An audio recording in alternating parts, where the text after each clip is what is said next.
Welcome back to the channel. I've been sleeping out of this truck topper setup for the last week. Besides the bed not being all put together, I usually set it up on this side, and normally there's not a bunch of truck parts laying on the back. I've got like the, well, it's a mess right now. I have the solar panel set up. I've got a little tool chest back there with some things, a stove, water, and all my curtains and everything fell down, which is why we're going to be working on that today. I need to fix a lot of that. I did some really kind of janky looking spray paint job in a parking lot just to try and get by, but now I have some time to actually fix it up because I'm going to be truck camping again for the next week. This past week I found myself in New York State working as a production assistant on a film, which for me is a first ever. It was amazing to like get some experience on a much larger film set and actually see how things operate. There's just so many things going on at one time. It's amazing to watch and be a part of. So next week I'm actually going back to the same set to continue the work, but I want to just, like I said, make some improvements on the truck because there's things I can do that will make my time next week just a lot more enjoyable, and I won't have to spend so much time running around trying to buy things and fix things on the truck just to make it a pleasant time. So that's the plan today. I'm going to put those truck parts aside, but I'll show you briefly what we have in store for another video next week. Just tossing all of this aside for now. We've got a bunch of components here for the steering and suspension on the 98 Tacoma here. So I'll just kind of briefly tell you what's inside all the boxes. We have new sway bar bushings. We have new rack and pinion bushings. End links, I have one for each side. Outer tie rods, again, one for each side. And then inner tie rods, one for each side. While I was away this past week, I kept getting a check engine light, and I was able to run a code. It was a P0120 code, which was telling me that it needs massive hawk just like flew over. That was sick.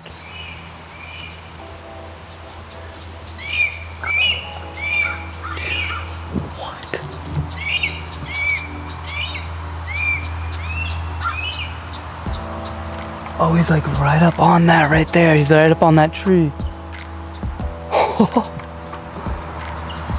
That was sick. As I was saying, we had a P0120 code, which was for the throttle position sensor.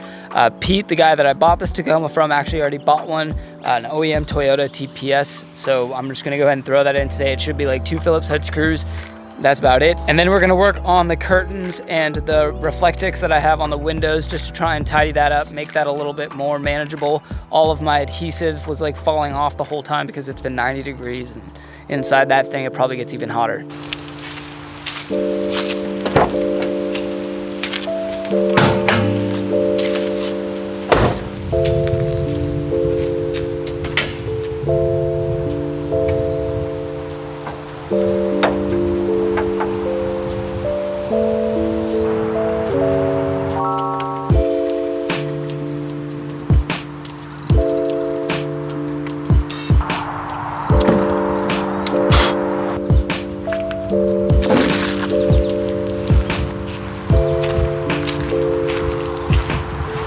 Coming to the front of the truck, show you guys real quick how to replace that sensor.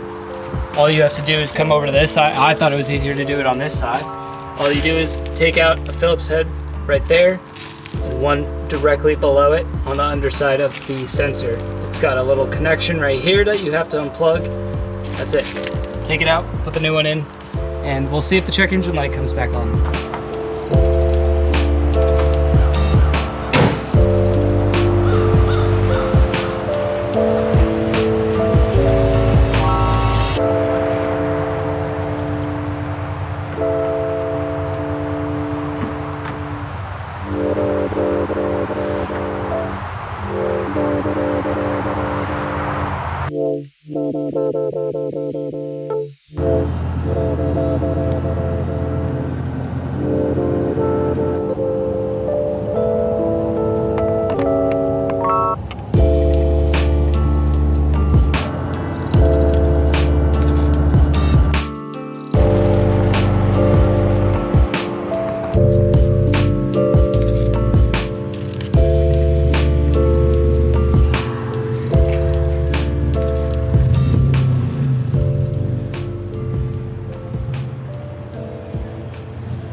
been a few days of work now. I have been back doing the production assistant job this week, so I've been sleeping out of the truck this time, not at a Walmart parking lot. I got tired of that pretty quickly, so this week I've booked a campsite. It's pretty nice, just to be able to have my own little space, not have to worry about sleeping in a Walmart parking lot, and to top it all off, your boy's got a hot shower in the morning. But real quick, I wanted to show you guys what the setup looks like. I'm gonna take a second to actually put it together because it looks much better than this.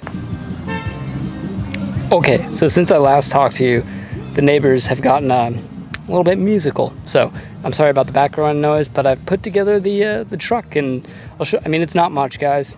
It's not much. I'll show you what I got. Pretty simple, all in all. I pulled the solar setup out of the carport, so I have power. I've got electricity. I've got this giant, I think it's like a 15 or maybe even a 20 gallon, no, maybe not that much, but it's probably like a 10 or 15 gallon tank for fresh water. Some blocks here just in case. This campsite is actually quite level, but I figured I'd bring some wood blocks in case I needed to adjust the truck a bit to get it level, so that way I'm not sleeping on a weird angle. The solar setup out of the carport has been super clutch. Literally haven't even been using the panel to charge it much. I've been out here for 3 days and it still hasn't died on me. I've been running a fan pretty much all throughout the night.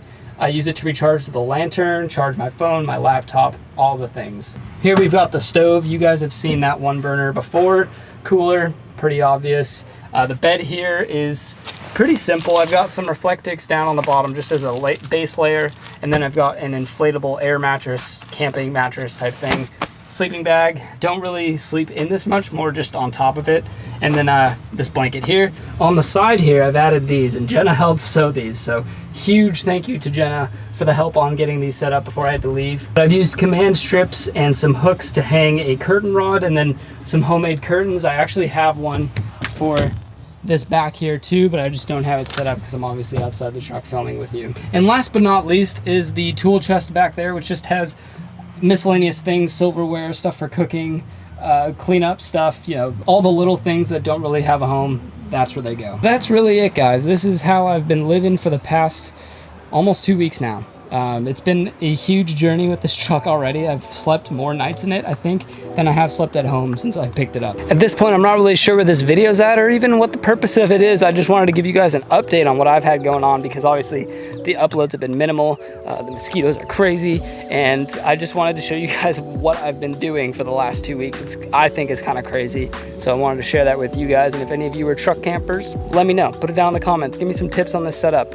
What would you like to see? I don't want to do anything too crazy before we move, but after we move, you know, it's game on. For anyone who's interested and has a truck topper that doesn't have a liner or that carpeting on the inside, it's kind of a pain to do things like curtain rods. So I actually went and got the command strips, are rated for like 2 pounds, and they're outdoor command strips. So the issue I had the first go around with the Reflectix on the windows, I use these little Velcro sticky adhesive things. Actually, there's a couple left here, but what would happen is, especially where I would place it on the topper itself, during the day the topper will get hot and then the adhesive glue will just dissipate and kind of just fall off. But so far these command strips have been doing a wonderful job. Another quick update on just the channel. I do have actually parts sitting at home for this truck, so we get to work on the suspension and steering components very soon, and then also have something very special for lighting coming to the channel here probably in the next week. So I'm just waiting for things to come in the mail and then we can get going on that. But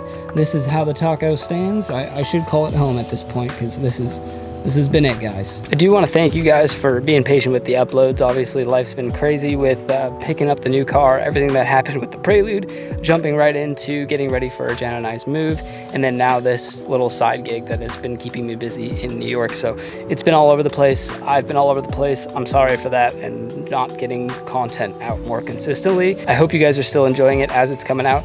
If you are, give it a thumbs up. Like I said, comments down below what you got recommended for the taco here, and truck camping specifically. Very interested in what you guys have to say about that. I've taken enough of your time today. Stay tuned for the next update. Subscribe if you're not already. I'll see you in the next one. Keep elevating. Adios.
Today, Jenna and I find ourselves up in the Green Mountains of Vermont doing a little truck camping out of the Taco.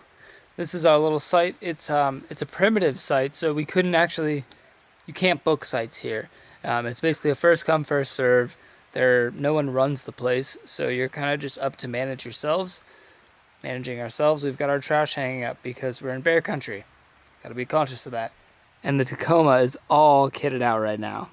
Yeah. What do you think? How do you like it? There's nice lighting. There's these nice homemade curtains. And we have air mattresses. And that's basically all you need. That's it. So we have like a moving blanket down first, a couple of these camping air mattresses, our sleeping bags, some blankets. I showed you guys this in another video. The solar setup, it's very clutch. It powers these lights as well as the fan there at night. So it's nice for getting some sort of climate control going, as well as charging all your devices, your phone. Our lantern runs off of USB, so it all works out.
Today's adventure begins at a gas station. As I fuel up the Tacoma to go across the state of Massachusetts, I have some video and photography work that I need to do over the course of the next 2 days.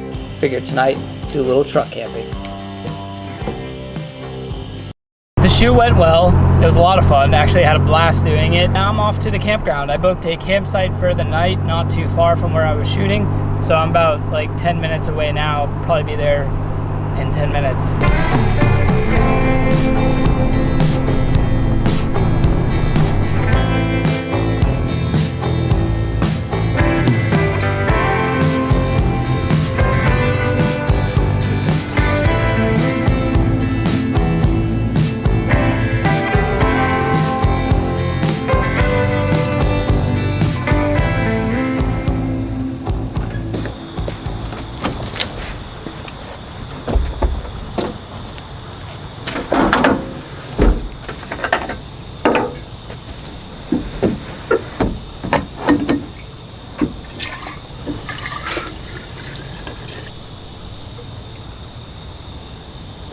Oh, damn, I was thirsty.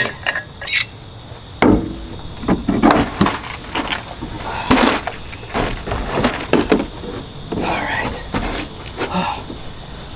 Oh, it was a long day. Long day of traveling. Long day of filming. I packed myself a sandwich. And I didn't have a chance to eat it, so I'm gonna have a pre-dinner before I have dinner.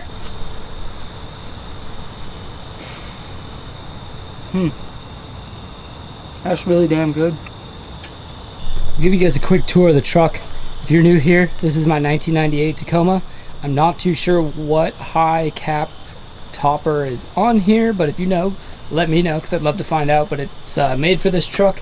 I've got it somewhat kitted out to go camping. I haven't built any like permanent storage or any sort of bed frame or anything like that. I use this truck bed a lot, and me and my girlfriend are gonna be moving soon, so I can't have like a whole bed frame set up. That will be down the road, but for now, this is what it looks like. Starting from the most outside is the solar panel. It's a Renogy 50 watt. It's tied up to this Wanderer solar controller with a 750 watt Synwave inverter. And then I've got a deep cycle battery in there. It does pretty well. I'm probably gonna be needing a bigger panel at some point, but for now it charges my lights, my cell phone, my laptop camera. Here's my Coleman 1 burner. I do have a smaller little stove that I use, so basically between the two I can get most dinners or meals cooked. I've got a cooler here, self-explanatory. Got some food in there. Water, I didn't bring a whole lot this time. I mean, probably more than I need, but this thing will hold probably like 10 to 12 gallons of water. My bed, first thing I did was lay down this moving blanket just as a base layer, and then underneath that I have my yoga mat, followed by a piece of Reflectix, followed by an air mattress that I still need to put air into, my sleeping bag, and lastly, this blanket. The sleeping bag is honestly more for comfort to lay on top of. It's really hot. It's probably like, I don't know, 80 degrees right now and like 90% humidity. So I'm gonna probably sleep on top of that and just use the blanket. Outside of that, I've got some LEDs running around the top here that are tied directly into the inverter. It's cool. It's got two little power outlets on it right there, and then one just for USB, so the lights just go right into USB, and I can change the color and set the mood and do all the things. The curtains here, these are homemade. Basically I have a curtain here, here, I have one for the back here, here, and I have one that comes down, as you can see, for the back glass. And then I basically, because I don't have a carpeted or lined topper, I had to use some like 3M sticky hooks to hold up the curtain rods. And then underneath that, I've got these spring clamps just holding them snug up against the topper so they don't hang down quite as much.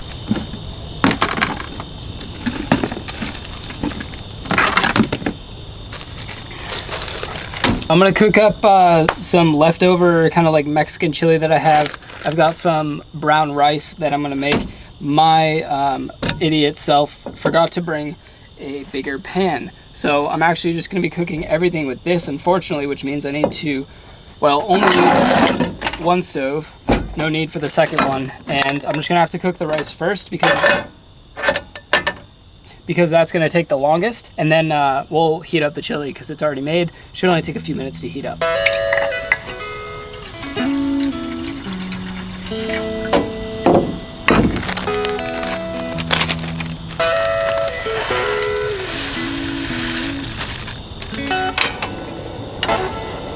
And while that rice is doing its thing, I forgot to show you guys around the campsite. This is it. It's pretty straightforward, not a lot of privacy actually. The main road is right here. There's just no tree coverage or anything, but I'm kind of like tucked behind these trees here. And I've got a fire pit, looks like a standing grill, a picnic table. That's very nice. Again, no privacy between the sites, which is, you know, not ideal, but I'm lucky that I'm the only one here. So I kind of have like these two sites all to myself. The only thing I didn't bring with me was bug spray and or firewood. Usually I don't like bug spray. Typically I'll make a fire if I'm camping and the smoke will kind of dissipate the mosquitoes, but just after I set the camera down, this wind kind of picked up, which has been lovely. All the mosquitoes have been kind of blown away temporarily. So I know we're supposed to get some pretty heavy rain tonight, which should be interesting. So we'll see how that goes and if I stay nice and dry in this cap tonight. I think the rice is just about done. I'm gonna go ahead and transfer it into this. This is beef, tomatoes, jalapenos, onions, and is green pepper. Yeah, that's the other thing. Seasoned with like turmeric, cayenne, salt, pepper, some other stuff. Oh, and most important is a bunch of cilantro.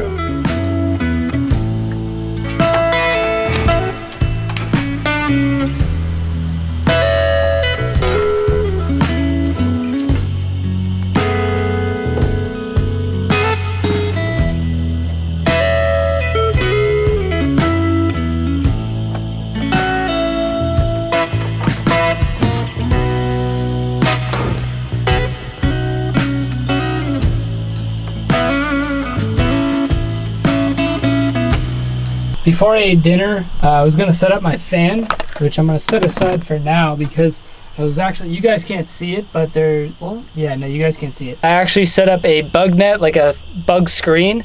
No, a bug net, that's a proper terminology. I just basically clamped it around the edge, and I have the tailgate glass tilted up. So right now I've got both of my side windows open, and then also this back one, and actually also this one over here is open. So I just need to set up the fan and get some really nice airflow going through here.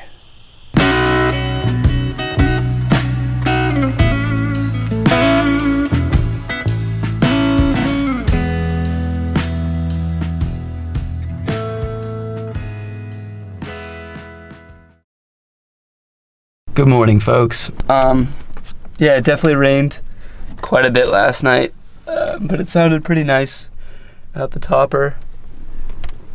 Everything's looking pretty A-okay out there this morning.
For breakfast this morning, we have some fresh cut pineapple brought from home, and then obviously just made up a pot of coffee with the French press.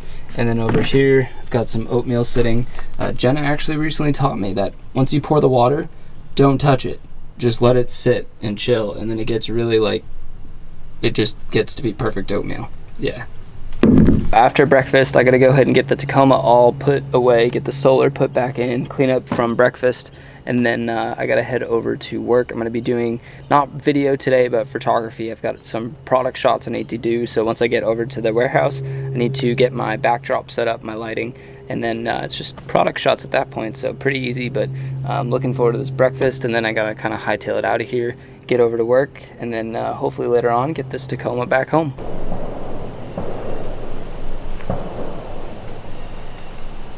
I don't know if you guys could hear that, but oh yeah, sounds like gunshots. I think there's like a firing range somewhere over there, so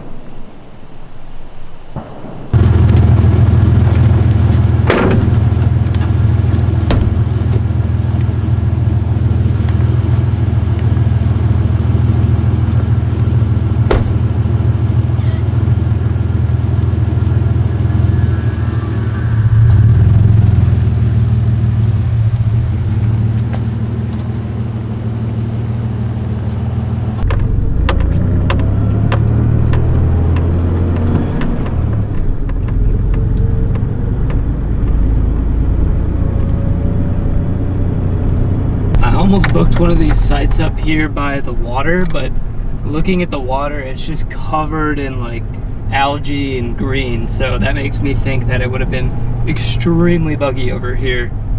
Not to mention no one's camping over here for probably a reason. Well, on the way to work, some chill stuff happened and some not so chill stuff happened. The chill stuff that happened was I was able to charge up the new lights for work. The not so chill thing is my coffee spilled, and I think fortunately the floor mat saved most of it. But back in the taco, work is finished, all the photos were taken, video from yesterday is ready to be edited. Feel good, a lot of progress done, had a good night sleeping in the truck, so now I just gotta head on home and make it the like 3-hour drive back. I did not figure that I would be doing some mild off-roading on my way home. This is normally like a 40-mile-an-hour highway, and it's the first time I've ever seen like a state road sign that was spray painted and said drive at your own risk. Like, I'm not even on a back road, it's just a main road. Imagine if I was still daily driving the Prelude. This is the route I would take home, and I wouldn't have been able to take it. I would have had to go like probably 10 to 20 miles back to take a different route around. Wow. Good thing for the Tacoma.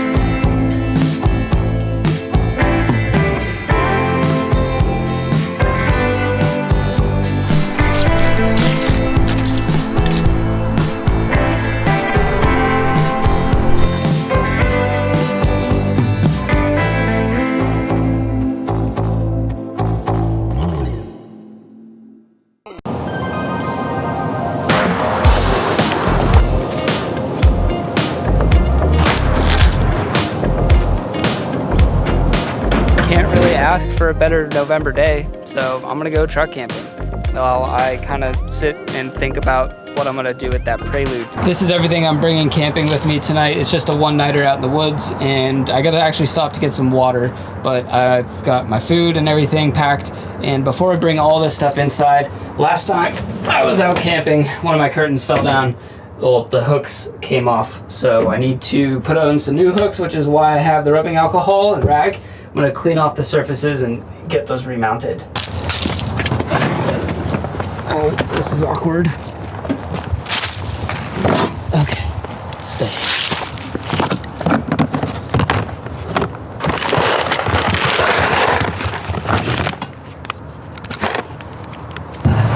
This should be pretty simple. Just gotta take this old sticky stuff off. I'm basically gonna put 2 of them on instead of just 1 to give it like double thickness, you know?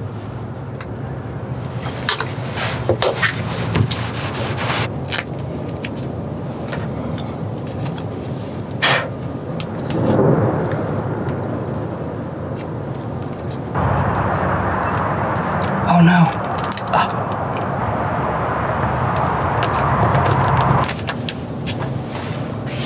All fixed up.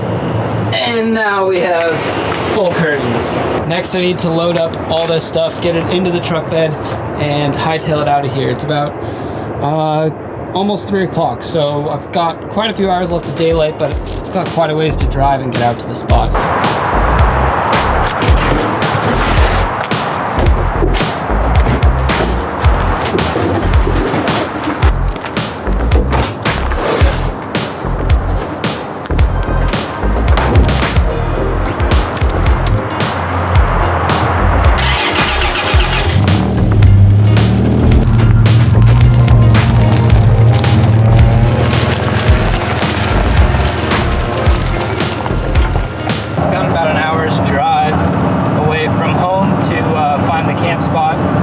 I still need to pull over for definitely some gas, and also I need to pick up some water because I didn't bring any.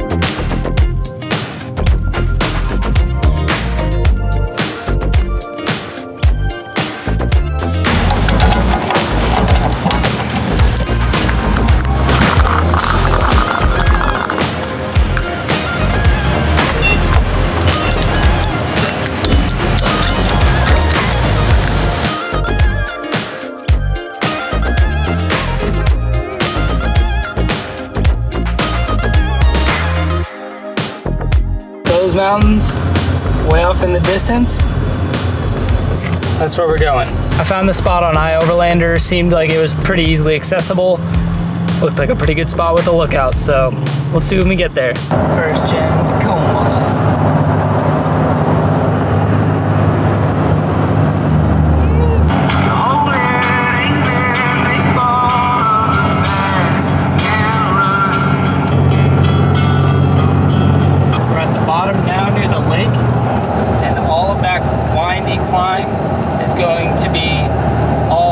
Probably forest road up this mountain here. They do have some camping here, but we're going to be using an informal campsite, if you will.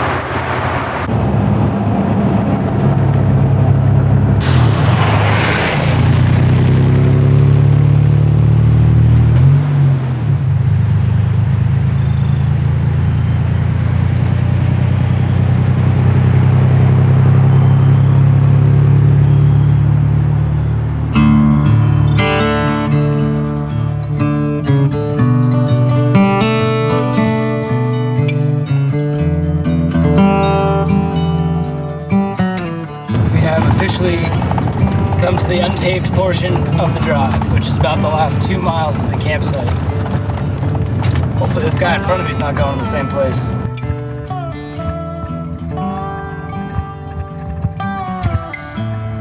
Almost there. This road is about as gnarly as I hope it gets, and I think we're about half a mile from it, not even. So we should see a clearing or something cool here soon. Oh, rock garden. So I think this was maybe the spot, but this guy says he knows of a really nice campground down this way. So we're gonna go down, I'm gonna follow him, and we'll see where this goes.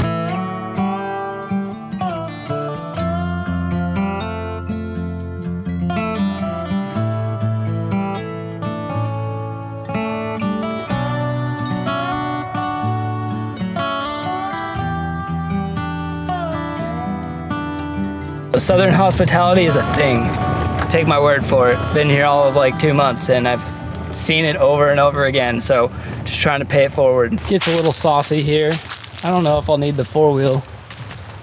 I might use the 4-wheel just in case. Nah, I'll be fine. I just wanted to come walk in. So you could put a truck there. You could put a truck there. Wow, you got so much room. There's a fire pit with a bunch of sticks. So I'm gonna come down here and probably put the truck right over there. Let's go.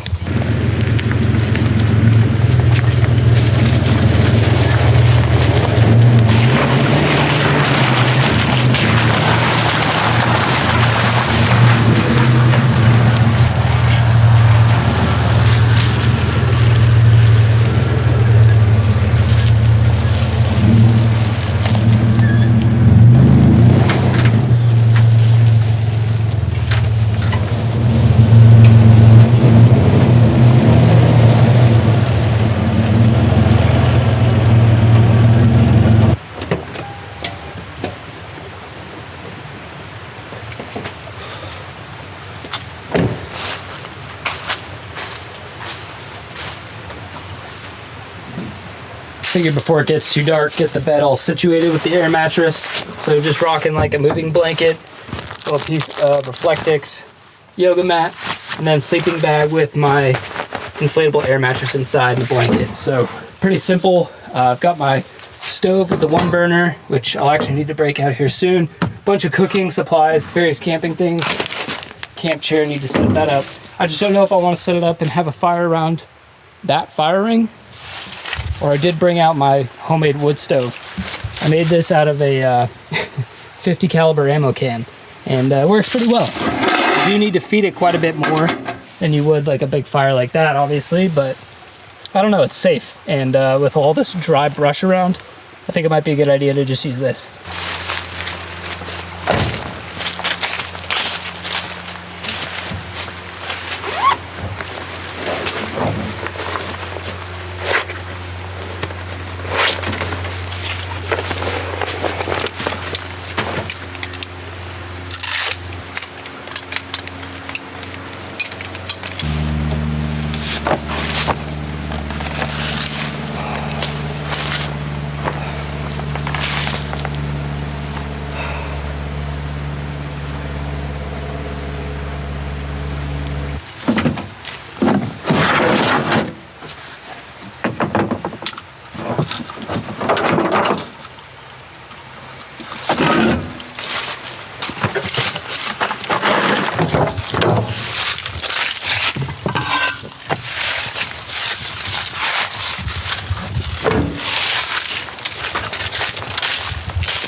already cut up these vegetables before I left. Figured I would save myself some time having to sit here with a cutting board on the truck bed and just do it in the comfort of my own kitchen.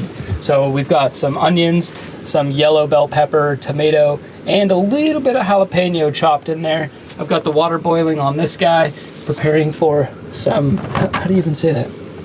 Mostaccioli pasta. I'm sure some of you Italians are laughing at me.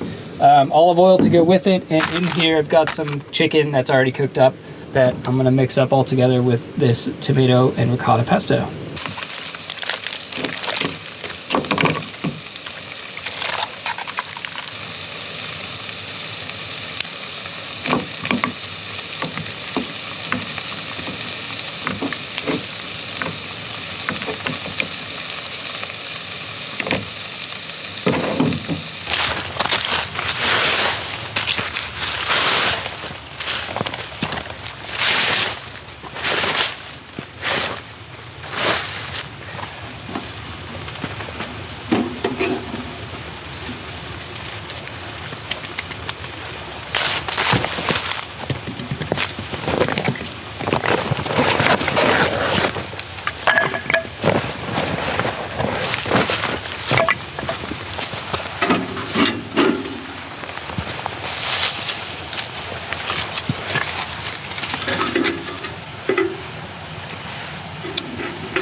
So I might have made more than just one meal.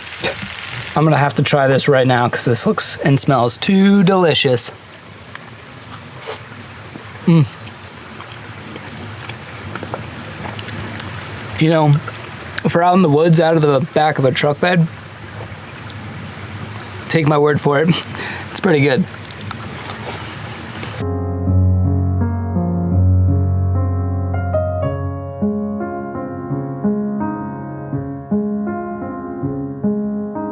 It got a bit colder out. It's probably like maybe in the 40s. So I went ahead and popped the top off of the 50 camo can. You can like fold it up so it's like an open flame fire now. Way better, keeping me so much warmer. I'm just like pulling twigs from that fire pit that was already filled up with dry wood. For lack of better terms, I'm a pretty happy camper with my little setup here.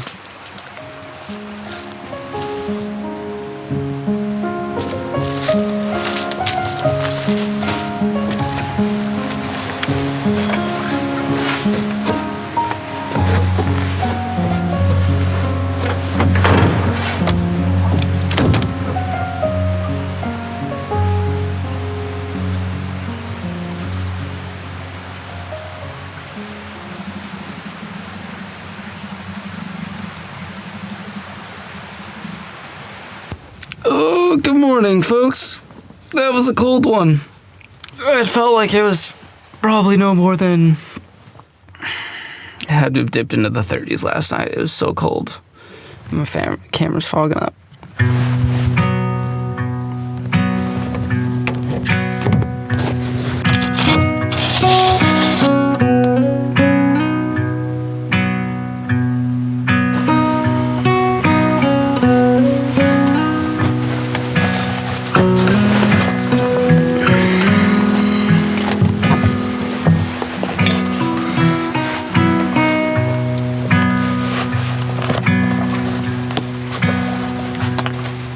Last night I woke up around 1:30, 2 o'clock in the morning, and I was freezing. I was so cold, and I contemplated going home. I was like, you know what? In the dark, I can probably navigate my way out of here and find my way home. But I decided to stick it out, and I'm glad I did. Waking up in the woods is awesome. Woo! As great as camp has been here, I think I'm gonna hightail it up out of the woods and get back onto like the paved road. There's some really nice scenic overlooks. I'm gonna wait to cook up breakfast and some coffee until I get to one of those.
Gotta do it for the vlog, you know? Pretty sure I remember how to get out of here. I followed Matt, the local, last night about a mile down this road, hoping that I wasn't be on like a murder TV show or something. But last night it was getting pretty dark, and I think we were on this for about a mile, and then I think we turned right down here, so I need to turn left to get out of here. And then I'm on another dirt road for I think another few miles before we hit pavement. And we'll see if I can get out of here alive.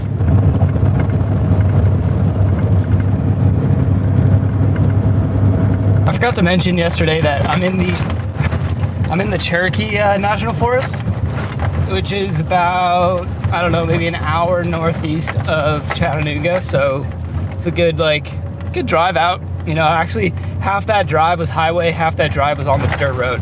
Just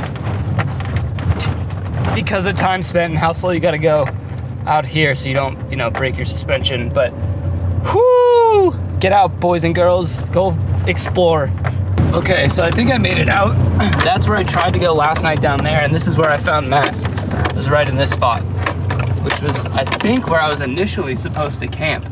It was right here. It's got a little bit of a view, but if I go down that road, we're gonna hit way more scenic views, and that's where I'm gonna go make my coffee.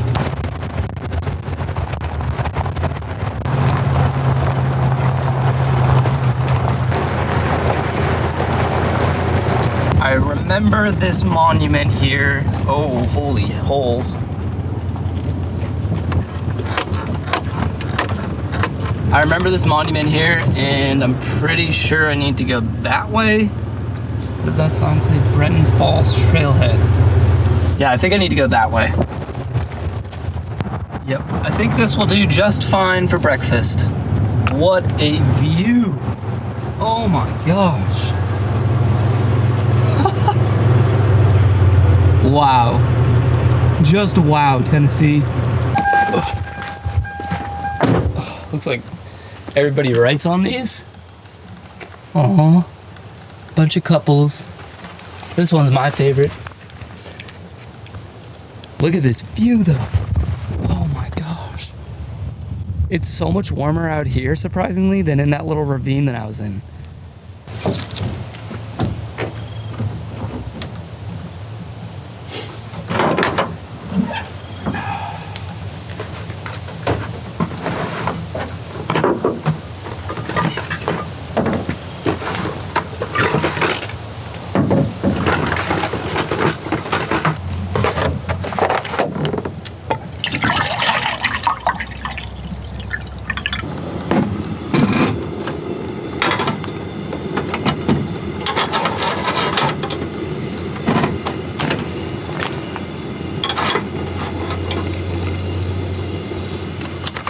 Pete's Major Dickinson's blend for the win.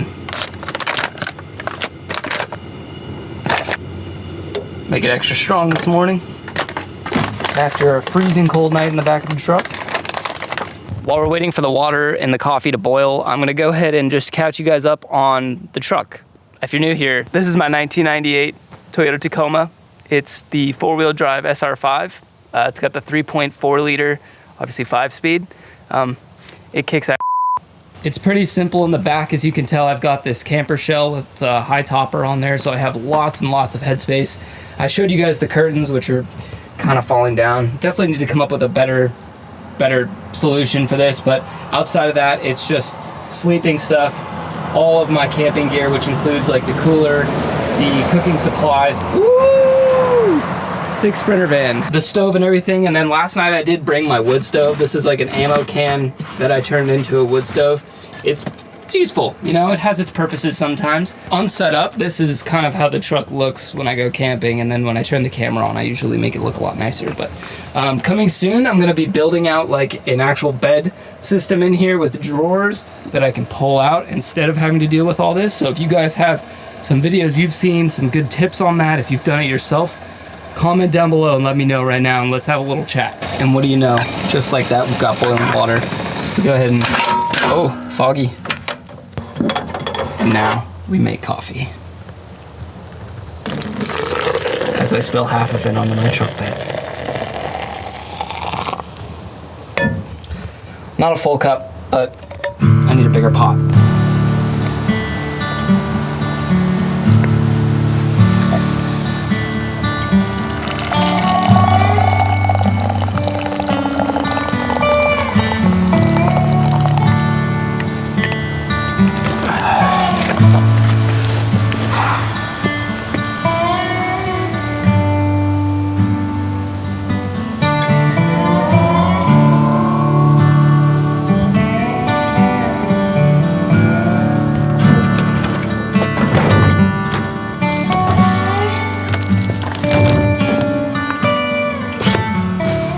Well, I think that's gonna be a wrap for today, folks. Thank you so much for tuning in to my channel. If you're new here, my name's Connor Lee. Hit that subscribe button so you don't miss a moment of my uploads.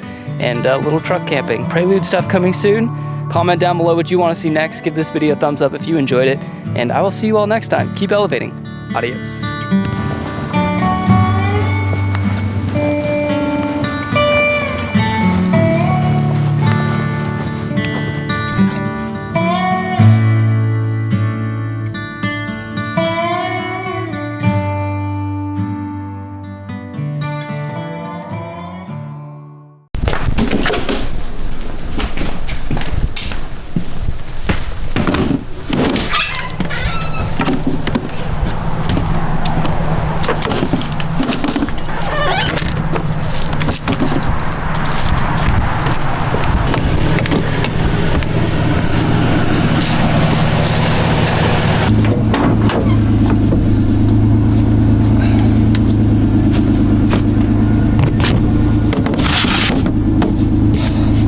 Today we're going off to do some truck camping.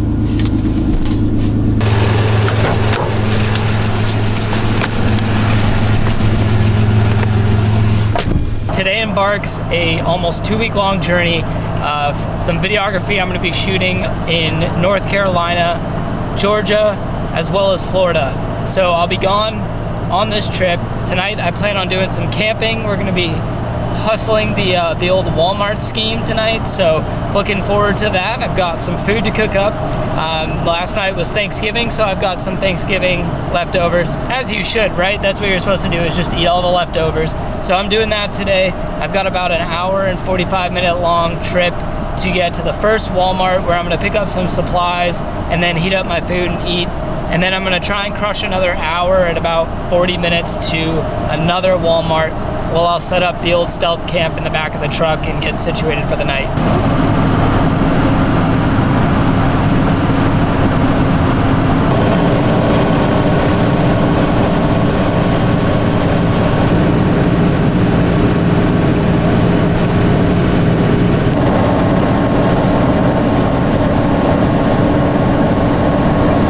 The holiday season going to be special for everyone.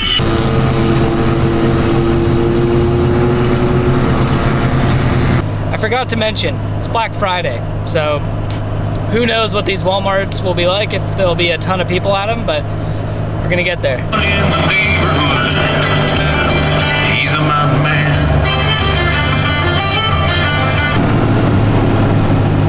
We have arrived to our first Walmart in North Carolina, and it honestly doesn't look too bad.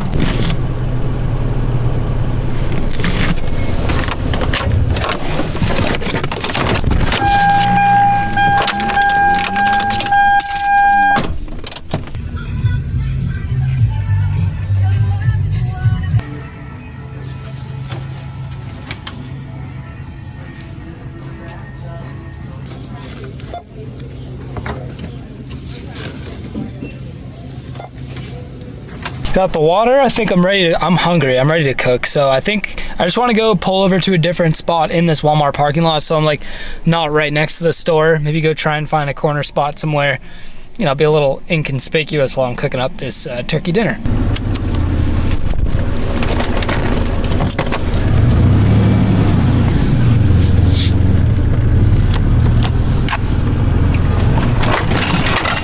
Holy moly. Oh yeah, I think one of these little corner spots over here will do just fine.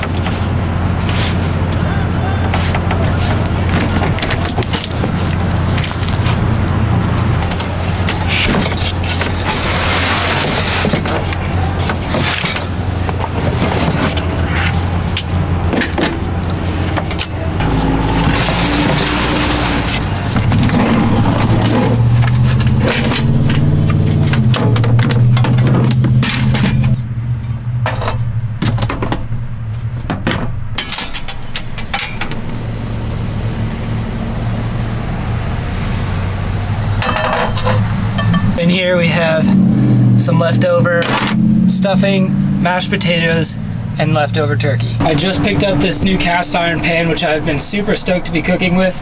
I actually hand sewed this leather little handle cover, so that way when it gets hot I can still grab it without a mitt. And that's what I'm planning to do tonight, is to cook up all of this on the skillet here. Hopefully not a lot sticks because I haven't properly seasoned it yet. And with a little bit of olive oil in the bottom, got all the fixings in the pan, just kind of tossed it all in there. So, you know, we'll just see how it cooks. So I'm kind of learning as I go, but I think the cast iron will be nice because it's a pretty even temperature all around the pan.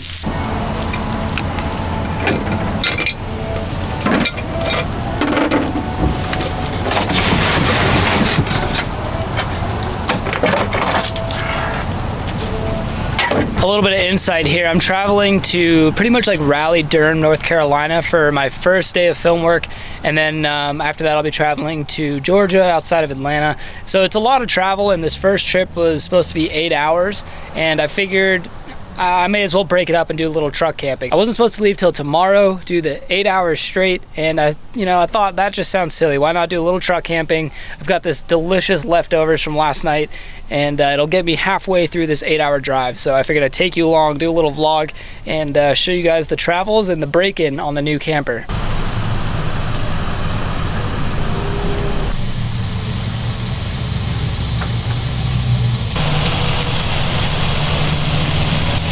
I've got this thing on max, but I think my canister is about to die. Fortunately, I think this is just about cooked through, so we might just make it with what's left in this can.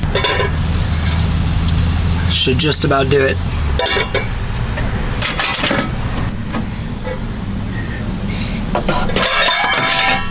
Graceful.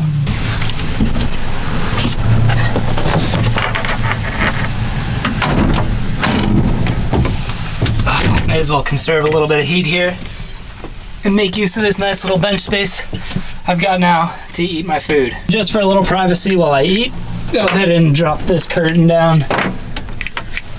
I just don't have people watching me while I'm sitting here eating my food. Which honestly sounds kind of silly because I'm sitting here filming myself eat in front of you guys, so it doesn't really, you know. Why are we weird like that as human beings? Not too much stickage on the cast iron. I'll definitely have to give it a good scrub though. Maybe boil a little bit of water in it to get all the potatoes and everything released off of the cast iron pan. I almost forgot.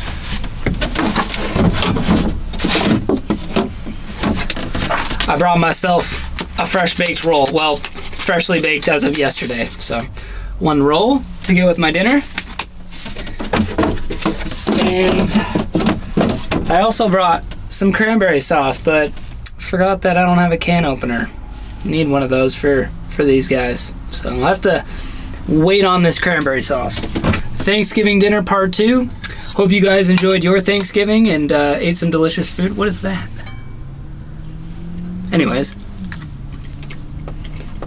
Yep. It tastes like Thanksgiving. Just in a Walmart parking lot. Out of a truck bed.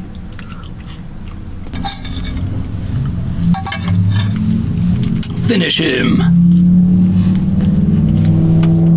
Fatality. It's surprisingly warm in here. It's got to be dropping into the low 40s outside.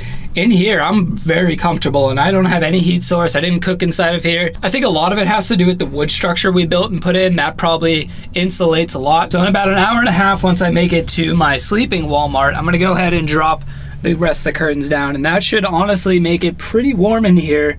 I have pretty high expectations in comparison to before. I'm excited to try out this bed platform right here. It should get me off the bed frame and make sleeping in here a lot warmer. Now comes my least favorite part, cleanup. In a truck, it's just not easy, especially when you don't have any sink or running water. So clean this up, get back on the road, and get myself to the next Walmart.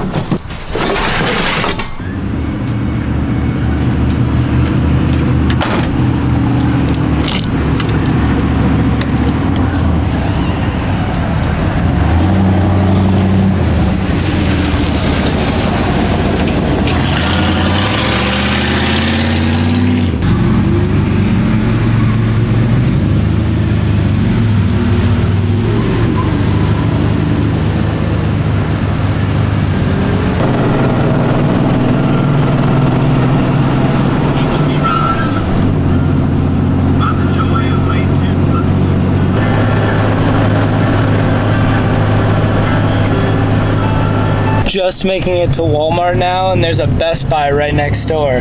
So that is clutch because I don't have a lav mic and I need to get one for work. So guess I'll be at Best Buy tomorrow. Just made it to Walmart and I've spotted some van lifers. I think I'm gonna go tuck myself over there by them in that corner. It's usually a pretty good safe spot to be, is where the others are parked.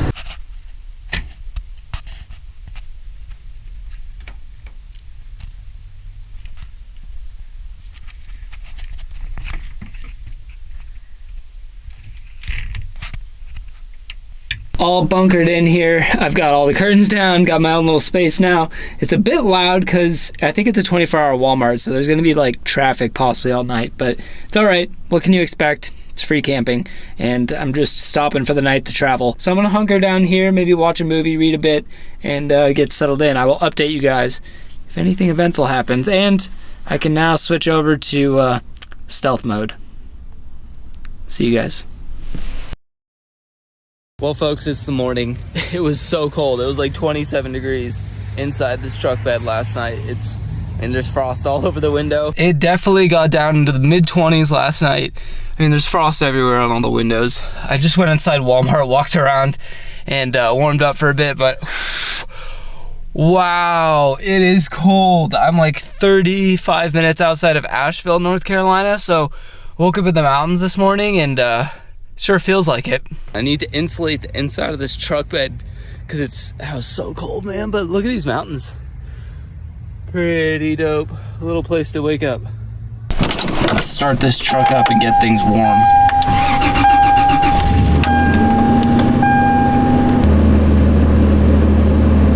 Best part of waking up is turning on my heat. Oh. The sun is finally starting to come over that mountain. My truck is warmed up and I'm starting to warm up a little bit. Like, honestly, that was the coldest night I've ever slept in this truck. I thought the last time out in the Cherokee forest was, well, it was at that time, and then this one one-upped it.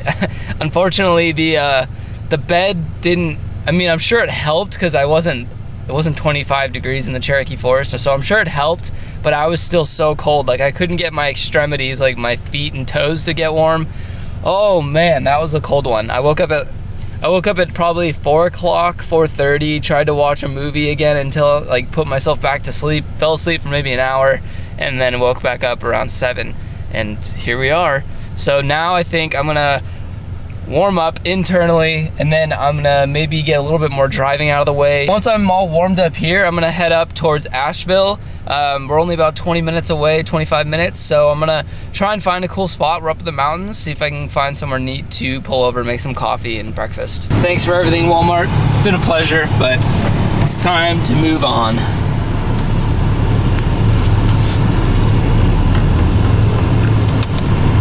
Today I've only got a measly 4-hour drive, so really it's not too bad. I crushed a lot. I'm really glad I did this whole camp trip and slept in the truck.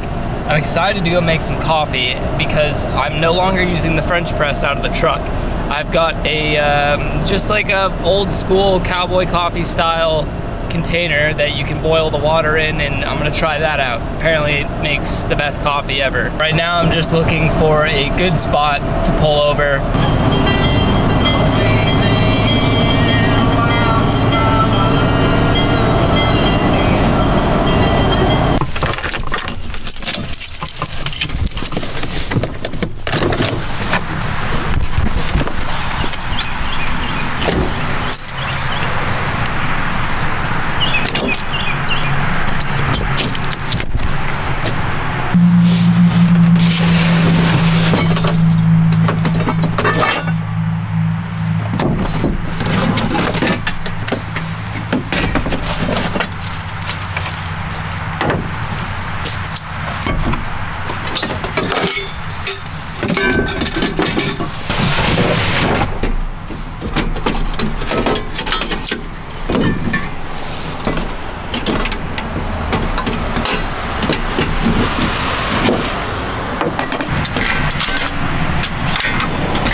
Trying out this little pot here for the first time. I'm gonna try cowboy coffee, which is basically just water you bring to get it warm first, then you put in your coffee grounds right into the water, bring it to a boil for maybe 3 minutes, and then lastly we'll just drip a little bit of cold water on the top, and that will basically settle all of the coffee grounds to the bottom of the pot. And when we pour the coffee out, shouldn't get a bunch of grounds in it. Decided to sketchily make use of this little stove because it's got a pretty good burn to it. It'll get that hot pretty quick, and that will free up this stove for my eggs on the cast iron.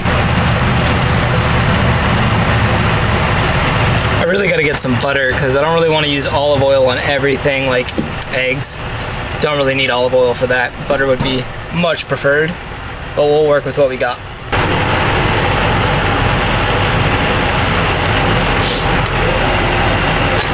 This water is just about warm enough to add the coffee. It's not quite boiling yet, but I'm gonna go ahead and add probably 2 or 3 scoops of this.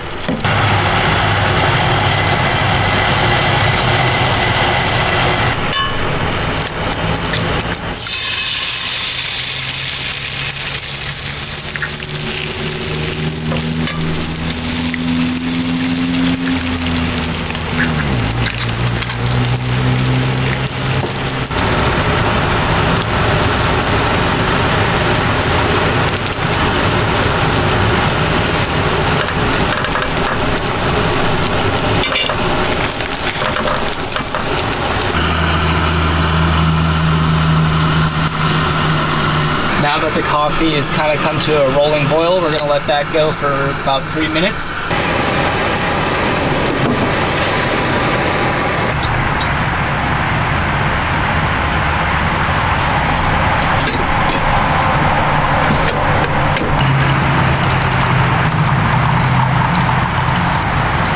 I guess now's the moment of truth. Let's try out this coffee.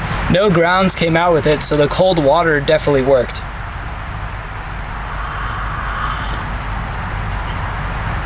Whoa.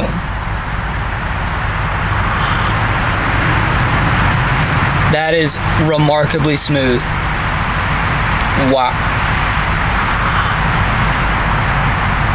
I see what they're saying. By boiling it that way, the grounds in it, it removes a lot of the acidity, if not all of it, so it's like the smoothest cup of coffee.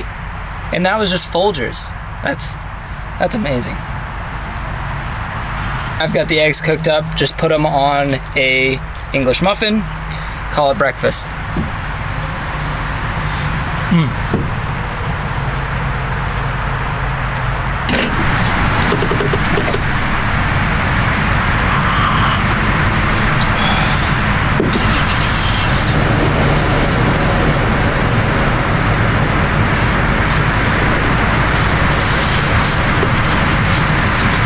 Stay tuned for the next one. I'm going to continue my travels off into another state, do a little more truck camping. So if you're new here, hit that thumbs up and subscribe button. Comment below what you guys want to see next on this this truck camper build. Give me some good ideas, and I will see you guys in the next one. Keep elevating. Adios.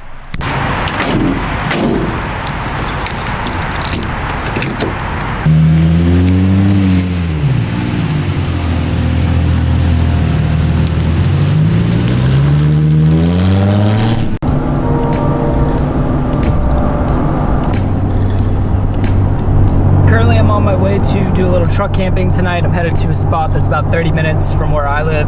Not too far, but it's going to give me an opportunity tonight to go and test out some new winter truck camping upgrades. I've picked up a couple things that I think are going to make sleeping in the truck during the winter time a bit more enjoyable.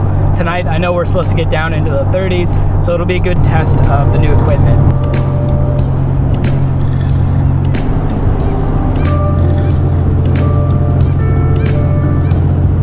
Going up for like the last, it feels like 20 minutes. It just goes up and up and up. I didn't realize this close to home there was such elevation, but here we are. We've officially made it.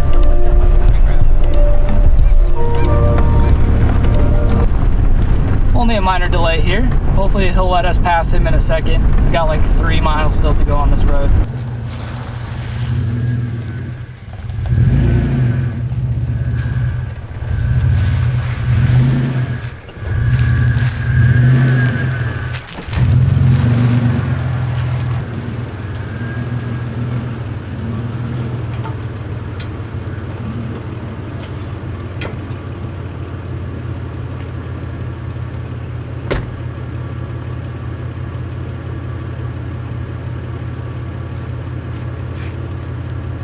Tacoma's all parked up. I'm pretty level here, so I'm happy and gonna be sleeping pretty flat tonight.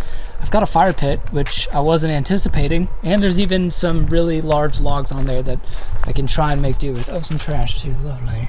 The time is now 4:45, so the sun's going down in about 45 minutes, and I'm gonna go ahead and start cooking up some dinner and also break out the new toy. I'll show you guys what I picked up today. I know these have been like the hottest ticket item when it comes to truck camping and van life, so I figured I'd skip trying a bunch of other kind of lesser products and go right to the stuff that I know works.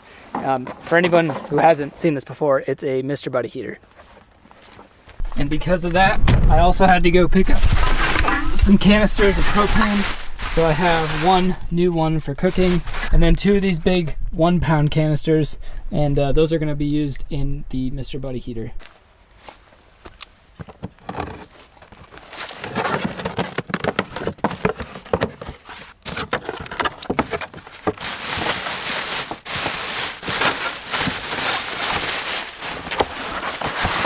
Look at that. Huh? New heat system for the truck bed. That's gonna be great.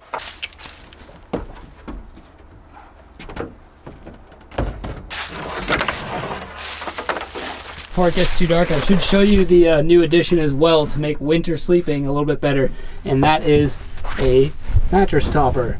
I've got one here that's actually a full-size mattress topper. It's a 2-inch, and I folded it in half to obviously make it a 4-inch mattress. And it fits just perfectly width-wise on this bed with a little bit of space over here, and comes right to the edge over here. So that, I'm hoping, should keep me warmer. For dinner tonight, I'm making a chicken stew, which consists of potatoes, vegetables, chicken broth, and I'm excited. I haven't really had a stew. I figured it'd be a good time to do it with this cold weather in the middle of winter. Just seemed right.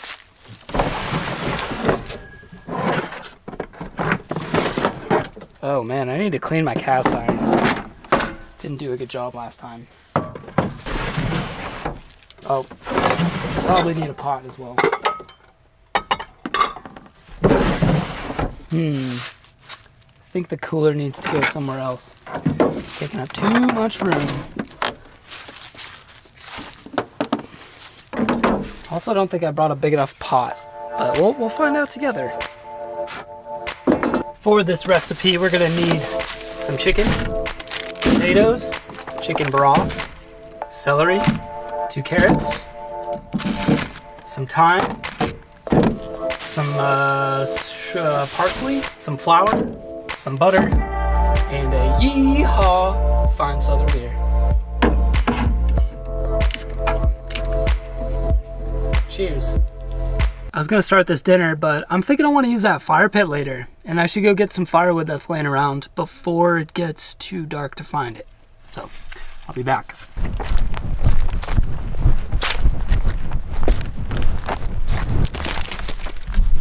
I screenshotted the recipe because I wasn't sure if I was gonna actually have any service out here. First, we gotta put some butter in the pot.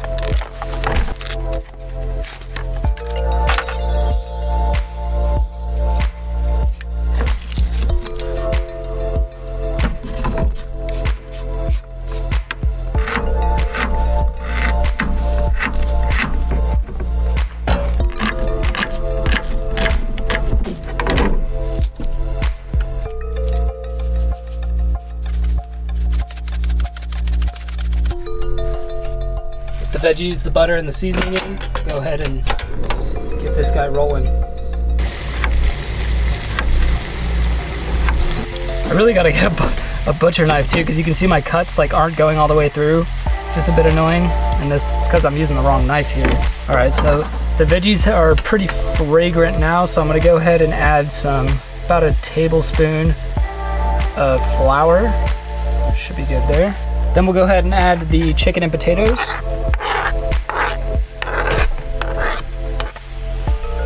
Wow, that's going to be a hard, this pot's not big enough. Hopefully some of this stuff cooks down because this pot is going to be overflowing. Probably just gonna add like a couple things of thyme, nothing too crazy. Get those in there. I don't know if you're supposed to put the whole thing in. I'm just gonna put the whole thing in, it'll cook down. Probably regret that later. In she goes.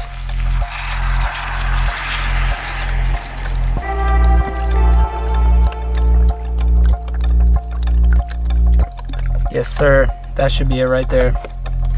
And that is dinner.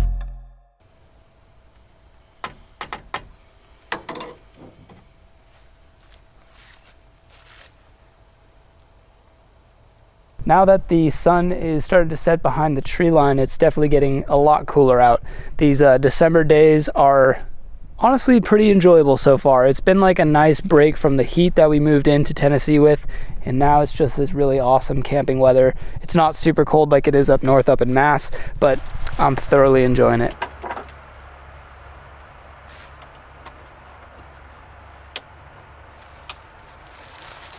I would say that looks perfect. I'm gonna go ahead, shut that off, and let that simmer down for a moment.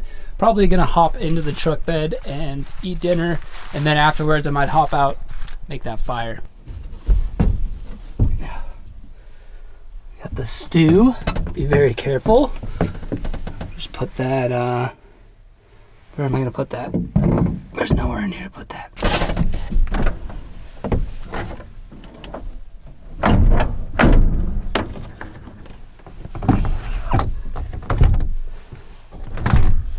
Excellent.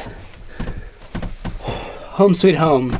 Let's check this stew out. I'm pretty excited. It's really freaking hot, but I'm pretty dang hungry. It smells insane. Honestly, for what it is, pretty simple. Just chicken broth, vegetables, and potatoes. I'm excited.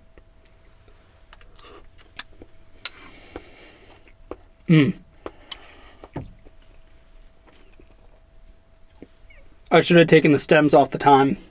It was pretty good. I'd give it a solid 7.3 out of 10. I think that's what it deserves. My cooking level was not great. I decided against the fire. I think what I'm going to do is force myself to be in this truck bed and test out this new stuff. So this mattress and the heater that I got, I'm going to force myself to sit in here and make use of those things and see how it is. Because so far, this mattress, game changer. Just having the bed and the mattress in a comfortable place to sit down anytime is... it's something simple but so great. Looks like we've got the main switch and a spot to plug in our propane. So I'll grab the cylinder here and we'll just screw it on. The fact that they make this whole thing swivel so that way you can screw it on super easily, that's awesome. What a great design. All right. Don't hear any leaking. That's a pretty good spot there.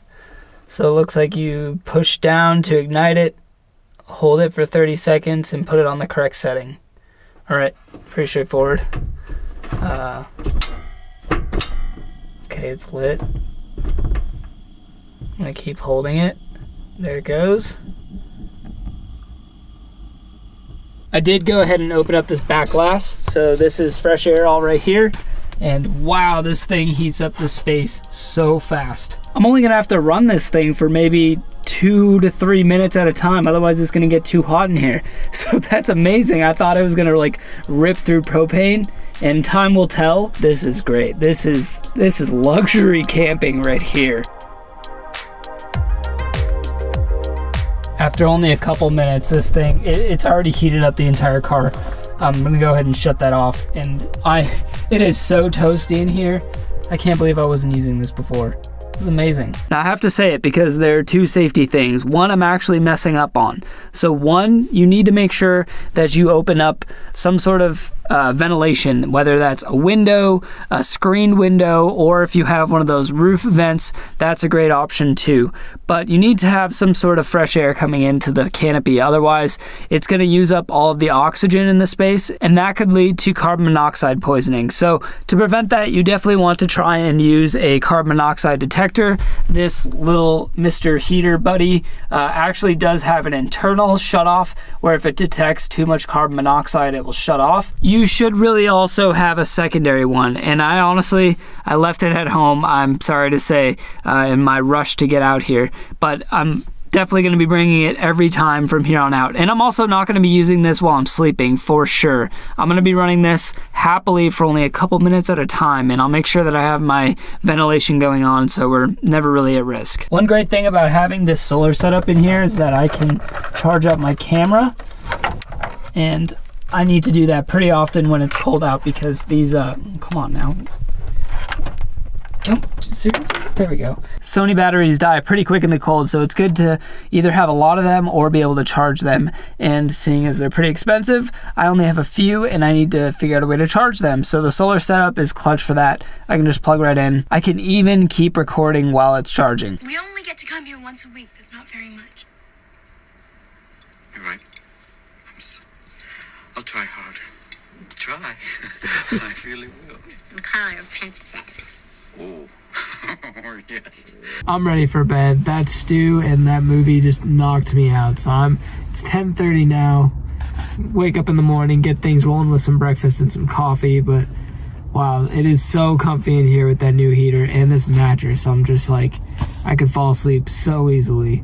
So I'll catch you guys in the morning. Oh, good morning, folks. That was so much better. Wow. I slept so warm. I think this mattress pad is a game changer, even more than the little Mr. Heater Buddy. This mattress on here created so much insulation underneath the sleeping bag. It was amazing. Instead of being on that air mattress, that basically doesn't prevent any of the cold from transferring from the wood through the truck bed up into my body. This mattress pad was amazing. Oh my gosh, I'm so excited to be able to camp now in the cold. And I didn't even have to use the Mr. Buddy heater all that much. I should say it is a chilly, what is it, 34 degrees out right now with some fog. So definitely got chilly. Looks like it got down to 32 last night, freezing. You know, not too bad. But it is a bit chilly right now, so I think I'm gonna go ahead and get this thing rolling.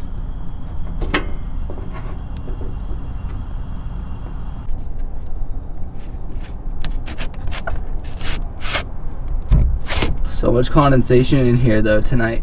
There was yeah, just a lot of it, and there's some fog out this morning, which doesn't help.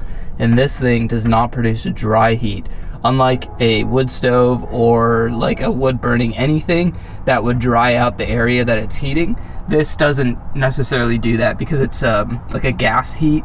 It doesn't really deal with this condensation the same way that a wood burning stove would. All in all, it definitely made the night much more pleasant, and like, this is getting comparable to a hotel room, like a small one, because I have heat. Well, no, I guess we're not there yet. I need a bathroom, I need a sink, but I can cook, and I have heat, and I have a place to sleep. So, and I have water. It's very important things that I now have in this truck bed, which is just so cool. It's pretty independent. And because I can, I think I'm gonna make my coffee and my breakfast in the truck bed, just because it's freezing cold outside. So I need to get this place organized so I have a place to do all that.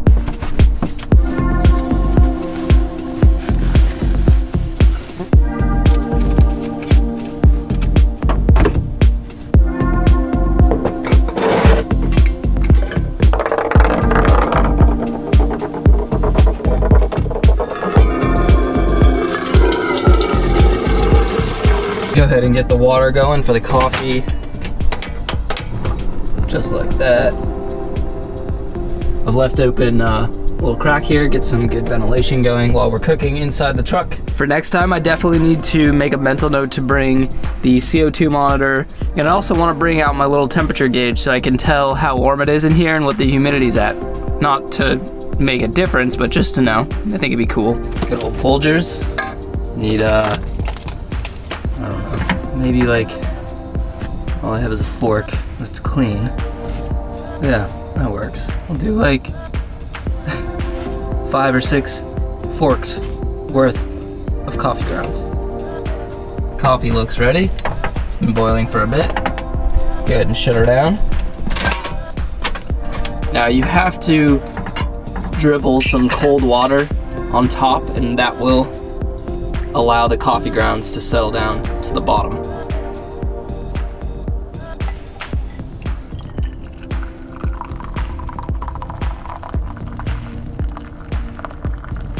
For breakfast, I'm gonna cook up, oh that's good, the cooler is still really chilly. I was a bit worried last night, but it's all good. I'm gonna go ahead and cook up a couple eggs for breakfast.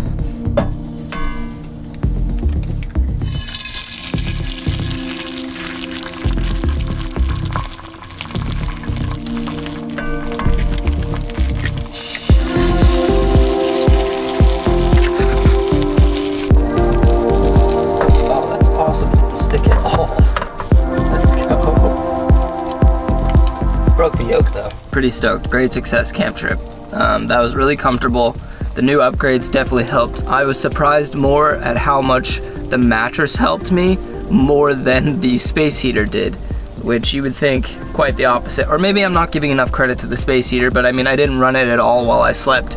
I just relied on the sleeping bag and the mattress to keep me warm, and it surely did. You see this condensation buildup? It's no good. I've been trying to think of ways to insulate this truck bed. Traditionally, manufacturers put like almost like a bass boat carpet down on the ceiling and everything, and that insulates it a bit, but also deals with the condensation really well. So I was trying to figure out maybe something I could use for that. I think using any sort of heavy carpeting material is going to be too difficult to like get into all these creases and bends and make it stick permanently, especially in the heat of the summer. I've also seen some people use like a felt, which is obviously a lot lighter material. That could be an option. I don't know if it'd be quite as durable though.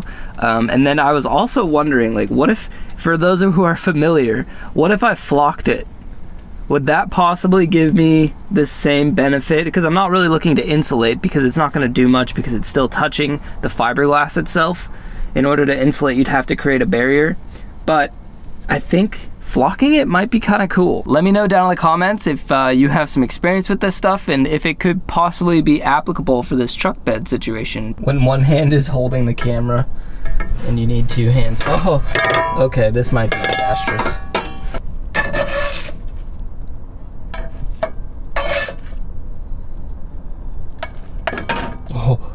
Careful now. Excellent. Yes. Bon appetit. One thing that I wish I did maybe a little different on this build out is giving the top some access into the drawer, because right now if I wanted to grab my salt and pepper for my eggs, I'd have to hop out of the truck, open the tailgate, pull the drawer out, get the salt and pepper and do it all over so that way I can get back in the truck. And just to have some access maybe up top to get into that would be really nice. I'm thinking I could do a similar cutout like I did for the storage right up here under the bed. You know, it's a learning process. And sometimes it does take just like field testing to really see if what you built is gonna work the way you want. And that's kind of what happened there, as I realized I may have done that a little different. It's not something I can't fix down the road, but lesson learned there. If you guys have any truck bed camper suggestions, put them down below. I'll see you all in the next one. Keep elevating. Adios.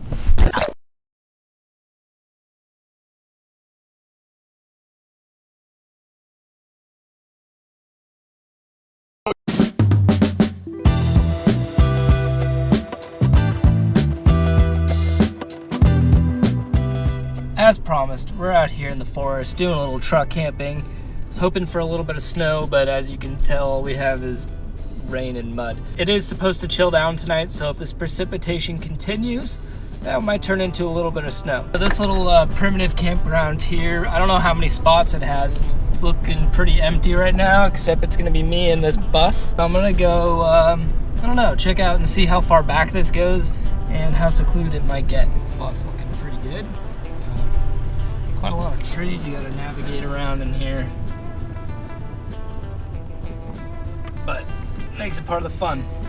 And a good thing about having a tiny little truck like this Tacoma.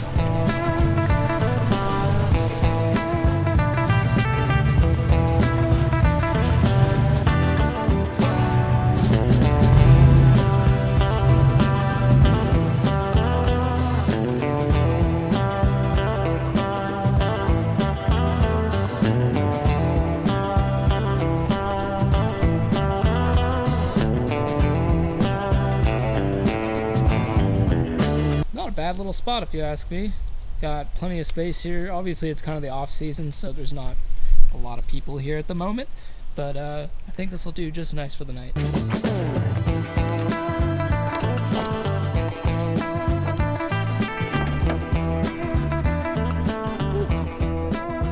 already pretty cold out, so I'm having a feeling I'm going to spend most of this time in the truck, which is fine because that's what I built it for.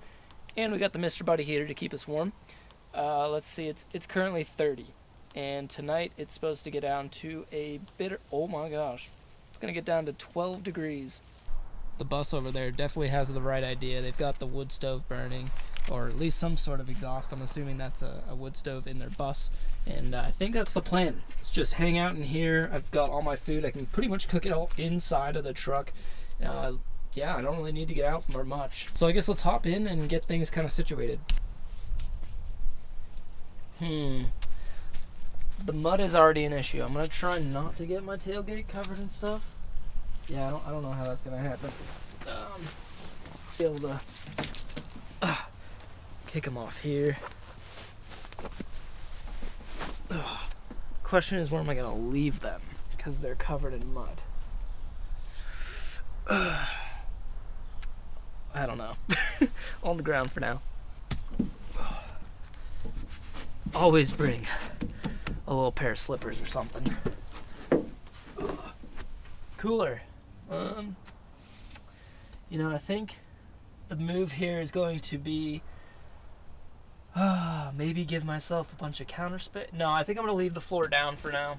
I'll maybe use that later. I'll just push this back here, the cooler, and take the Mr. Buddy heater. He can just chill right there. Or even better yet, he can chill up here.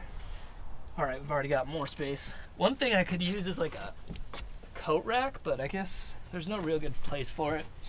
I'm gonna go ahead and get the sleeping bag out now because it's in its little bag, and when it's in there, it's compressed. So you really want to let it air out and fluff up for a bit because that's how it's gonna keep you warm at night. If you just whip it out of the bag, crawl into it, it's probably not gonna be that warm.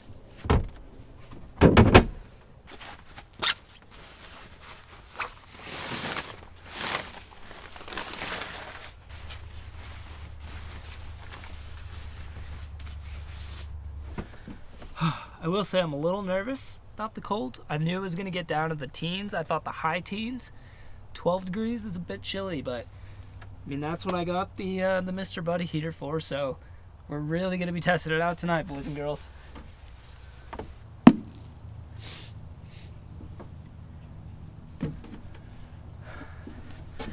Oh, can I get the camera? Come here. Well, the truck camper is all set up, at least until I need to start cooking. Then I'll have to do a little more rearranging. But it's only 4:30 right now, and I got quite a few hours to still kill before dinner. So I think I brought the iPad with some movies on it for later. I think I'm going to read. I think I'll try and knock out a chapter of this. This book is called The Ultimate Real Estate Machine, and I actually got this from a guy that I was filming for a TV show. His name is Jason Williford. Shout out to you, Jason, if you ever watch this, but I'm reading your book, and although it's about real estate, I'm kind of interjecting the word YouTube into it whenever it says real estate, and you would be surprised at how applicable this real estate kind of deal is to just life in general, even my YouTube channel. Like I said, I'm just interjecting the word YouTube, and it's kind of repurposing this entire book basically just for me as a content creator. So that's really cool. I'm right now only two or three chapters in, so I'm gonna try and knock out a chapter of Jason's book real quick.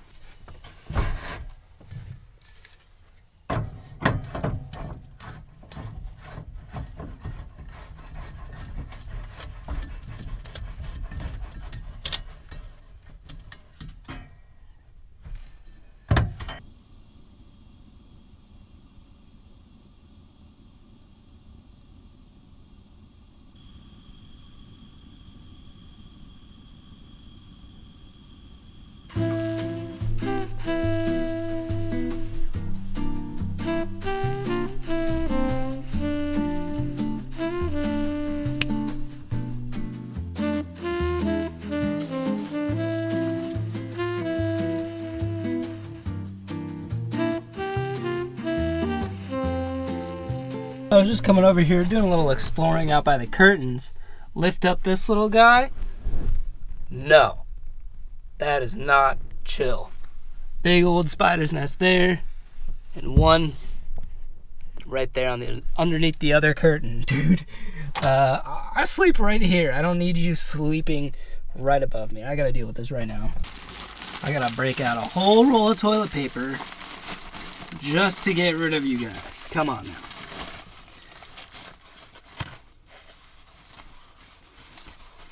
Waste a good TP. Set that there. Oh, there's another one.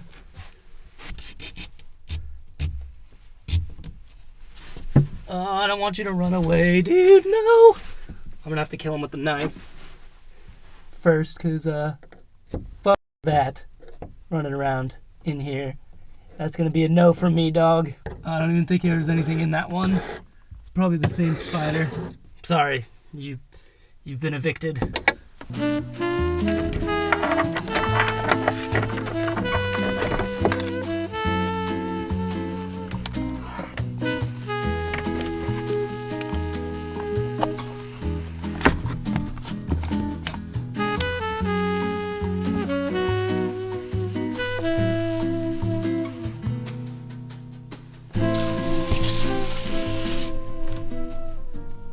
almost getting dark out now, so I think I'm gonna go ahead and rearrange in here and get it set up for cooking, which means I gotta move the heater, jump out, grab a bunch of cooking stuff from underneath here, and then I think I'm gonna set up this half of the second bed because that's gonna give me a ton of counter space.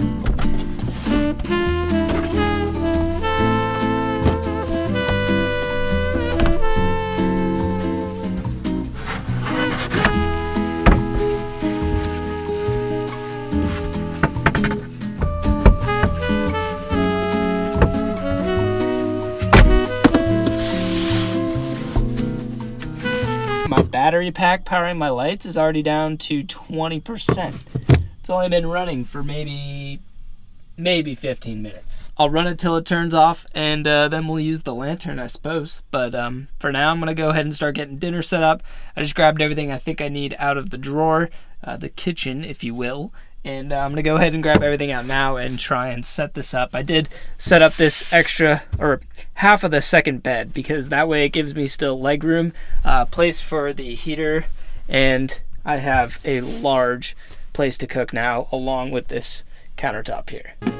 So we're gonna need onion, sour cream, white rice, chili man, butter and cheese, and oh yeah, Brussels sprouts. I forgot I even brought these. Oh, can't forget one of these.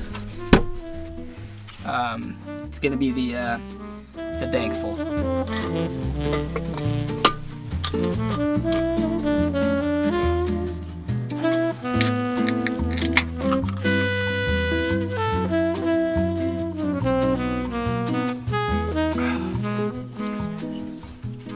I think I'm gonna start on the rice first, just because I think that's gonna take the longest.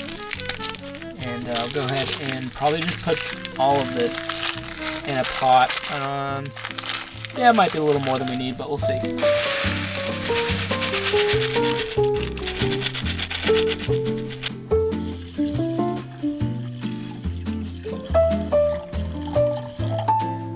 You know what? I used the wrong pot.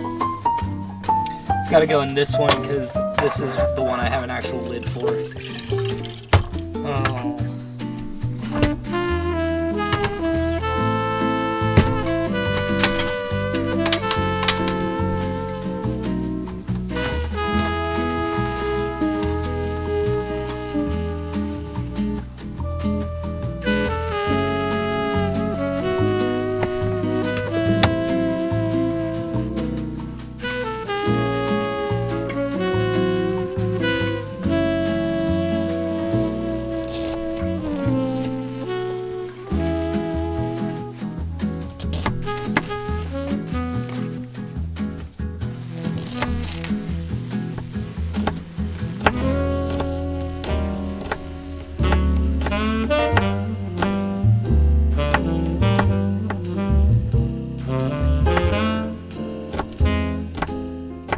I'm also going to go ahead and add some of the stuff that Jenna got me for Christmas.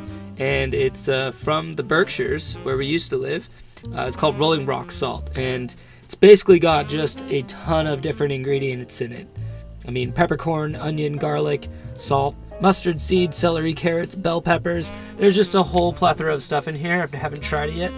And I think I'll spice up these sprouts with it. Oh, it probably helps if I take the top off. There we go.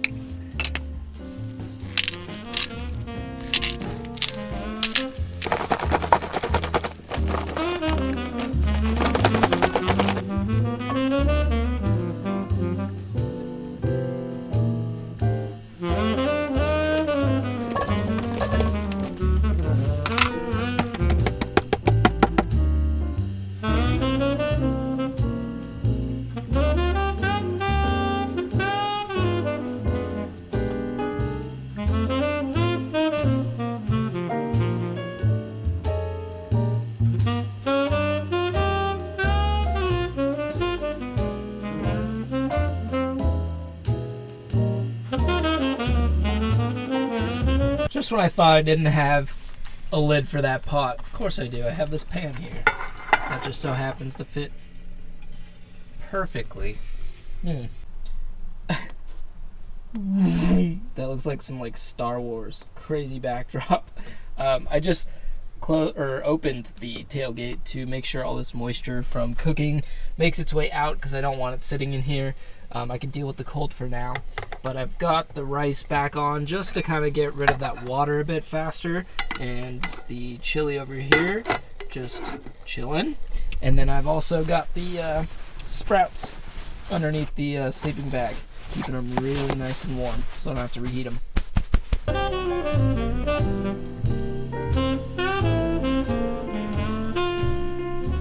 What we have here are Brussels sprouts with garlic, white rice, chili that Jenna made, beef chili, some cheese, sour cream, topped with onion and my grandpa's little spice mix we call chili man. I'm always a big fan of chili. It's probably a good thing I'm sleeping alone in this truck and Jenna's not here because well, I'll leave a window cracked. This looks delicious. I haven't eaten since probably 12 o'clock, and it's coming up on 7, so it's overdue.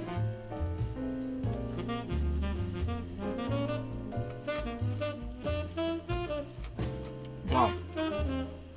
You know, that's some impressive stuff. I didn't even put any extra salt on it. I just put this rolling rock salt. Ain't nothing but chicken. I won't say it, but yeah. I didn't realize it said that before. Anyways, it's a really good seasoning. It's all I used besides butter. It's all I used on the sprouts, and I'm gonna rate this dish like a nice 8.3 out of 10. I'm full. I watched a movie. I'm tired. It's 10:15, and I think I will see you guys in the morning. I'm going to be cooking up some eggs, potatoes, coffee per usual cowboy style, and yeah, hopefully we wake up to some snow outside this tailgate. I'll see you guys in the morning.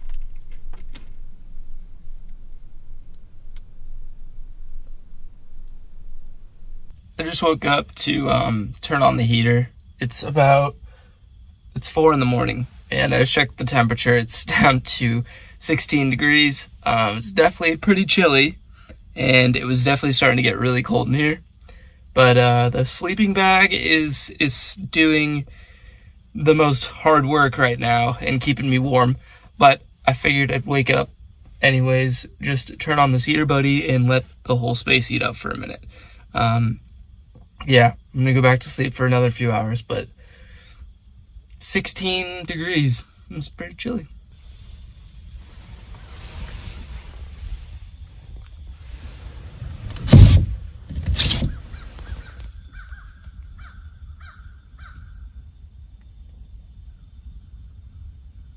I'm out of the truck, got it warmed up, and look at that sunrise. Jeez, that is epic. A lot of orange and teal this morning.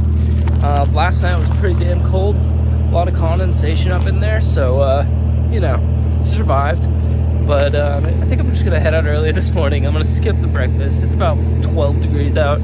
I'll go home and make that heat up truly, and yeah, I'll see you guys in the next one. Keep elevating, and thank you so much for sticking around with me in these cold truck camping videos. If you enjoy it, give it a thumbs up, comments below. See you next time. Keep elevating.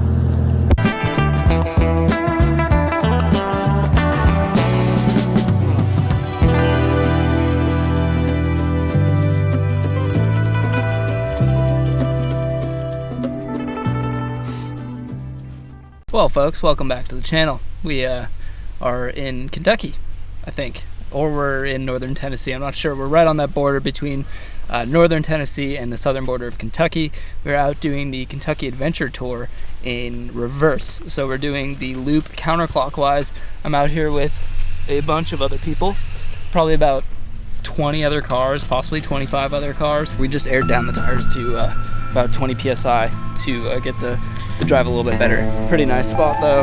We got quite the crew out here. To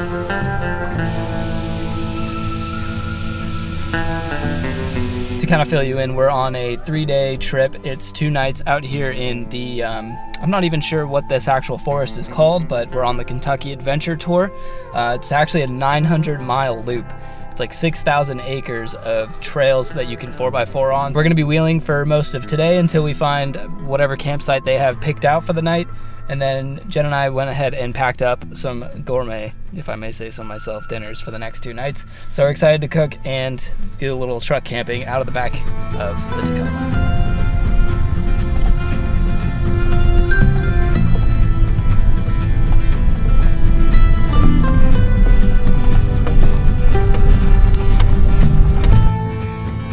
The trail pulling off the pavement got intense right away, and unfortunately Jenna and I didn't film that little first obstacle just because we were so shocked by it, and then also focused on getting through it that we didn't pick up the camera. But here you can see they're filming these little segments here of the whole convoy making its way up this hill. It was definitely an eye-opener as far as what the rest of the trip was going to entail and kind of the intensity of the trail that was going to be expected.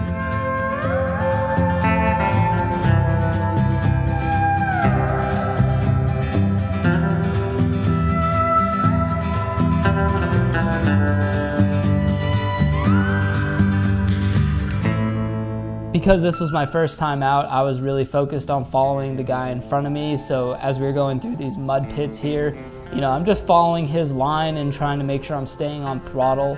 This was my first time really using the 4-wheel drive on the truck, especially the 4-low. And so I was not only figuring that out, but alongside of that, choosing the appropriate gears with the 5-speed, learning that I could probably start on a hill in 2nd gear in 4-low.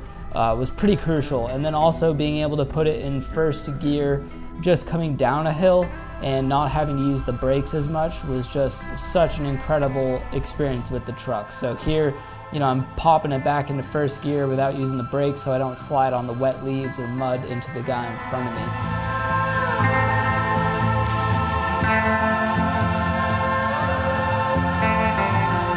We were giving each other a lot of space, especially on the hills. You definitely can't tell from the video, but things were starting to get a little wet and sloppy. So just giving each other a lot of space on the uphills and the downhills.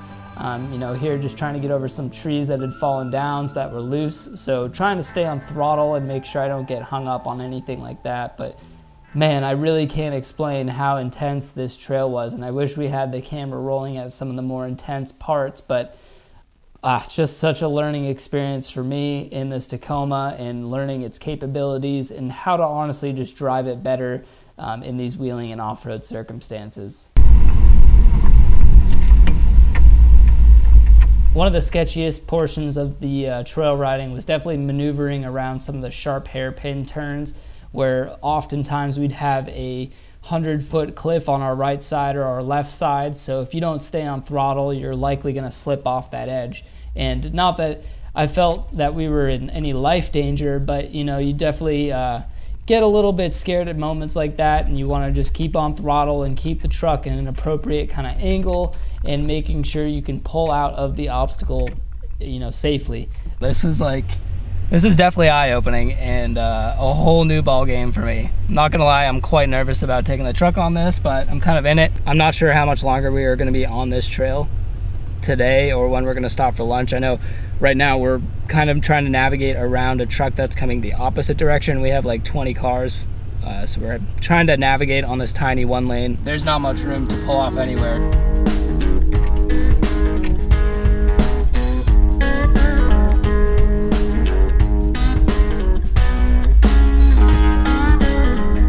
This is really the first time I've even gotten to use 4-wheel drive a bunch, and especially 4-low.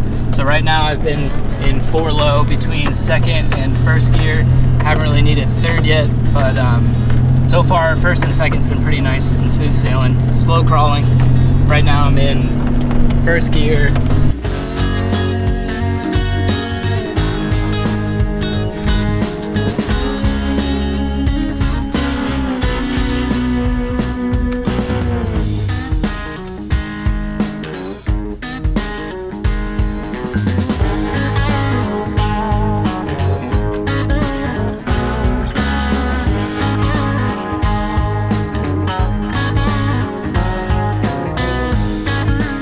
I do want to give a shout out to the gentleman in the Tacoma behind me, whose name I don't even know if I caught or if he told me.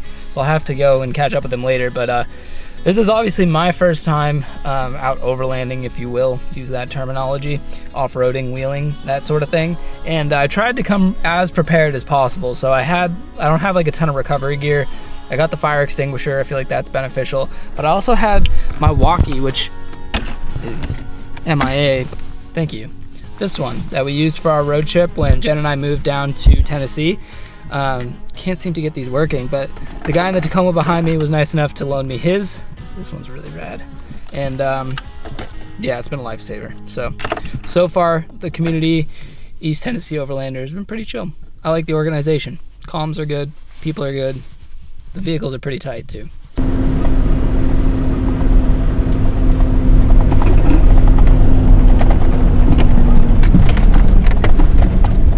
We also came across quite a number of water crossings. So at this point here, I think this was our second or third water crossing, and we ended up actually trailing up the river a little bit just to get ourselves back onto the trail. So here we're probably, I mean, I've got 33-inch tires. They're probably coming up to about halfway on the tires. So nothing too crazy here. But it was definitely a little bit of an eye-opener as far as getting through water, getting through muddy terrain, and then all of a sudden we're on some boulders that we need to get over. So it was quite the experience. What are your thoughts, Connor? Well, I was just saying how great it is that I have this 3-inch body lift, which doesn't serve much of any purpose except for maybe a little bit more ground clearance, and then also situations where you're in the pond. Whoa! Yeah, quite literally in the pond. You're gonna try to stay down in this area tonight somewhere, or go ahead and get out of the mine. Yeah, the place I was thinking about is not very far up here. It looks like it's less than a mile.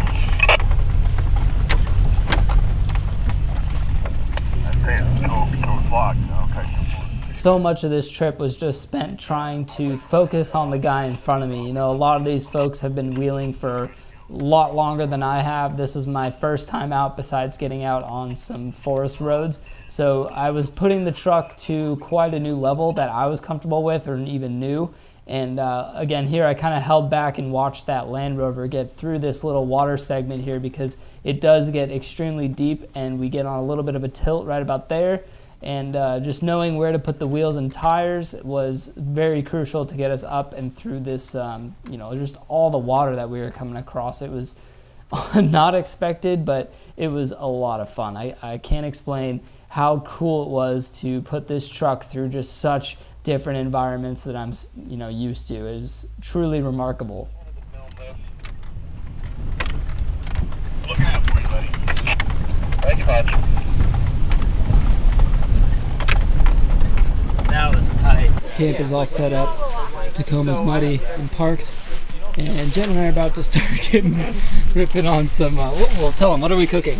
Steak and green beans and potatoes, my favorite. Yes. It's the setup right now. We have it just with the one bed. Later on we'll do the 2-bed system. But for now we gotta get cooking on some steak, some potatoes, some green beans, and yeah, let's do it. We got green beans going, we got some potatoes that have pre-seasoned, some steak that's been kind of marinating with some salt and pepper for the last 24 hours. On the cast iron we've got the potatoes, waiting on the green beans, and then we'll throw the steak on the cast iron and finish it up with a nice bone apple tea, my friends. Good morning, folks. It's the day 2 of the Kentucky Adventure Tour, and we've got ourselves a little bit of snow. If you can tell on the camera, yeah, I got a little wintry mix going on this morning. Everyone is just breaking down camp. Tacoma's already broken down because we slept in the toppers, so we just need to get it warmed up, and then we're off to day 2 wheeling.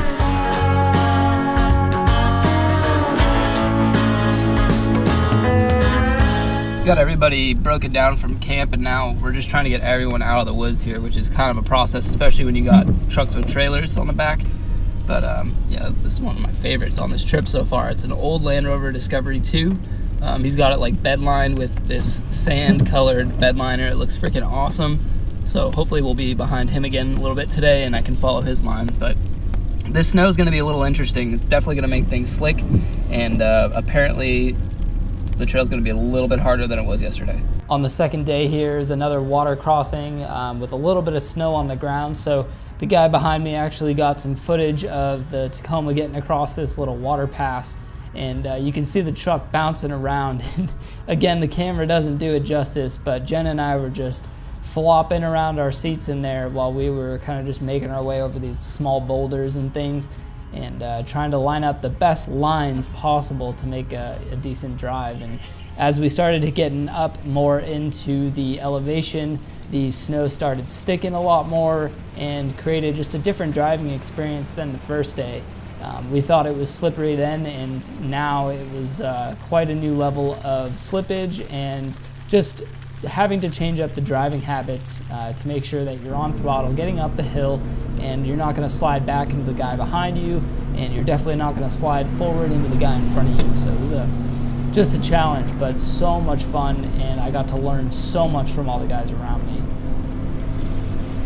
Currently we are stopped close to the top of the mountain, but we ran into a locked gate, so not sure what the play is here yet, if we have to turn around or just keep making our way up. But the snow is definitely coming down now, starting to cake down on the ground, so I know we have to come back down this way. We'll see how it turns out getting the rest of the way up. Once we finally made it up to the top of the mountain, we all got posted up and kind of took a little photo session here at the top of the mountain in the snow, which was pretty cool. There was some neat little overlooks. Again, here we ran into a closed gate, which was a little unfortunate because that meant we had to go back down the same way we came up, but now this time with even more snow, which made for a bit of a challenge, especially an unexpected one. And one thing I thought was really cool was these guys, some of them were actually pulling trailers behind them during the trip, which was just remarkable because I was so concerned with just getting my truck up, and these guys are out here with trailers. Mind-blowing. Currently about 4:10 in the afternoon, and we are basically still up at the top of the mountain. One of the other vehicles got a flat tire or punctures in multiple spots, so we ended up trying to put like a handful of plugs into it.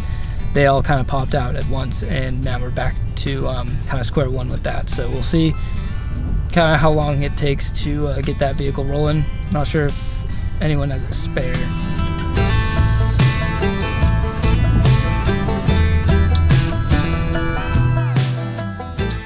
At this point, we finally got off the mountain, and Jen and I just decided to call it on with one night of camping. We weren't really up for the second night, especially with the snow coming down and having not necessarily not a capable truck, but one of the lesser capable vehicles on the trip. We figured it was probably best to just head home, especially since we ran into some issues. The Tacoma made it back home. We dipped out on the second night of camping after had a little bit of a breakdown with the Tacoma on the last trail, and it got late and we decided to head home. But I wanted to show you guys the Tacoma. It actually held up awesome. We didn't dent or break any body panels or anything like that. The damage we did do, I gotta pop the hood.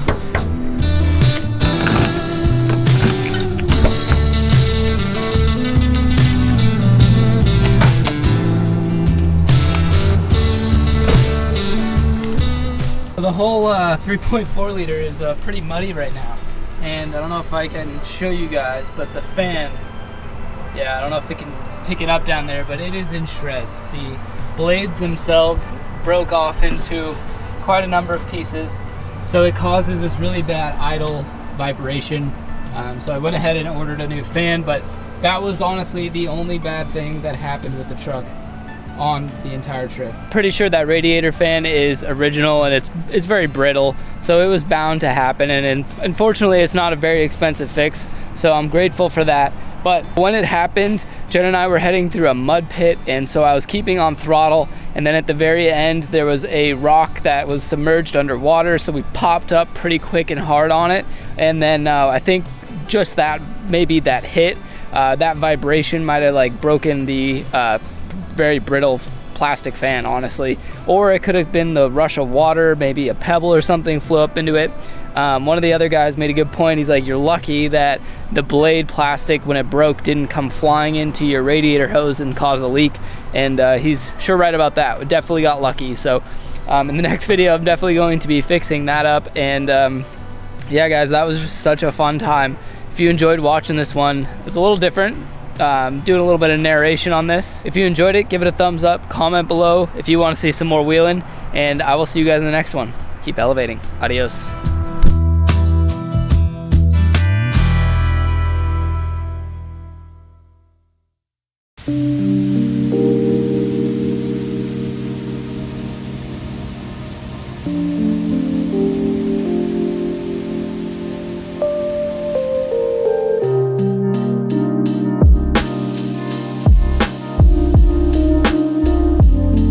Not your average start to a video of mine, but today Jenna and I are out here at this amazing waterfall doing a little camping in Alabama with the Tacoma truck camper.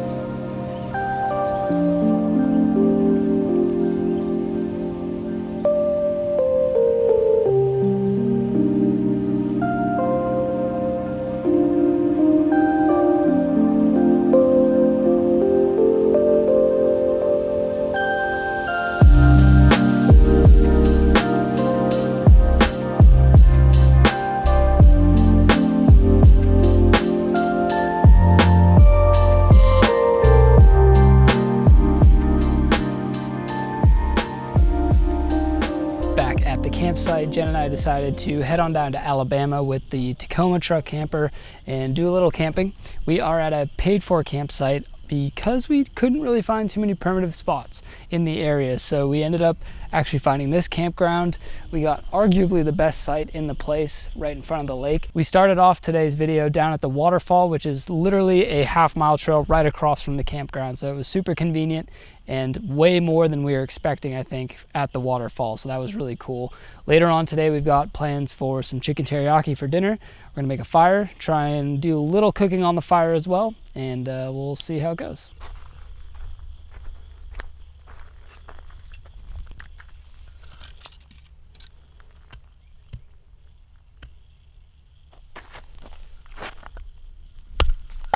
Okay, fail.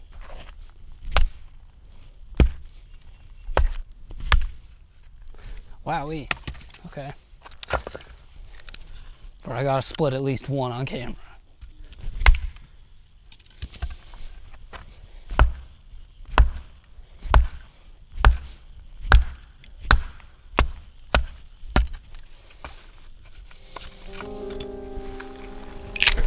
Jeez Louise.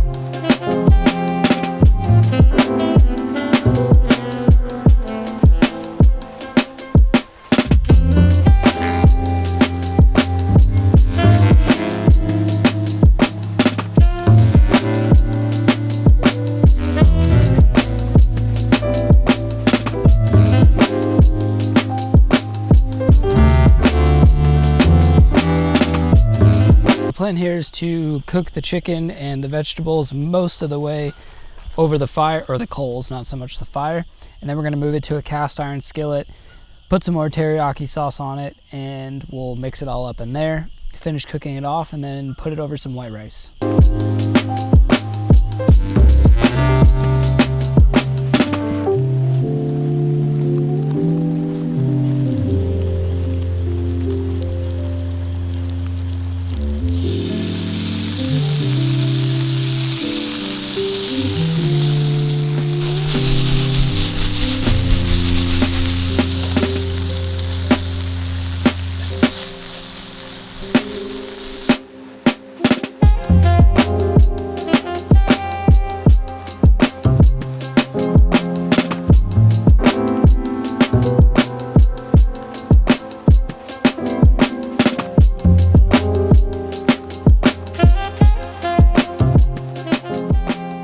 the next day. Jen and I are all packed up now with the Tacoma, ready to hightail it out of here. Looks like it's actually might start raining, so we're just in the nick of time. I'm just brewing up a pot of coffee and then we'll be on our way.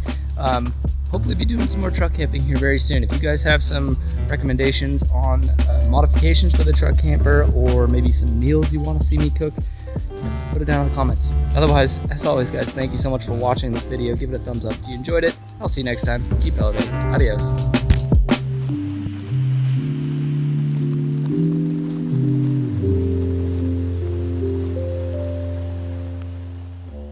Today, Jen and I find ourselves out in the Cherokee National Forest. Right now, we are down at the very bottom, down by the Ocoee River, and we're going to be making our way back up into the Cherokee Forest, where I went back in November to try and either find the same campsite or possibly a different one. Not really sure. Didn't learn the roads a whole lot when I was in there, only once, so it's going to be a little bit of a kind of figure it out on the way as we go type of thing.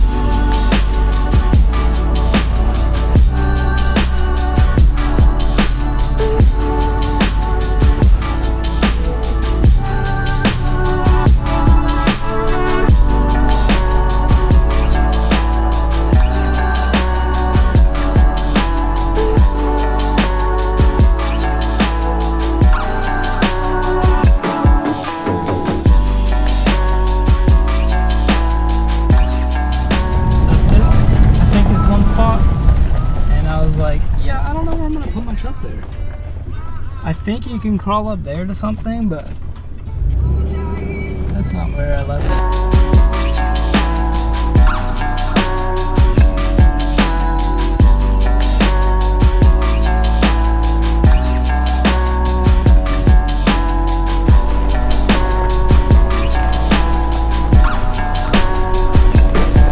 We just drove out about 10 miles into the bush, practically. We're in the middle of nowhere.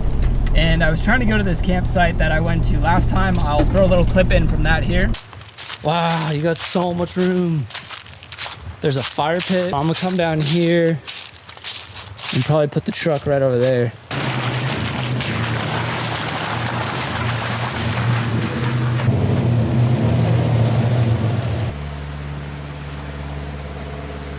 But unfortunately, there was an older couple there who had looked like they made this place a home for a week. So we're gonna go backtrack to a spot we saw probably another 5 miles behind us.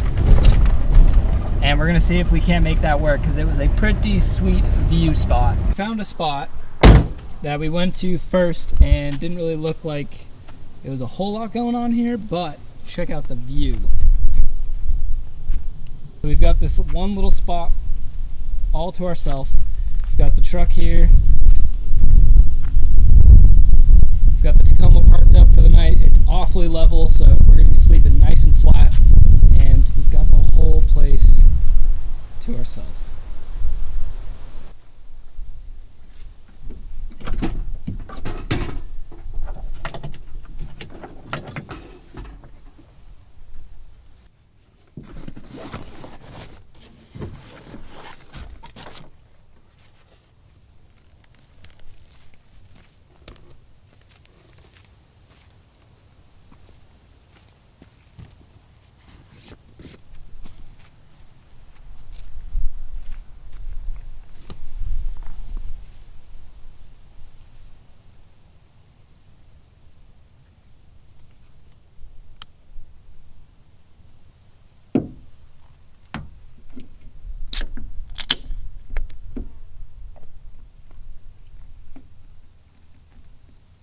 Did that backwards.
Jenna did not have a good night's sleep last night. We were getting ripped on by all the wind coming across here, which was a blessing and a curse because it was like 90 degrees when we got here, probably like 75 when we went to bed. So the cross breeze was clutch, but it was a little loud. It was very loud. It was very scary and loud. Very scary and loud. I would agree. We kept thinking that our chairs were going to blow away or blow into the truck or just off the cliff altogether. Probably not the best spot for them, but we made it. Morning is here. We made some fresh coffee, letting it chill, and we're going to go ahead and kind of just pack things up and get out of here. So Jen and I just left our spot. We were kind of in the middle of packing up and making coffee and all that, and this car rolled up on us kind of as we were waking up and was the only other car on the road, and he like pulled down, turned back around, and then just kind of sat there. So we decided to get up, make coffee, and kind of get on our way. And we were starting to pack up, and then sure enough, he comes over, gets out of his car, comes over, and just, I'll start by saying nothing happened. He was a fairly nice guy, seemed a little bit loose around the edges, and overall everything was okay. But I just want to I want this to be a point to like keep your eyes and wits about you when you're out in the backcountry, in the woods, in the forest, even in a national forest or state-run area like this. You never know who you're gonna find, and you can't be too trusting. So be cautious and feel out your surroundings. Leave if it doesn't feel right. We left. We're gonna go enjoy our coffee now out on this beautiful overlook, and then we'll be heading on back home to Chattanooga.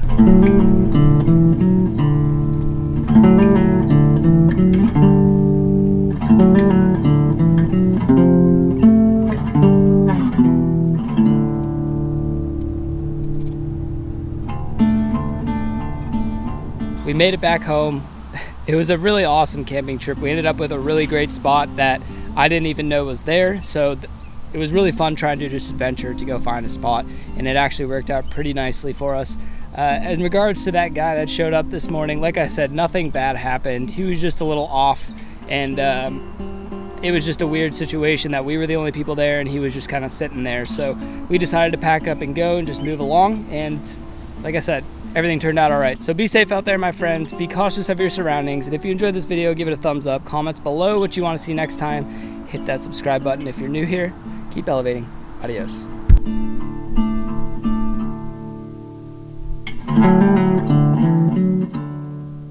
Today, Jen and I are in the first gen Tacoma, taking it out to go do a little bit of camping. It's been far too long since either of us have been on a camping trip, and far even longer it's been since both of us have been on a camping trip together. So today I found a cool spot. It's kind of at like a bluff top, so I'm hoping it's got a good view, although it's a little bit overcast and rainy. We'll see how it plays out.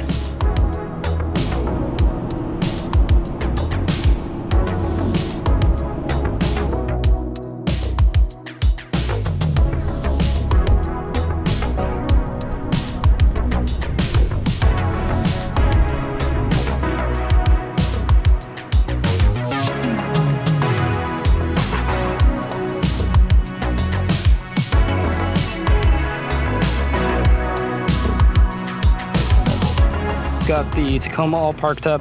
We just had to put a couple wooden blocks on the two rear tires to get it a little more level. I've got the solar out right now, just recharging because, well, I'll go over this later, but we're really putting it to its test today. So grabbing as much sunlight as possible. We've got a little fire pit, and you probably can't see it, but we've got a nice little lake view just beyond the tree line.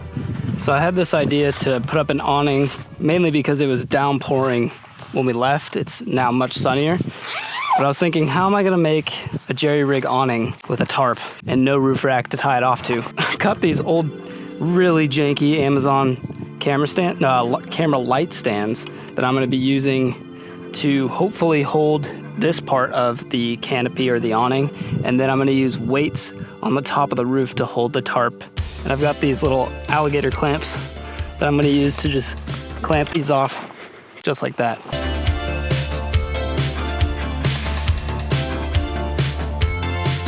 I wonder if this looks as janky as it feels.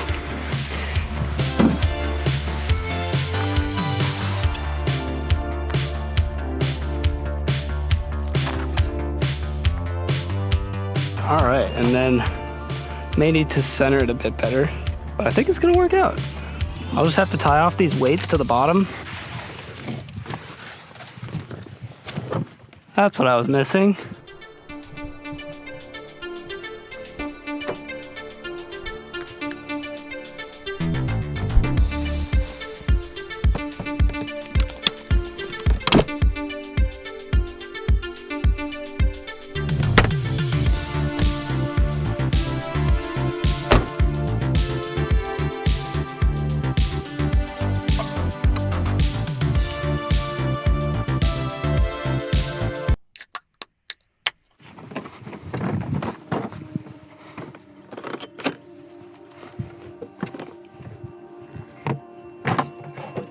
Here we've got the Toyota dual zone refrigerator. This could be either dual zone fridge, dual zone freezer on both sides, and it powers directly through my solar. And I also have a second cable where I can plug it into an AC port while I'm driving. Here we've got your typical just wall cord, don't know the proper terminology, with the side that goes on the fridge. So we're gonna plug this in just right down here. Power on the inverter and get this plugged in. And now the UI, or the menu system up here, is really, really simple. So we can go ahead and power on the fridge. And you see it comes on already. I have set to ice, and this side is fridge. You have two compartments. One is gonna be smaller than the other, labeled by S and L. So if you press and hold the plus and the minus sign at the same time, it'll actually turn right to this ice mode. And on this side, I have it set to 37 degrees Fahrenheit, which is just a good temperature for the fridge. If I wanted to make it a dual zone fridge, what I would do is press and hold these two. And now we've taken the freezer into fridge mode, and we could then bring the temp all the way up to match the temperature on the other side. But in this case, I've got stuff in the freezer that I need to keep frozen. So we're gonna switch this back to ice. So if you come in here, I'll show you underneath the two lids, show you the freezer side first, which has this nice, it's plastic, but it's solid. It's a pretty nice little handle. So we lift that up, and you've got plenty of room here in the freezer section. We've got ice cream, we've got green beans, and if any of you have been watching my channel for a while, you know I like to keep my coffee in the freezer. On this side, you have the larger section with a fridge. So inside, you can see I've only been able to fill this up halfway. I had a full 6-pack of beer. We've got eggs, we've got sausage, butter, toppings, we've got cheese, a bread loaf, and we're still not even halfway full here. So, I mean, I think you'd be hard pressed to fill this up unless you were going on a trip that's gonna last you maybe more than 5-6 days, upwards to a week. Right here, you've got an extendable handle, which has 2 levels, and it locks into place. And then it's also got these wheels back here, which are pretty rugged. It's not a plastic wheel, it's actually a rubber wheel with a metal hub. I've drug it around the grass a bit and had no problems with that. This is just the first camp trip with the Toyota refrigerator. I'm really excited to put this thing to the test, even just overnight, see how it holds up, see how quickly it draws down my power system. I've got a pretty small and weak solar setup, so it's not really gonna do it justice, but I'm excited nonetheless to see how much power this thing draws in that max eco mode, holding it up overnight with the freezer and the fridge on. Toyota, thank you so much for sending this out. I'd be looking forward to giving you guys an honest update weeks, months, maybe a year after this thing has been owned, and let you know how it's doing.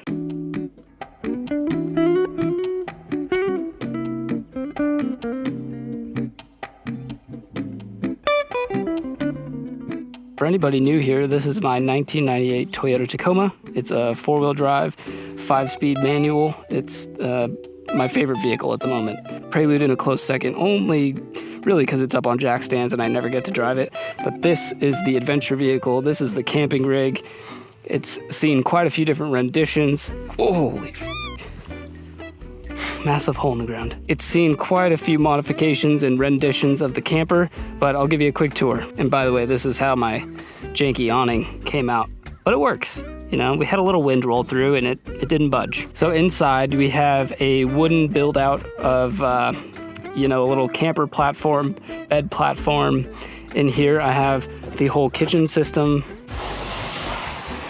It's about a 4-foot drawer that's maybe a foot deep and holds literally everything. Stove, pots, pans, coffee maker, a little bit of utensils and some seasonings and everything you need for a camping trip. Running the full length of the truck bed is this little hole here, which I basically use to put fishing rod, different little pieces of truck gear blocks that I use to level out the truck, which are currently under the rear tires because we're on a bit of a hill. On this side, I have my solar setup. So we've got a AGM deep cycle battery on this side. It's again, not really meant for camping. It's almost like a starting battery. It doesn't have a whole lot of reserve capacity, but I got it really cheap and it's gonna do the trick for now. And then on this side, I have my solar controller mounted running up to my 750 watt Synwave inverter.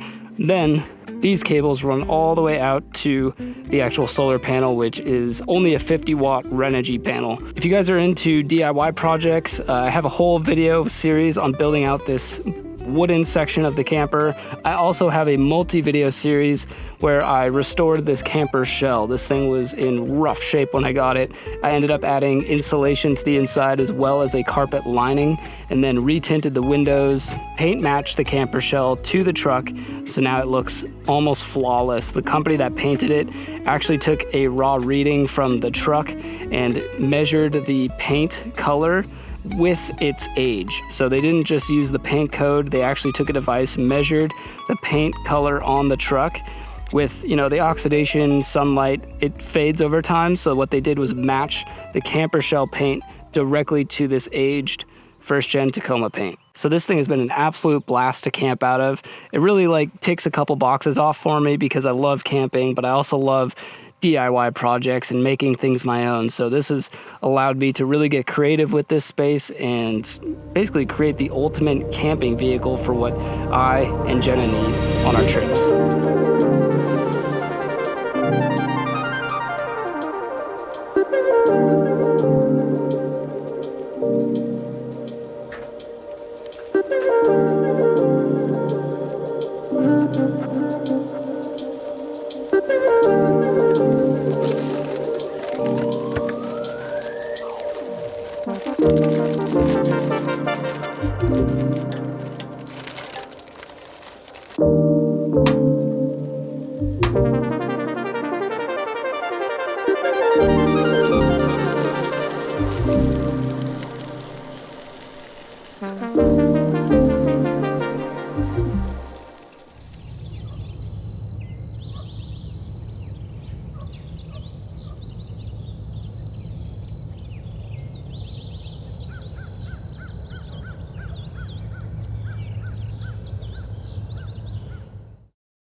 Good morning, folks. Slept pretty good last night. The fridge, as I'm sure you're all anticipating to hear, did in fact turn off, but it wasn't its fault. We were getting really hot inside the camper last night, so we ended up throwing the fan on the same battery's power source, and that fan I already know for a fact depletes the battery overnight. So that coupled with the refrigerator, it was just bound to happen. Plus we got really cloudy coverage this morning, so we're not really regenerating any of that solar to go back into the fridge. But no worries, like I said, I have this cable here which is designed to run through the car's power system while you're running the car, obviously so it doesn't deplete your car battery. But if you're driving home like we are today, you can pop the fridge on that, get things back to proper temperature, and pretty stoked with it. I do have a modification or maybe just a repair that I have to do when I get home, so stay tuned and do a little DIY as soon as we get there.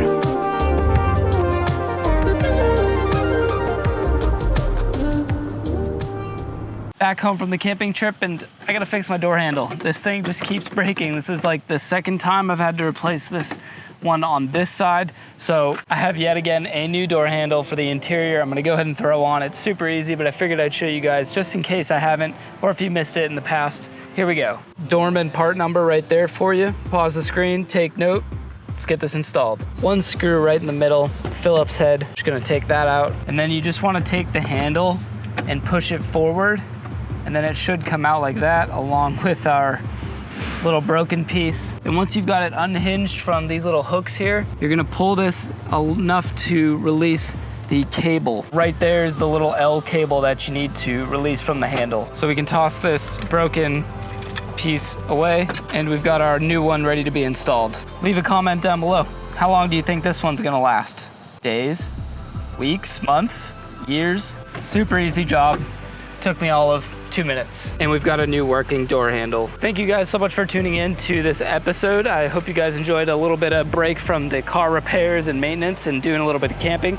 And we're back onto the repairs, hopefully back on the Prelude, doing some more stuff on the Tacoma. But what else is new? Make sure if you guys are new here, hit that subscribe button. I will see you in the next one. Keep elevating. Adios, my friends. Cheers. Welcome back to the channel, my friends. We are in the Tacoma doing some camping as promised. I was gonna save you guys the trek up here and pick things up as soon as I got to the campsite, but the one I wanted to go to over here is actually closed for the next 5 days. I missed it by that much. It says it's down for winter maintenance. So there's one other spot in this WMA land that I'm gonna go check out. It is about 7 miles that way. And there's no signage here saying it's closed, so it would be quite unfortunate if we drove all the way out there just to find a sign saying it was closed, when it would make a lot of sense to put it here right next to the map. So I'm gonna go test my luck here and see if we can get the Tacoma out. Like I said, it's about 7 miles, so it's gonna take us about 15-20 minutes to get out there.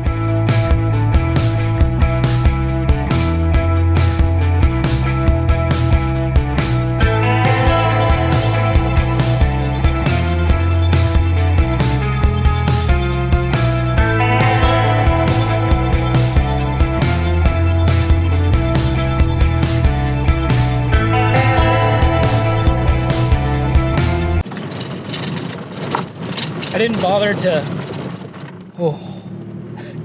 bother to air down the tires because I didn't think I was going this far in. We're about a mile away now, and you're supposed to get there before dark. That's the thing, is they close the gate at sunset, and we are pushing it. I think sunset's probably in 30 minutes to 40 minutes. I'm still not sure I can camp there. Last time I was there, I'm pretty sure I remember you have to be tent camping. I don't think they let you stay in your vehicle. So we'll have to play it by ear, see what happens when we get there. The thing is, the other campground's closed. So if vehicle camping is prohibited, I may still try and do it. And then if someone comes and, they can kick me out. That's no problem. I don't mind. They'll have to open the gate to let me leave. But I think it'll be all right. Oh my gosh. This is our left. So we should find our camp hopefully down here. All right, I saw the gate closed and I almost lost my mind. But this is the campground we're trying to go to. Oh, I'm pretty sure I have to have a tent to be here. Let's read signs and see what happens.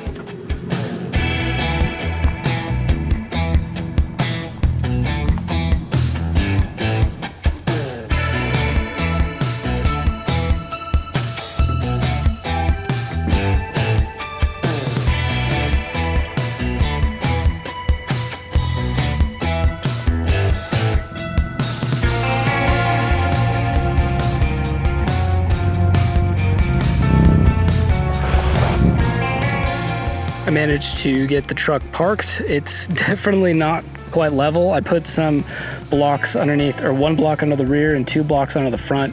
I think ideally 3 blocks under the front would have been better, but it was pretty tough getting onto the 2 blocks as it was. So this is how we're gonna do it. It's definitely got a little bit of, it's kind of like that.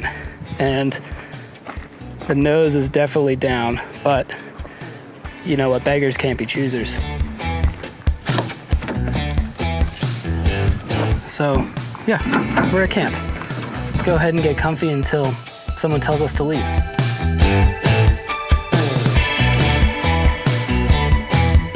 Before the sun goes down too much more, I may as well show you guys and any new viewers the truck setup. So I have obviously a single bed. I used to have a counter on this side. I've since taken it out to make room for the dual zone Joy Tuttis fridge, which now sits this way. It is kind of permanently in there. I could always take it out, but that's the way I want it to stay. And then I'm gonna build a new cabinet this way. That wind's starting to pick up. Anyways, I've got inside a poor man's Jackery. It's basically a marine battery with an inverter, solar charger. I've got the solar panel up on top of the truck, so it feeds that.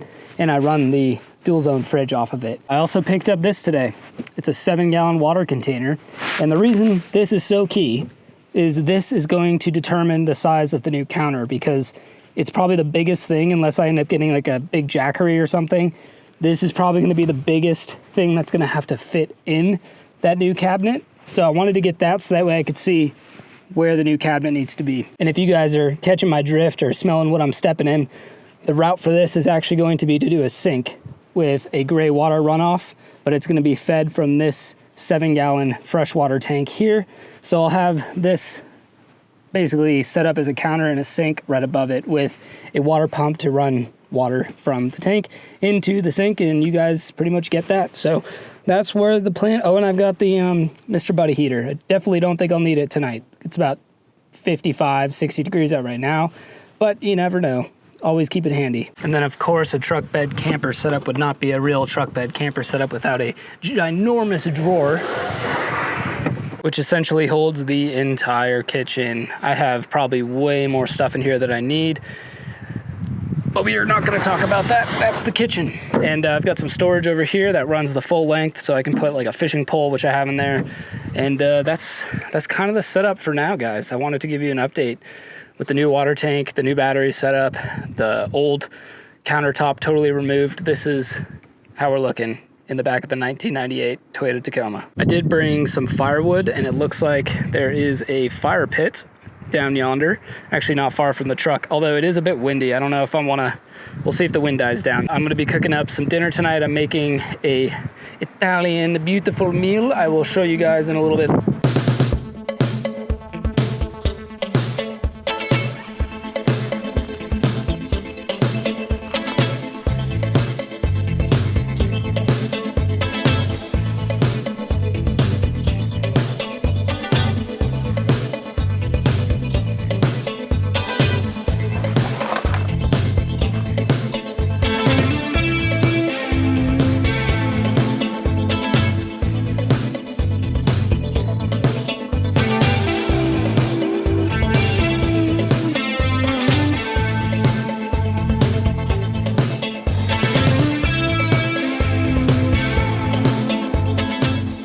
The fire was a complete bust. Every time I got it going, the wind just picked up, so I may just turn to cooking dinner while the light's still out. I think because of the wind, I'm gonna actually cook inside the truck, which will be good to, this whole camping trip was one, to get back out. It's been too long, but also to test all my gear. It's been a while and I wanna see how things work. And it's not inclement weather by any means, but I'll treat it as if it kind of is, and we'll see if we can cook up dinner in the back of the truck without the wind.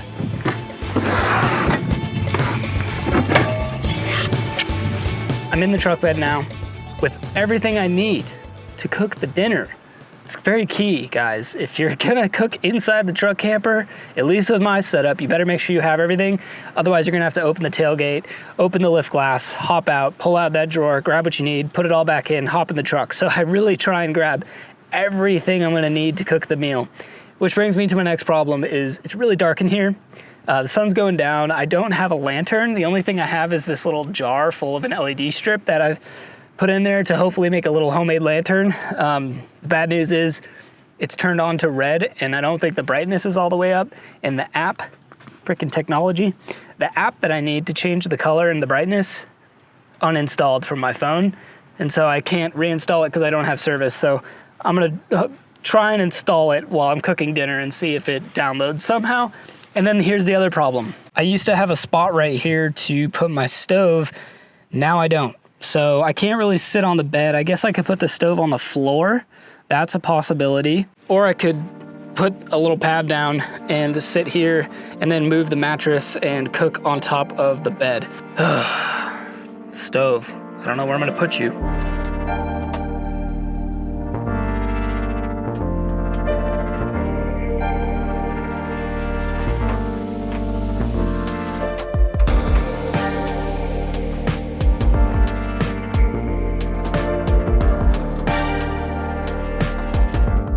In the fridge, I packed up,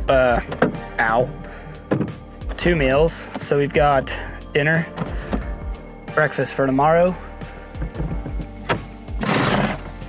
and on this side, I've got milk, coffee, pasta, which doesn't need to be cold, but I just put it in there for safekeeping. In the kitchen tonight, we are cooking cherry tomatoes, spinach, and then I've got some pieces of chicken inside this cream cheese container. Pesto, some pasta. I usually use angel hair for this dish, but spaghetti will work. I already had it. With all those ingredients, we're gonna be cooking one of my favorite dishes, which is pesto chicken pasta. I did forget artichokes. That's one thing I usually put in there. I forgot to grab from the store. But I am adding spinach this time, which I usually don't do, so sorry artichoke, spinach wins this round. The app downloaded, and see if I can, oh no. The lights might be, oh no. They're not working so great. Half of them are not working at all. And nothing's happening if I change the color. That sucks. Well, we might be out of luck for the lights. Duly noted, I need a new lighting setup for inside this truck camper, but for now, we've got half yellow, half white light. It's gonna work. It's gonna have to work. But this is exactly why I am testing this stuff out. I forgot that I don't have a lantern, and I do want to put like some much brighter lights probably behind this little edge here on the top of the camper, and then run kind of like how I used to have it before I added this carpeting, and just run it all the way around the top. That gave me really good lighting in here, but I think I need a new LED strand. First things first, I'm going to dice up or chop in half the cherry tomatoes.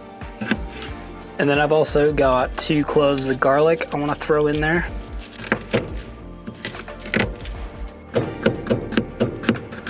And then lastly, we're going to put the spinach in there as well. I'll just put all this to the side.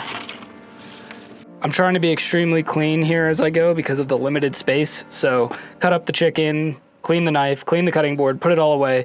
I've got the pasta ready, and I've got water in the pot. Because I've got a dual burner stove, I'm gonna do the chicken, vegetables, and pasta all at the same time. So I think we're pretty much there. Let's go ahead and turn it on.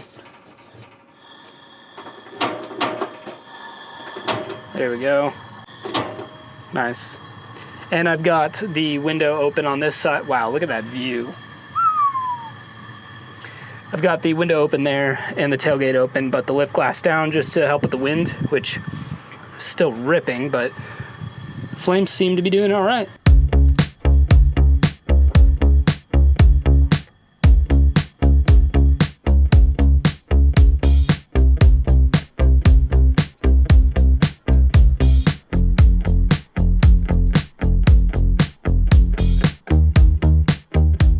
I also picked up this little radio. It's a 5-way powered, so it's solar powered. You can hand crank it, or you can put AA batteries, or it's got a rechargeable USB battery in there. It's pretty cool. It's good for camping because, yeah, sometimes you don't have service, and this will help with that because it's through radio, FM, AM, and it's also got weather band. Nice. So I'm out and about, and my phone's not working. I can still get weather alerts.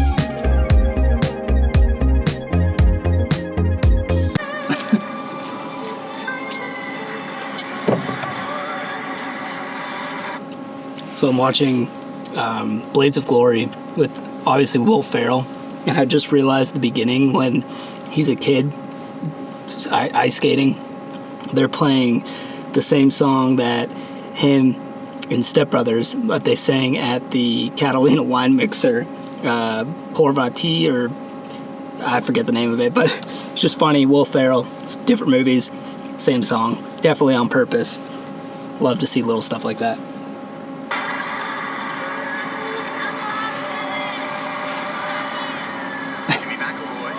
crowd swooning as he comes out of that spin flawlessly. They are giving him the love, and he is giving it right back.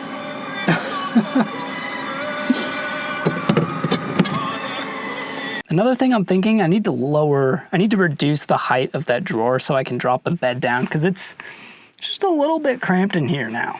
I don't know, maybe I got bigger. I've been going to the gym, you know. In reality though, I do want to make this bed maybe a little bit shorter so that way I can more comfortably sit upright. I'm still also debating on just building my own camper shell, guys, and making it exactly how I want, because this one it's close, it's cool, it's painted, paint matched, it looks great, but I feel like I want more room. But I'm getting ahead of myself. It's currently 55 degrees inside the camper shell, 44% humidity. It's honestly perfect. I'm gonna sleep like a baby. I was going to use the, what are you called?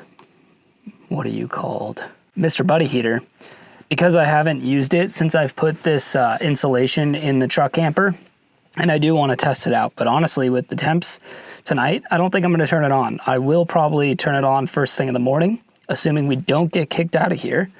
I'll turn it on in the morning to warm up the back of the camper before I, get up and get at it. With that being said, I'm going to pop on the rest of my movie, get comfy, and I'll probably see you guys first thing in the morning, unless I have to turn the camera on in the middle of the night because I got kicked out. We'll see. This wind is absolutely ripping through the camper windows. Not too concerned about it, but it actually is pretty dang nice having the screen windows on either side, because the wind is, well, kind of blowing at an angle at which it doesn't blast right through, but it's like a nice calm breeze, except for when it really picks up. Then it's pretty gnarly. I'm thinking at this rate, they probably would have already sent somebody out here to check on the place and kick people out if need be. Oh, my battery's about to die too. So I think we'll be all right, and I'll see you guys in the morning. Good morning, folks.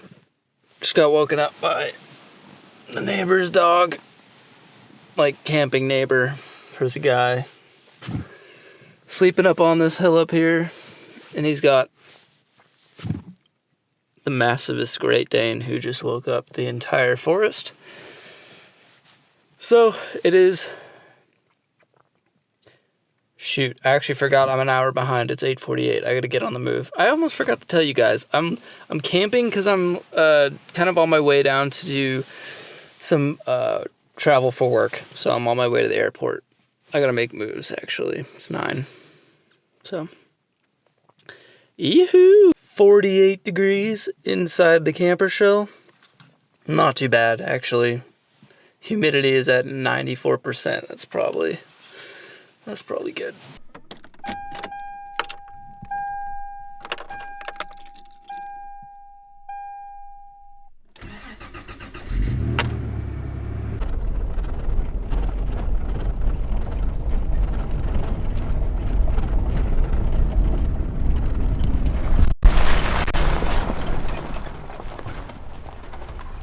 Got mud all over the camera. Just went for a nice little bicep and back workout over at the Planet Fitness here. I think I'm in Dalton, Georgia, something like that. Actually, a really nice Planet Fitness compared to, ooh, it's a little bright. A lot more machines and much larger. Also, I am now headed to the airport. I think I'm gonna make it just in the nick of time. I may have time to cook up the breakfast that I still have in my refrigerator, because I don't necessarily want to leave the fridge on while I'm away for this work trip. I'm going to be leaving the truck at the airport, and although it would be out in the sun recharging, I'm just a little worried about leaving it plugged in unattended for that long. I don't think anything would go wrong. The fridge has an auto shut off in case the battery gets too low. And the inverter also shuts off if the battery gets too low. Your boy made it to the airport with plenty of time. I'll see you guys in the next episode. I'm actually, when I get back from my trip, I don't get in until really late, so I may actually either do some stealth camping in this airport parking lot, or I might just get outside the airport and find somewhere to stealth camp. So there may actually be another camping video sooner rather than later. Thank you guys so much for tuning in. Love you guys. See you next time. Keep elevating. Adios. Bye-bye.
here's the old campsite for the night.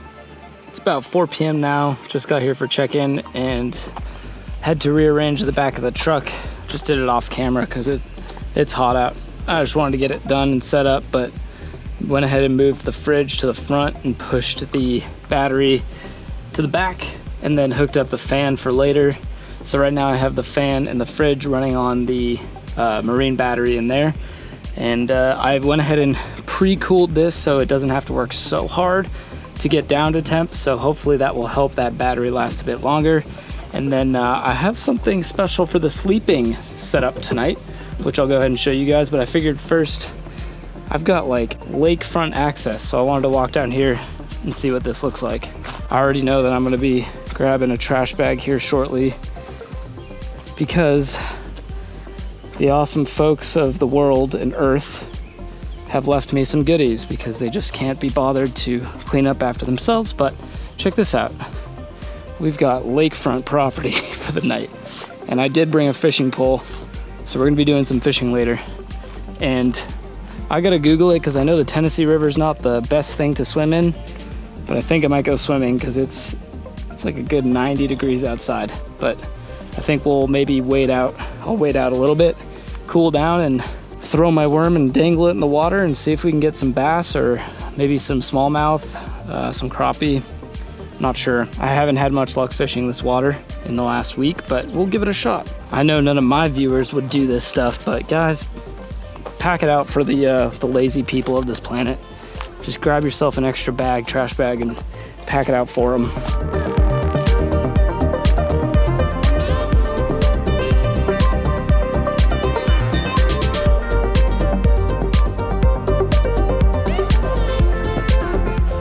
Now that I've got camp set up, I think in the words of Steve Wallace, it's time for step 2.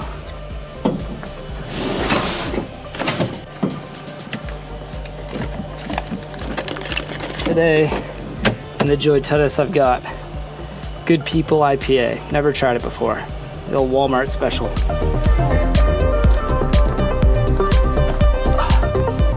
Whew. Good day, folks. Welcome back to the channel. It's been a minute since we've been out camping, and it's been a minute since I had the camper shell back on the truck. Sorry for the well, I'm not sorry. Been working on this bod, but sorry, it's just way too hot. In fact, got my little thermometer, and I don't know if you guys can read that, but it's 97 degrees outside with 70% humidity. So that's awesome. Hence the no shirt lifestyle. Yeah, so it's been a while since I had the camper shell on the truck. I took it off to move some furniture around, and honestly, when I was in Colorado, I saw so many first-gen Tacomas and Toyotas and just campers in general that it really made me miss my setup. So I really wanted to put it back on there, which, let me tell you, doing that by yourself, the best time ever. I'll throw in a picture of what that looked like because it was a janky setup, but I didn't hurt myself.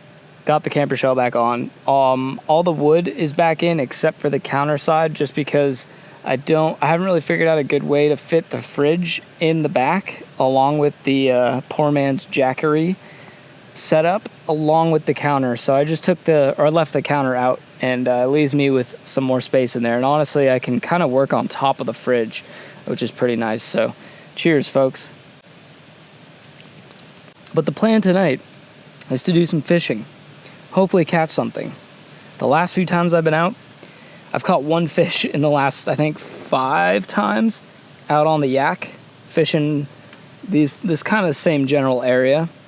I caught one largemouth, so hopefully we'll have some good luck tonight.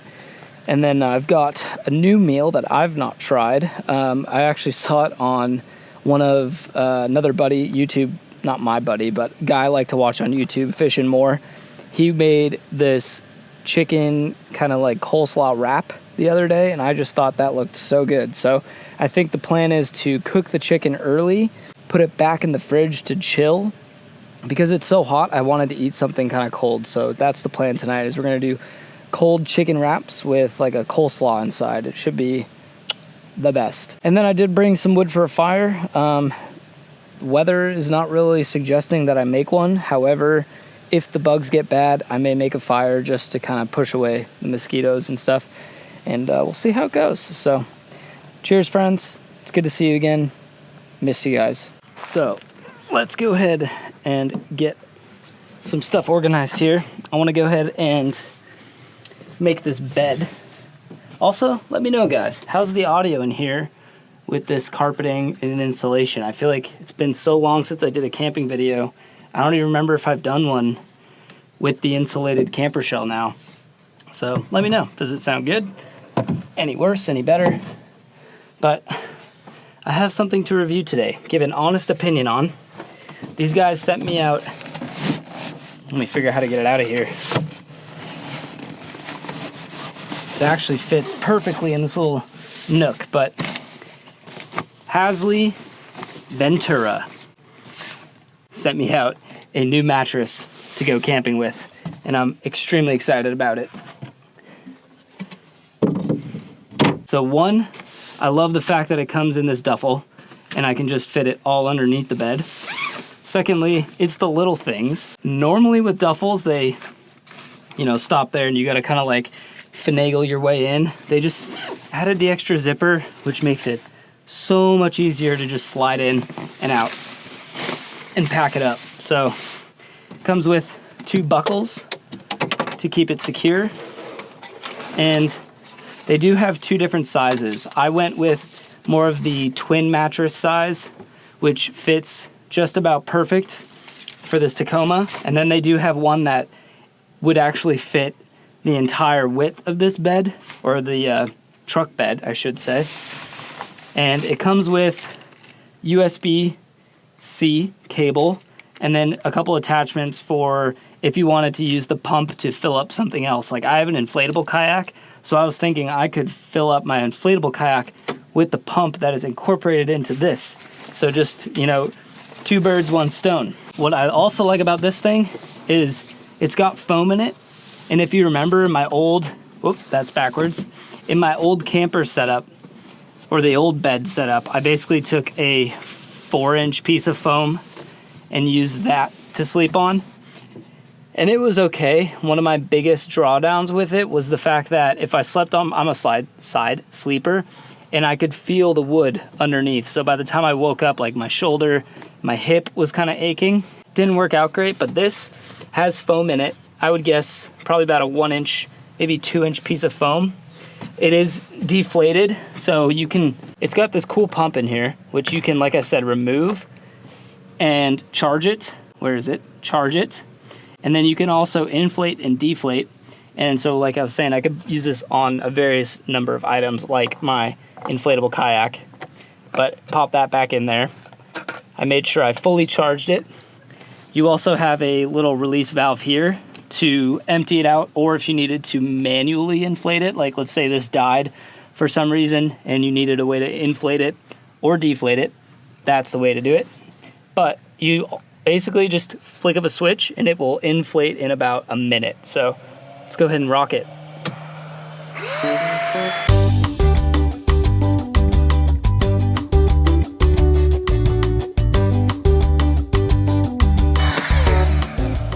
I don't even think that was a full minute, and this thing's already inflated. And you can kind of see the foam is on top, and then it inflates a little bit more on the bottom side. And not to mention, it's got a lifted area here, which is kind of an incorporated pillow.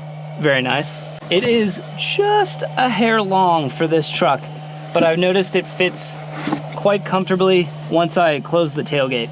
I have not slept in this, only laid down on it briefly, like you just saw.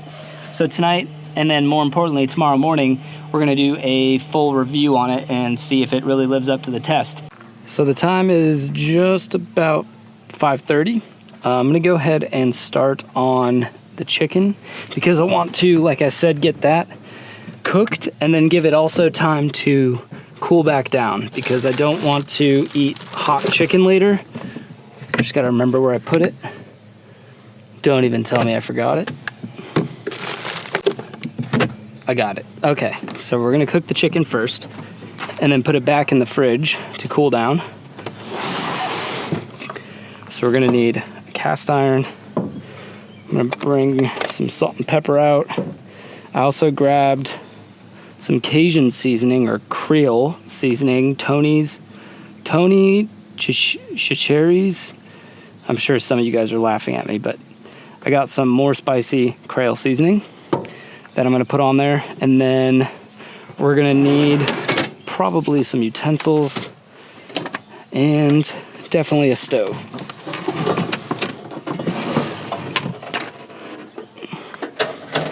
A little bit of gas, which might actually be out. So I'll grab a fresh canister. I definitely want to eventually, instead of buying these canisters, just get like a half-pound tank, which I think you can refill, or at least return and have them give you a new one. So I'm not just having to throw away these things, because that's awfully wasteful. But I think that's what we need to get this going. I have a noodle in here from the last time when camping. Put that on the stove.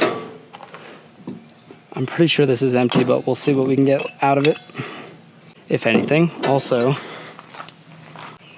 think it's time to put a shirt back on, because usually it costs you guys 99 cents a minute for this, but also I don't want to get hot like chicken fat splashing on me, so we'll do the responsible thing here. And let's see what we got for gas, if any. Heck yeah. Turn that pretty low. Cooking on cast iron's nice, because once you get it hot, I think it's doesn't take much to keep it hot. Let's go ahead and season up the chicken. Whew, which is basically just gonna be some salt, some pepper, and some Creole seasoning or Cajun seasoning. I'm not sure if there's a difference. Let me know down in the comments. And then I want to flip this chicken so I can get the other side. Thought I had some tongs in here. There they are. And we'll just flip some of these. Probably should be using a bigger plate, but we're camping, so it doesn't have to be perfect. This ain't no Rachel Ray cooking show. This is Connor Lee's fantastic camping cooking. And we'll get a little more of this Cajun seasoning on there, or a lot of it. And then what I might do is just put this back on, give it the old shake.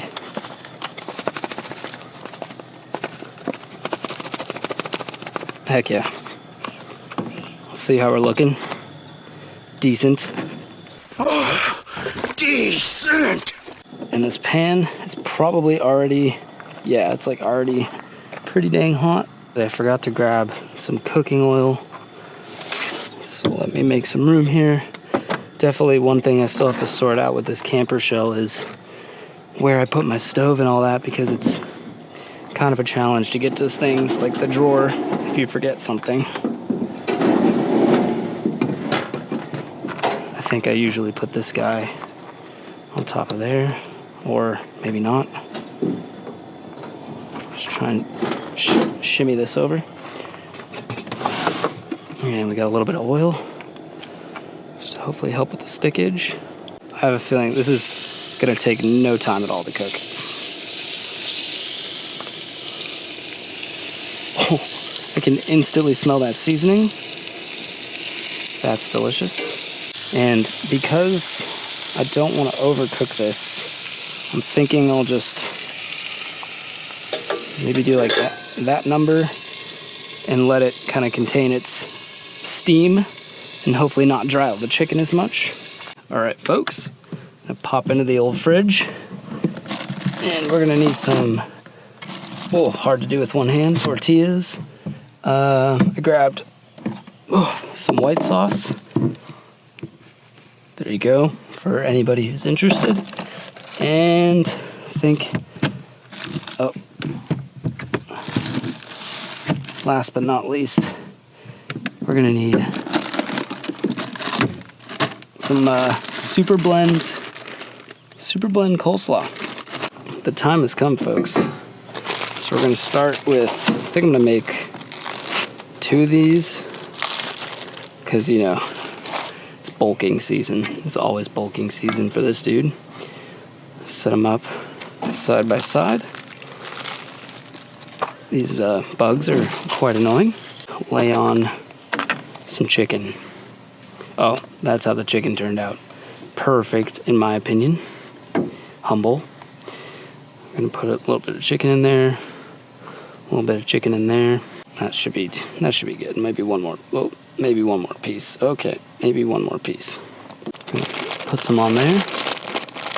We go pretty heavy with the veggies because I like a lot of crunch. I think it's gonna make it that much more delicious. And then the secret sauce.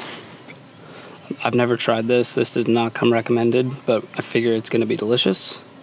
And I'll see if I can maybe wrap these up like a burrito. I don't want to pat myself on the back, but I can do a pretty good job of rolling these up.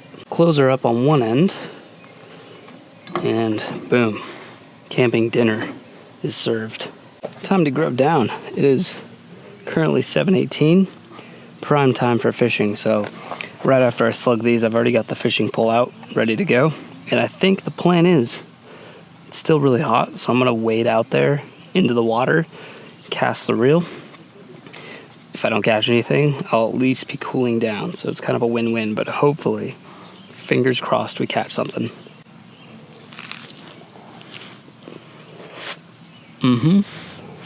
10 out of 10 recommend. Fishing more. You probably will never see this video. Inspired by you, bud. I was looking for kind of a cabbage mix that came with like a southern style dressing. I didn't really find one. And this was like $2. So I figured I'll just put some white sauce on it. Really good. I think I could have gone even more ham with the Creole seasoning. I also think maybe doing like a slow roast on this chicken and a bunch of seasoning, and then really letting it cool down. I mean, it's cold now to the touch, but just letting it marinate in that for a little bit longer would probably be the ticket. And then I forgot cheese. Not that it really needs it, but might be a good addition. So I'm pretty much gonna slug these down and get my butt in the water. So I'll catch up with you guys once I'm ready to do the thing. Also, I feel like I should mention I've been running this fridge. The compressor's been running like nonstop because it's still like 90 degrees outside, and the poor man Jackery is still putting in work and hasn't shown signs of depleting, so it's holding up for the moment. Although I think once I start charging that, running that fan, the fridge, and then I gotta charge my laptop, that may bring us down, but I will update you guys obviously in the morning with where that's at and how the battery's holding up. But so far, man, quite bougie to be able to have a freezer fridge out here in the woods. One more quick update, this mattress has not deflated at all, so that's holding up nicely, and we'll see how she lays this evening. Is that PG-13? E for everyone? I try to keep it E for everyone. No remaining survivors. Murked it. Time to go fishing. All right, we're in the water. I'm just using a spinner rod here with a little plastic worm Texas rig. I think it's like a 2-inch hook, or number 2 hook, whatever that means. I think it equates to 2-inch. I've had some luck out here with this, with one fish, so we'll see how it goes. Ooh, it's a little slimy on my feet. That's okay. The water is beautiful. I think we can actually go out pretty far here. Actually, really far. This is not getting any deeper. That's kind of funny. Let's see what happens. I see a turtle literally right where my line just landed. Hopefully a snapping turtle doesn't come and bite my toes. Oh, my drag is not set correctly, so that's good to catch it now.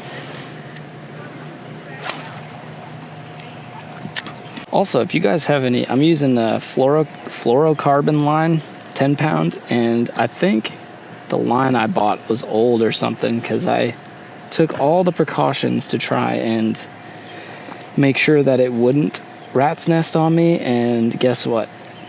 Rat's nest after rat's nest. I've probably already cut off like 100 yards of line from this thing. So if you guys have any brand recommendations online, I'm all ears.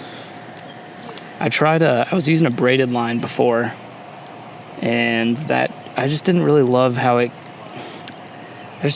the fish hit on it. Like it felt like I lost a lot of fish because there's no play in the line. So as soon as I went to set the hook, I was just losing fish. So just personal preference. I think I like fluorocarbon or mono a little bit more.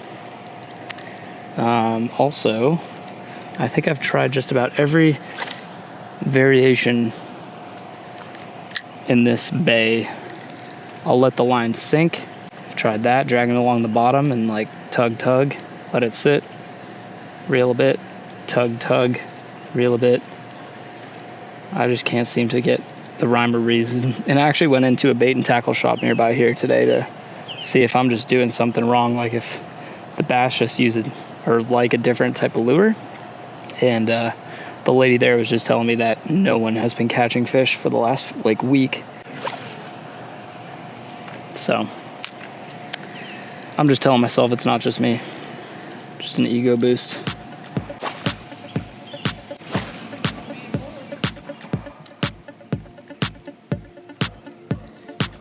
Well, folks, back at camp. Truck is looking real nice and perfect for my style of camping. Let's go ahead and pack up the rod. This guy just fits real nicely in this little cubby all the way in. I didn't put any dividers in here, so I can fit a whole fishing rod there perfectly. I think I'm gonna wait to dirty up my towel. I'm gonna go hit the shower and clean up a little bit. But yeah, we didn't catch any fish, but had a beautiful little river bath, and I can't complain. That was fun. And then we're gonna do a fire.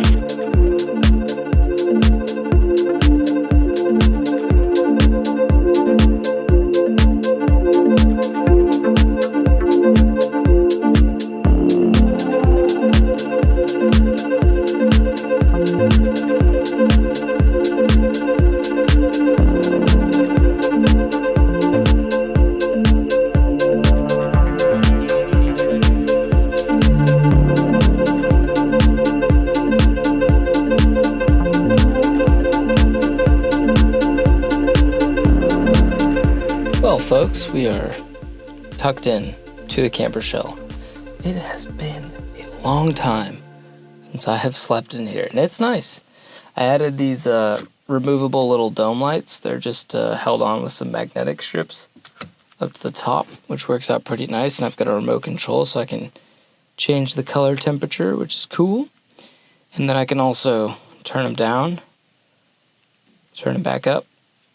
And I can set a timer, so when I want to go to sleep, 15, 30, 60 minutes, or an hour 20, which is pretty dope, not going to lie. So I'm going to go ahead and sign off for the evening, but I will catch you guys for breakfast in the morning and let you know how this mattress is doing. So far, by the way, has not deflated at all. Very stoked to sleep in this, and with the tailgate shut, it fits like perfectly and kind of props the pillow end up, so looking forward to it. This is a seductive laying down saying goodnight, but I've got a fan here which I'm gonna turn on into more of blowing at me because it's still, temp says 88% humidity, 82 degrees. So yeah, I'm gonna head to bed. I will see you guys in the morning. Don't click off yet. G'day, folks. The mattress has held up perfectly. Slept once I was asleep from the heat. Like, honestly, it wasn't so bad. It was just trying to get to sleep in the heat, but heck yeah, dude. Mattress stayed fully inflated. Pretty dang comfy. I'm gonna give it to you, Hasley. You're onto something. But I'm gonna get myself up here and start moving. Here's the current state of things this morning. 79 in here, 94% humidity inside this truck camper.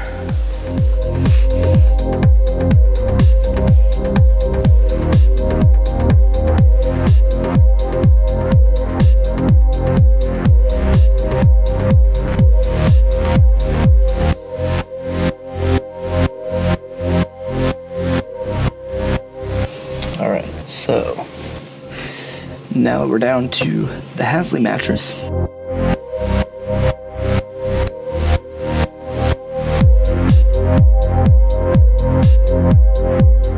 Normally I used to have to like sit on it, roll it up a few times, unroll it, then roll it back up again, try and get all the air out, and this is just way easier.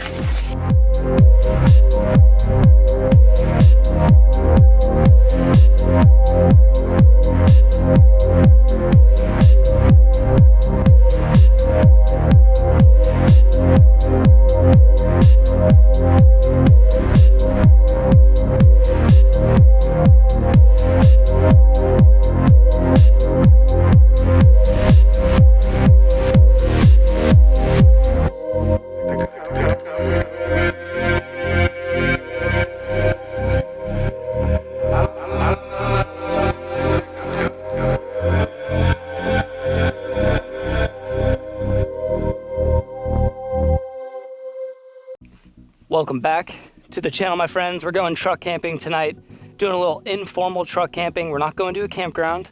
I've never been to this place, but I'm gonna be doing some camping, some fishing off the kayak, and some cooking. All things that you guys seem to absolutely love from the last camping video. So before we head out, I have to change some stuff up in the truck camper, which I'm so freaking excited to show you guys. But first, I need to take out the poor man's Jackery, and then I'm going to swap out the solar panel I have on the roof rack for a bigger one. All right, so first things first, we gotta take out or disconnect the solar panel, which I just have running through the back window here, which I have to disconnect from the top, so that's okay. Actually, you know what, let me do that real quick. Let me just disconnect it. Cable's disconnected, and then I've got this thing just kind of bungeed. Let's move the little table out of the way. I've got this thing just bungeed to one of the tow hooks. So I'm just gonna undo that. There we go. All right. Woo, almost just took out my leg, but the bungee cord is off. And then we can take this whole unit out of here, which if you guys don't know, I built this little solar setup. It's a deep cycle marine battery. I want to say this is like a 750 watt Synwave inverter with a Renogy solar controller on top. Just kind of all one unit, but I've got something way better to replace it with.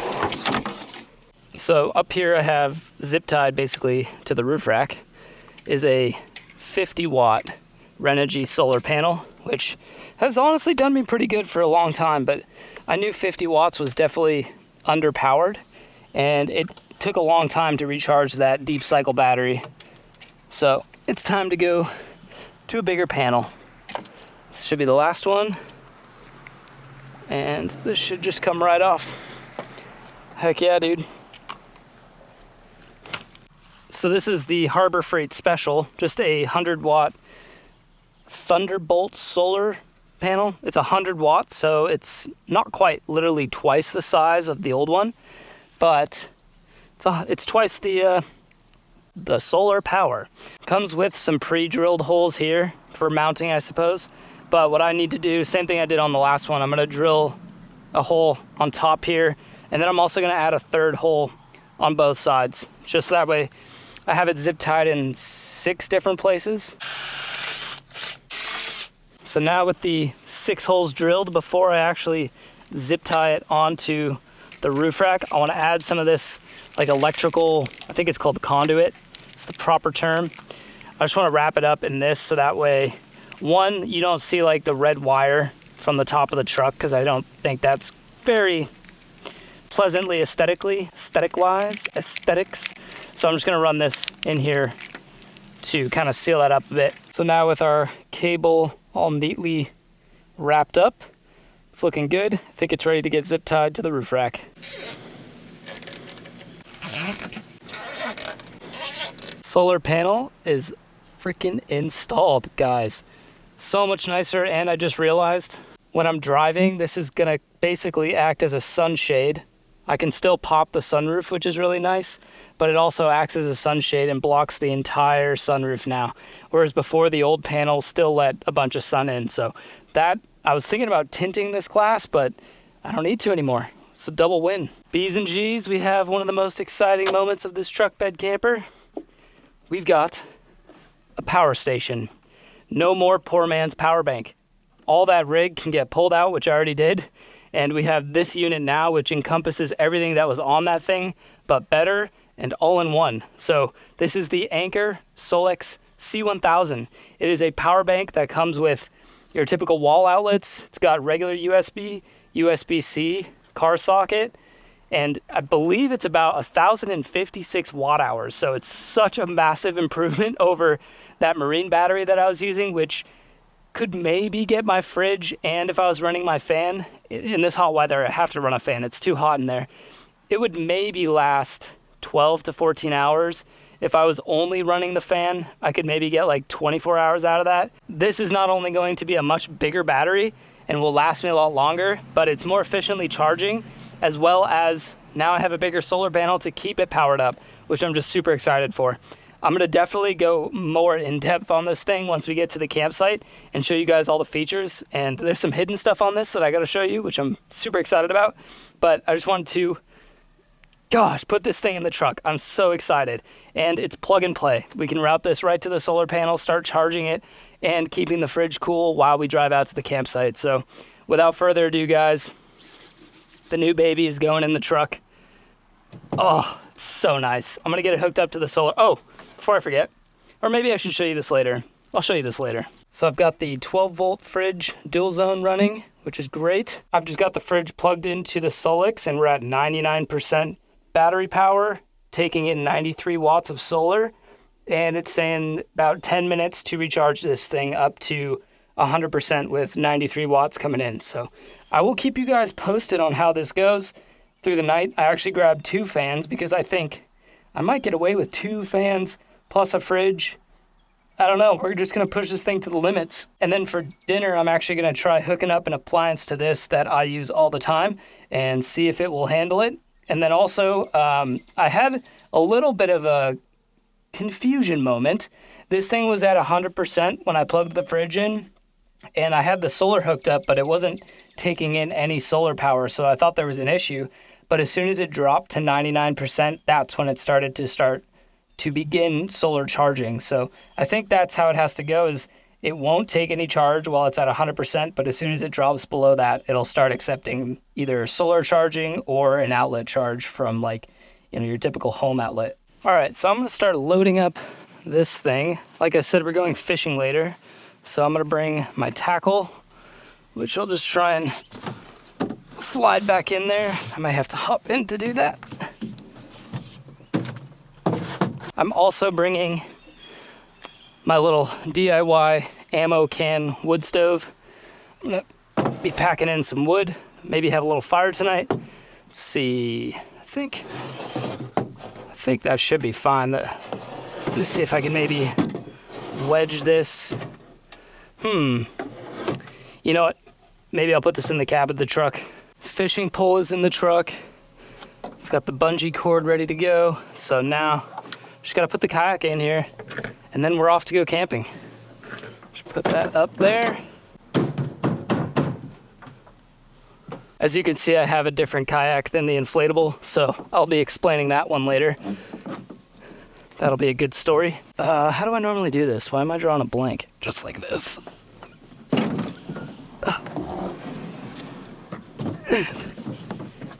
Whew. In she goes. Okay. And then, oh, I forgot my other bungee. Oh, dang it, is in the camper shell. I'm gonna grab a different bungee. I usually just throw one more on the lift glass, just wrap it around the handle. Wow, that thing is hotter than the sun right now. And then just hook it somewhere underneath the bumper. And that should do the trick. Good to go. While we're waiting for the truck to warm up, I wanted to show you guys this. So I can actually monitor what's going on with the Solex from my phone. So we can see it's at 99%. The battery is currently at 82 degrees Fahrenheit. It's currently taking in 93 watts of solar. And right now it is pulling 31 watts output, which is basically the fridge.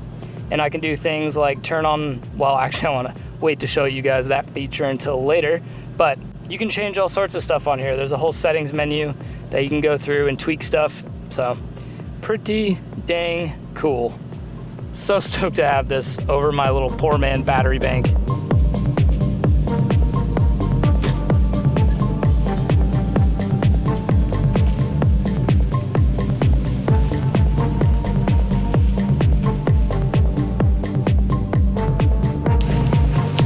Let's go camping.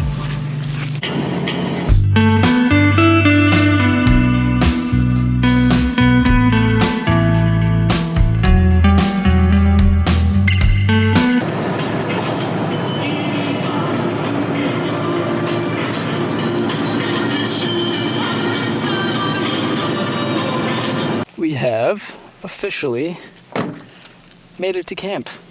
Not a bad spot at all. I'm gonna go ahead and get the kayak out of here and start kind of getting situated and get comfy for the evening.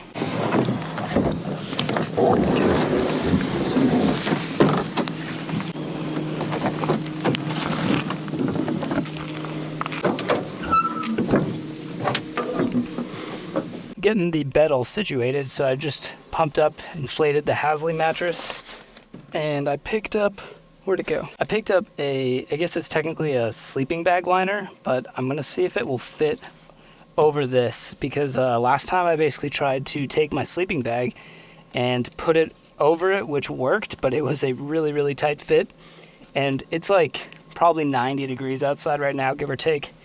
So sleeping on an extra layer of insulation wasn't ideal, so I figured this is more like a sheet. I'm gonna give it a shot, see how it goes. Oh, I definitely need to tie up this reverse light freaking cord because it keeps getting in the way. Something to sort out later. What's up, man? Yeah, I do a YouTube channel with camping and truck camping and all that. Yeah.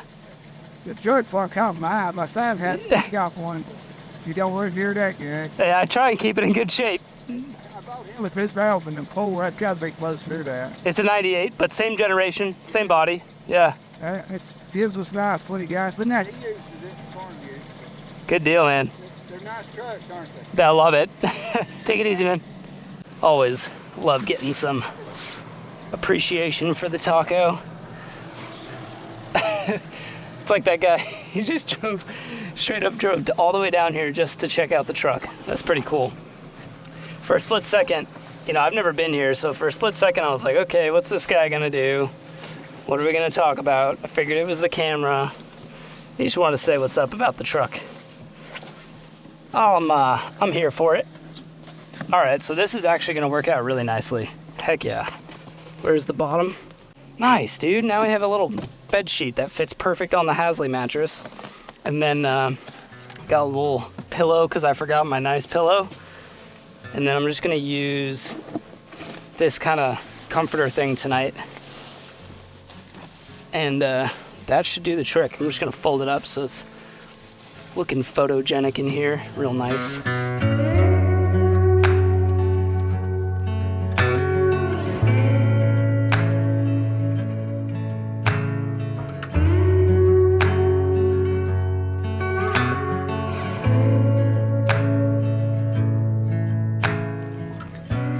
All right, camp is basically set up. Now it's time to chill. Get my little side table. There's a lot of little ground weeds here, which makes for an itchy time. But we're gonna have a little orange for a snack, and then we've got Sierra Nevada Pale Ale to sip on, one of my favorites. What a view though. Not too shabby. Cheers, friends. This is story time. So the other day I was out kayaking on the inflatable kayak, not the one you guys just saw. And I get out maybe 15 minutes, kind of paddle across the lake, not catching anything. And sure enough, I realized the center little compartment, because there's multiple compartments that hold air, the center compartment seemed to be like sagging a lot. So I get over, paddle to shore, don't sink. That must be the other Tacoma. That must be his niece, or his nephew, I mean, or his son. I can't remember what he said. That must be his Tacoma. That's so funny. Same color and everything. Anyways, so I paddle over to shore and get out of the kayak, unload a bunch of stuff, lift up the kayak, and I'm like looking for the hole. Sure enough, there's like a hook size hole in the front, and there's like it's not quite flat on the bottom. It's almost like an air mattress where it's got like curves to it, and right in the corner seam was a pinhole, and that's all it takes, man. So the kayak is completely deflated right here. This compartment number 1 is totally out. So we're just chilling on 2 pontoons. Freaking Evan got a fish. Ain't getting no. I was just saying how you got a fish, and I have been out here for like the last 10 days. Ain't got.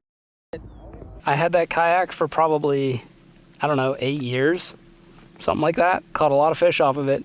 Never once hooked it. I still don't know if I hooked it, but I have to imagine. I was using crankbait the day before, and those things have 2 hooks on them, and I can totally see something happening there. Anyways, that kayak, rest in peace. So the story gets even better. I picked up this kayak, this hard body kayak, the next day, and I go out fishing. And I had, I don't know if you guys can see that, but I had the fishing rod kind of in one of the, I don't know what they're like drain holes in the back of the kayak, so they go all the way from the top down to the water. In case there's water coming up top, it just flows out instead of sitting there. I had the brilliant idea of putting my rod down in that hole and trolling for some fish. I paddled all the way across the lake, no issues. Again, no fish.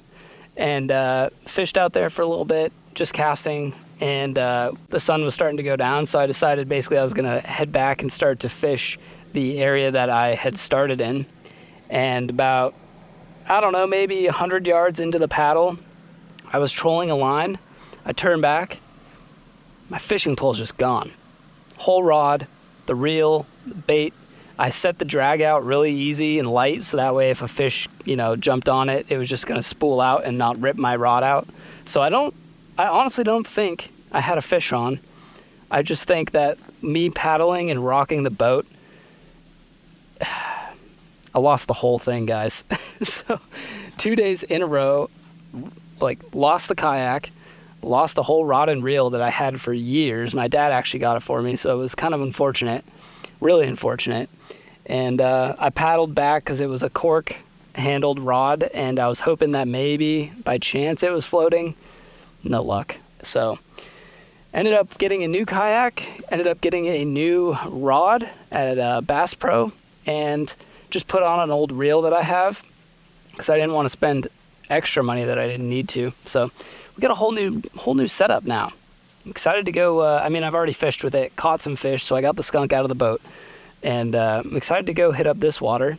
I'm gonna wait until, let's see, it's 5:40 now, so I'm gonna wait maybe another 45 minutes to an hour and then head out.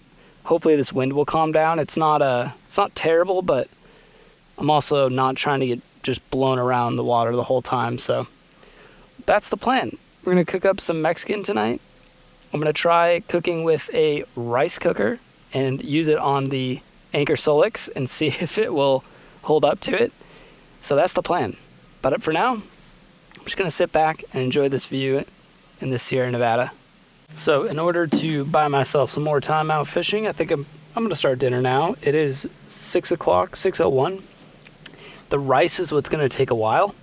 And so I'm gonna start that, and then I'm gonna be doing black beans and some steak on the cast iron. So let me, wait, what do I gotta do here? I think I've got tortilla chips. We're gonna need the rice. And then I brought the rice cooker, which this is what I'm excited to try out. I'm gonna put this on the Anchor Solix and see, 1, if it'll even work, and then 2, how much power it'll draw. Because it has to cook for, I don't know, like 20 minutes or so. So we'll see how that goes. I'm gonna get everything ready to go before I plug it in. And I know some of you are gonna be ripping me for not rinsing my rice. I'm sorry, I'm camping. I measured this out before I left, so this is 1 cup of rice. And then I want to say in here, I think, yes I do. Let's go past me. I have a measuring cup. 1 cup. So I just gotta go get some water. 1 cup of fresh water going in there. I maybe should have tried to power this on before I put the rice in the water, just to make sure it's gonna work. But whatever, I'm confident. I'm confident this is gonna work, guys. Put the rice cooker there. And then we just gotta plug it into the Solix, which I have moved up right here. Pop that on so I can see what's going on. It is powered on. Cook. Let's freaking go. It is pulling, wow, it's pulling like 200 watts. That is a lot. That is a lot. That is gonna probably drain a lot of that battery, but hey, you know, that's how we find out. So I'm gonna let that go. Maybe it'll kind of lower the wattage once it starts getting up to temp, and then it only has to keep its temp. But yeah, we're only pulling in 4 watts of solar right now because the sun has basically gone past these trees just about. So we're pretty much at the end of our solar for the day. And we are currently pulling, with the fridge and the rice cooker, 230 watts. So it actually tells you, and let me just pull up the app. This is what's cool about this. So if I pull up the app, I can see the Solix is at 98%. We're inputting 7-8 watts of solar. We are drawing 228 watts output. So we'll see how this goes. I'm gonna wait for that to get a little bit further along before I start actually cooking the black beans and the steak. But I can actually probably pull the steak out and start seasoning that while it's doing its thing. So I know we're gonna need, I may as well just get this set up now. We're gonna need the cast iron. I'm gonna need a plate. We're gonna need this drawer to come out a lot further. We're gonna need utensils. We're gonna need the stove.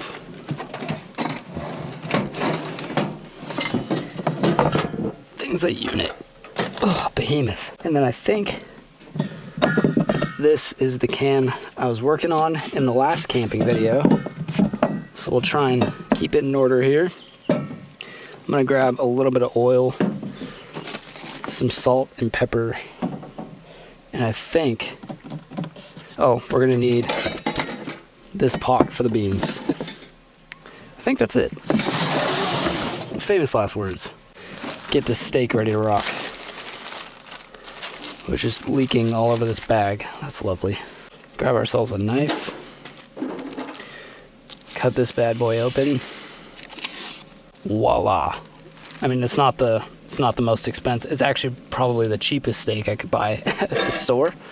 But hey, you know, gotta eat good. I eat steak almost every day, so that would add up if I was buying fillets or ribeye every time. And I'm going to toss this, but I'm gonna try and keep this bag just because you never know. Leftovers might be a thing. Actually, it is a thing. I plan on eating the rest of this steak tomorrow with breakfast. So actually, I may just cut it in half now so I can cook it fresh tomorrow. And then we'll have the dinner steak tonight. We're gonna lay on some salt, some pepper. All right, that rice is getting there. So we're gonna go ahead and start doing our thing here. Let me get the cast iron rocking. Come on. Thank gosh for pop tops, you know? And normally I do also rinse my beans, but again, we're camping. I don't have time for that. So in they go. We're gonna get a little bit of oil rocking in here, just because I forgot the butter. However, what I didn't forget was something to clean the cast iron with, a dedicated camping, whatever these are called. And we're just gonna lay this fine piece of meat right on there.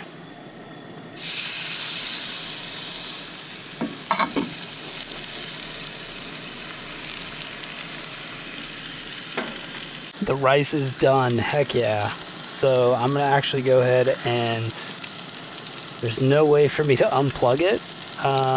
So I'm just going to actually use the app to disconnect the AC power, which is going to turn off the fridge momentarily. Just guys, remind me to turn it back on before we go fishing. So after cooking the rice, we're at 91% on the Solix. How badass is that? That's so cool. Alrighty, B's and G's. Dinner is served. We have steak, white rice cooked with the Solix. We have black beans, tortilla chips topped with some verde salsa and some sour cream. Should be delicious. This is like honestly one of my favorite meals ever to eat. I'm just like Mexican, anything, and Japanese, anything. I could eat all day, any part of the day, doesn't matter. Get a heaping amount of everything on that fork.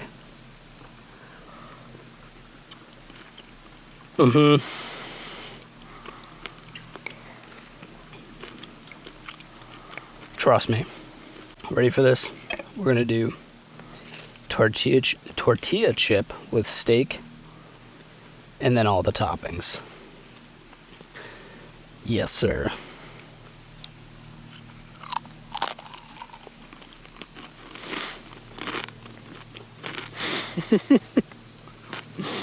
Where am I right now? This is so cool. I hope you guys are equally as amped to go catch some freaking bass. A frig off, SARS! As I am. There was about a 10-day streak where I was just not catching any fish. I found a different little fishing hole, and I've caught 6 or 7 now in 2 days. And I've caught not a PB bass, but pretty dang close to it. I'll throw a picture of it up. It's definitely not a PB, but it was up there. The thing was a freaking unit, and it was the first fish I caught out on that day, which was pretty cool. The rest of them were a bit smaller, but guys, let me know. You got any cool fishing stories? Any maybe streaks of bad luck where you went like days, weeks, months without catching a fish? Let me know down in the comments. And more importantly, what did you do in that situation? Because I was about ready to give up. By like day 10 of not catching anything, I was like, okay, fishing, I quit. Like I think I just got to be done. And I went out to a new spot, caught 3 fish. I guess that's just the sport of it, right? Some days you catch a lot, some days you don't catch anything. You ain't catching, get out of here, fly. You ain't catching shit. My plan now, get out of here, fly. Dude. Way too comfortable around me. I think the plan now is to house this, or in other words, slug it down, and go hit the water. I already saw some dude out on this dock over here, caught a decent freaking fish, so we'll see what happens.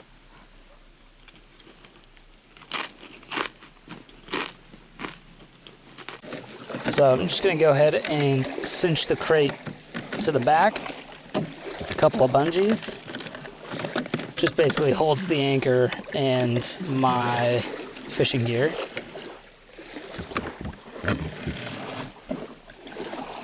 There we go. Snug as a rug. And then get the fishing pole out of here. And I added this fishing rod holder after I lost my old fishing rod. Try not to make that mistake twice. And then I made this little lanyard to hook onto it, so we should be good to go there. Go ahead and put the keys on in case we sink or flip. And we're off.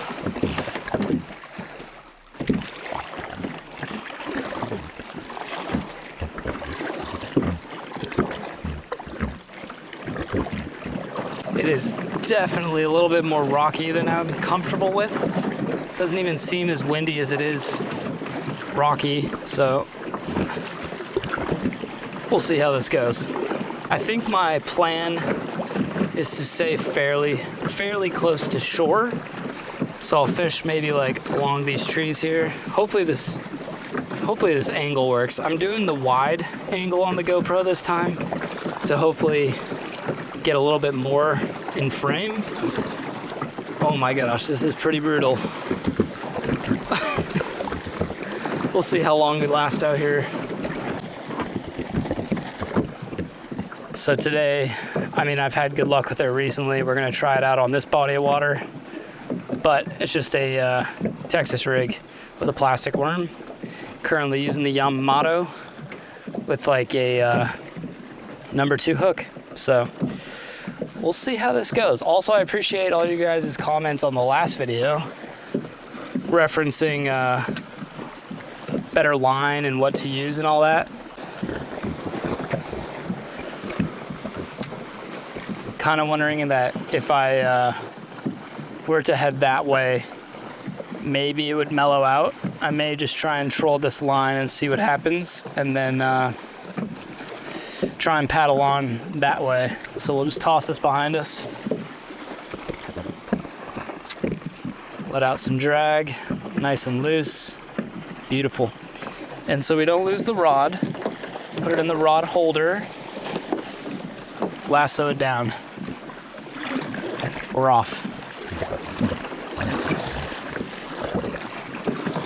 Is that a fish? What is that? That's a fish. Dudes. That's like a pike? What the heck? That's a nice freaking fish, man. Holy smokes. Dude. That is a nice freaking pike, bro. Or a gar? I think that's a gar.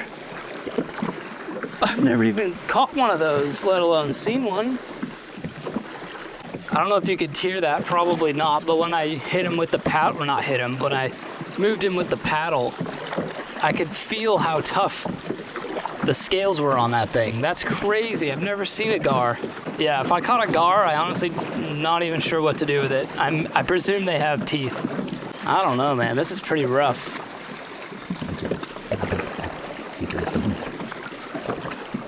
Okay. Honestly, I'm down.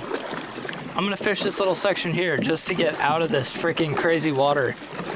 I don't want to deal with it. Are we still rolling? Still rolling. Nice. Okay. Oh, I just got a bite. That was a bite for sure. There it is. Oh no! Please come back. Please come back. He must have bit the tail end of the worm.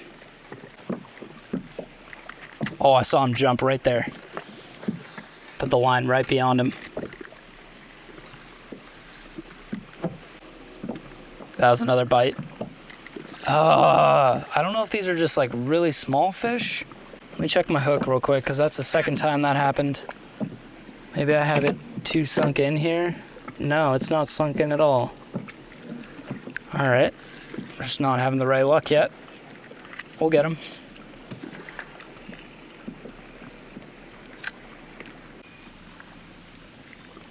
That's a really nice looking tree. Oh, dude, I think I'm just getting hung up on the bottom stuff. Anchor's doing the most work right now. I guess while I'm not catching fish, I'll talk to you guys about that. So I added the buoy, which I realized I should have got a glow in the dark one because I was fishing pretty late the other night and I had to let go of the anchor to go try and get a fish, or I can't remember if I was getting a fish or trying to get my hook unstuck. But basically what I can do is just unhook this anchor and then I can go and catch my fish, and then I can go back and pick up my anchor based on where that buoy is. So just a little tip for you. I didn't come up with that. Someone else on YouTube did, but I think it works fantastic. All right, I may go try and fish that other side again and anchor over there because I'm just not having luck here. I had that one bite, but I think it was just too small to actually take the bait. Yeah, that's pretty deep. That is pretty dang deep. Caught some more seaweed.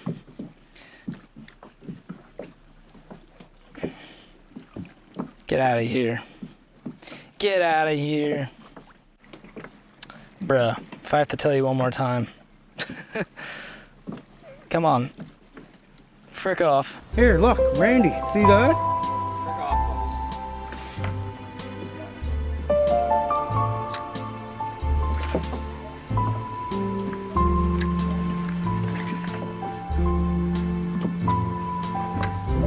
Well, folks, not a bad view. You know, I guess all things considered, didn't catch any fish tonight. May go out in the morning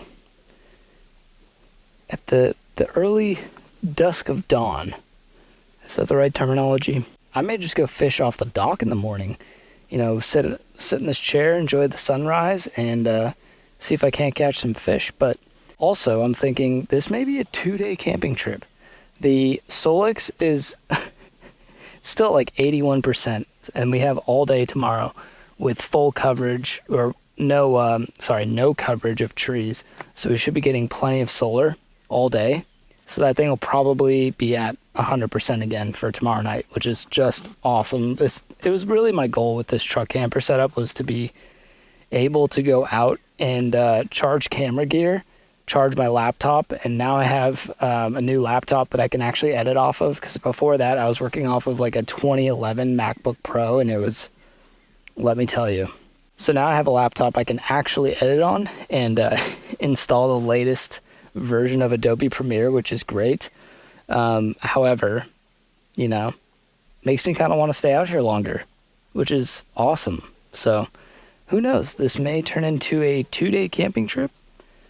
I guess by the title of the video, you guys already probably know, but, you know, I'm just, it's real nice. It's real nice out here. Most of the people left. You know, there's another couple over here camping, but outside of that, all the fishermen left.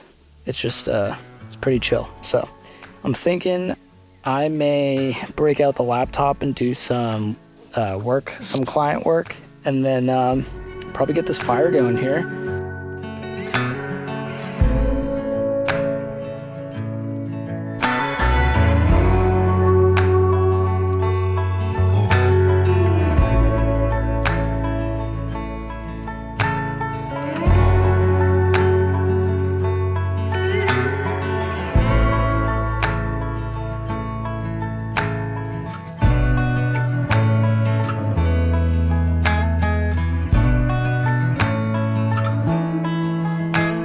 All right, folks, we are in the camper shell. I let the fire kind of just die out, finished up some contract work, and I wanted to show you guys what the Solix is up to.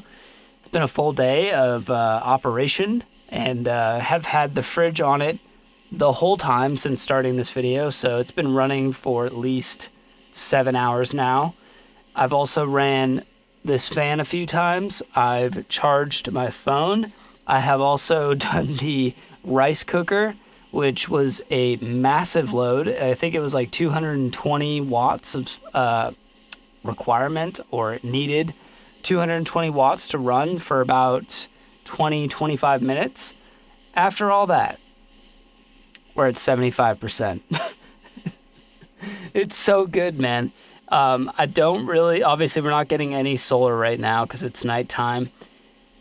It's just like, this is so awesome because now I can go on longer trips without having to, just not having to worry about electricity, because especially in the summertime down south here, it gets really hot. So this is like a must. Having a fan is a must. And having the fridge is, I guess, not a must, because you could always rock a cooler with ice, which I did for a long time, but having to re-up on ice, and then the ice just melts and gets all your food wet, it's just not a good time. So the fact that it runs the fridge, it runs a fan. I'm about to turn on a second fan here when I go to bed, just because I'm already at 75%. Why not? I can charge my laptop so I can do editing from the road. I can charge this camera, the microphones, the GoPro, all of it.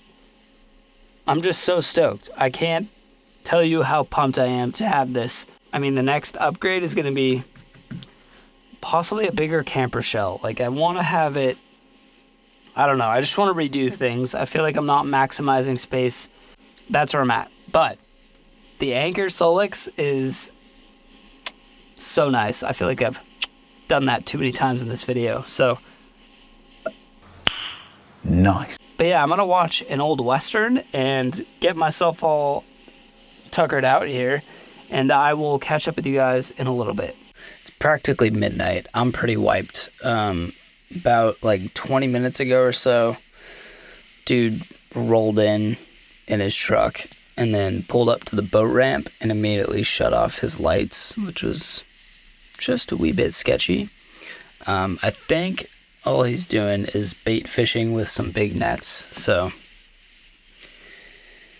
I'm going to try and hit the hay, not try and worry about that guy. But I will see you guys in the morning, unless something prominent happens this evening. I will turn the camera back on and update you guys. But otherwise, I will see you guys in the morning. Stay tuned for some breakfast. Hopefully some fishing. By fishing, I mean catching a fish. Good morning, folks of the world. Check this out. Not a bad freaking view to wake up to. I'm here for it. With 2 fans running last night, we are still at 51% and the fridge. Oh, and one more thing I forgot to show you. It's got a light on it. How cool is that? It's got 3 different modes. So low, medium, and high.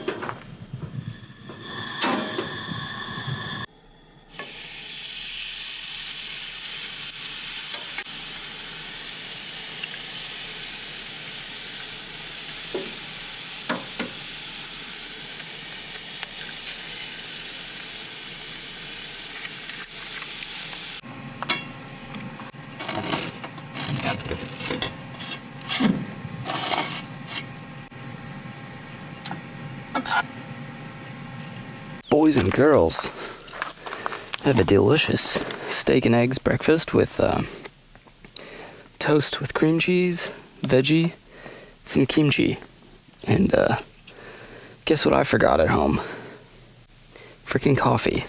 So that's fun. But life goes on. Ooh, I cooked that pretty rare in a good way.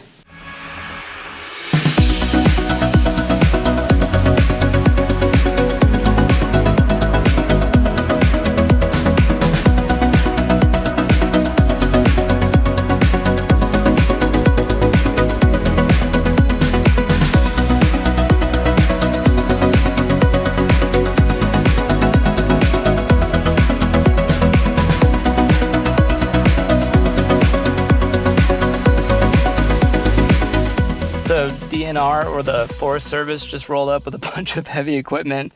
I had to move my truck and stuff a little bit. And that is probably my call to head out. So I just packed up everything, got the kayak loaded up, and I'm going to go ahead and sign off here, I think. So I hope you guys enjoyed this camping video. If you did, make sure you leave a thumbs up, comments below if you have any recommendations on places to check out. I'm in Eastern Tennessee. If you have any comments or concerns on the truck camper build, anything that you would do different, I love learning some new ideas. And with that being said, guys, I love you. Keep elevating, my friends. I will see you in the next one. Adios.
Well, folks, welcome back to the channel. This is my 1998 Toyota Tacoma 4-wheel drive truck camper. If you're new here, got well, half the camp set up.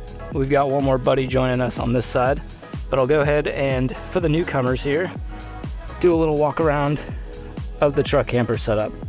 Because if you guys can tell, we have something new to talk about. So a few years ago, my dad and I built out this wooden truck camper setup here in the back of the Tacoma. And again, just for anyone new here, I want to show you around. So on this side, I have a large pull-out kitchen drawer, which holds just all the kitchen stuff: stove, pans, coffee stuff, propane for the stove. We got things like salt, pepper, seasoning, olive oil, you know, all the things. To the left of the drawer, I have this cubby which runs the whole length of the truck bed. It's a 6-foot truck bed, so I can do things like fit a fishing rod in there, no dividers. Obviously, we've got the bed top up here. I did start out the whole build with building the wooden floor, which just allowed me to basically screw everything like the drawer, everything else into the floor and have a nice sturdy, basically a sturdy bed and a sturdy build. Here we have, well, a new fridge, which I'm going to break out here soon and show you guys in depth, but Bouge RV sent us out a new fridge to review. I'm going to go ahead and save that for about dinner time, and we'll do a whole walk around on this thing, show you guys the ins and outs, but this is basically what it looks like inside the truck. Closer look at the inside of the shell. I've just got a fan running just to keep me a little bit cooler. It's about 90 degrees out, so it's lovely. I've got these little puck lights, which just are magnetic puck lights held up to the top of the camper shell. It's got a couple sliding windows for ventilation. It's got the rear slider, which is basically how I clip that fan onto it. I've got the mattress set up mid-bed just so I don't have to do it later. But that's about it. Oh, and then I have a little cubby in the back underneath the bed that's basically behind this drawer here that allows me to store all the bedding, the mattress, all that stuff when it's not in use. And then there's a closer look at the power station, which is running the fridge, the fan, charging up some camera batteries as we speak. So the plan now is to pop a squat, enjoy this beverage, and enjoy this lakefront campsite until my buddy Evan gets here. And I almost forgot, for all you foodies out there, we're doing chicken tacos tonight. I'm also gonna make up some homemade guacamole, which should be excellent. It's one of my favorite things to cook, or I guess you don't really cook it, but you chop things up and you put it in a bowl and mix it together and mash it, and it's one of my favorites. So I'll see you guys as soon as Evan gets here.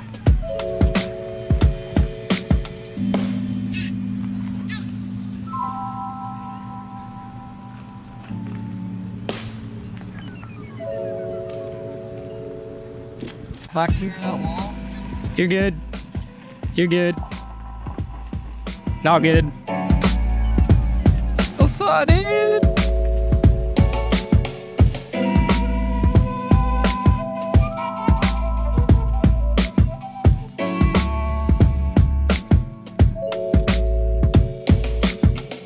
You guys saw maybe a third of the time lapse of Evan and I trying to set up this tent for the first time. It's done. So now you guys saw my truck camper setup. So now we're gonna do a walk around of Evan's truck tent topper setup. Hey guys, I'm Evan, and I wanted to show you my truck tent setup today.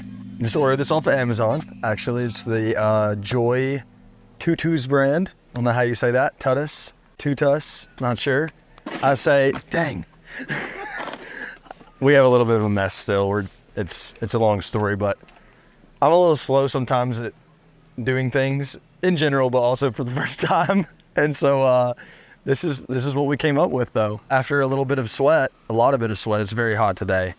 We were able to get this thing together. So we've got the rain skirt pulled over. I do have a truck bed cover. It's one of the like canvas ones that roll up. It's actually hidden under here, but also from Amazon. Best. Dude, it works out nice because then it kind of like, you can rest the skirt over it. It does. It'll pull the rain off instead of dropping it into the bed. That's what we were hoping. So yeah, it just kind of, it sits up here kind of on the, I guess, edge of your, truck bed rail. And then it has these clips that just go under and you can clip those onto whatever you can find. But it has a rain cover as well. We're not going to set that up because it is literally a sauna outside and has been for a long time.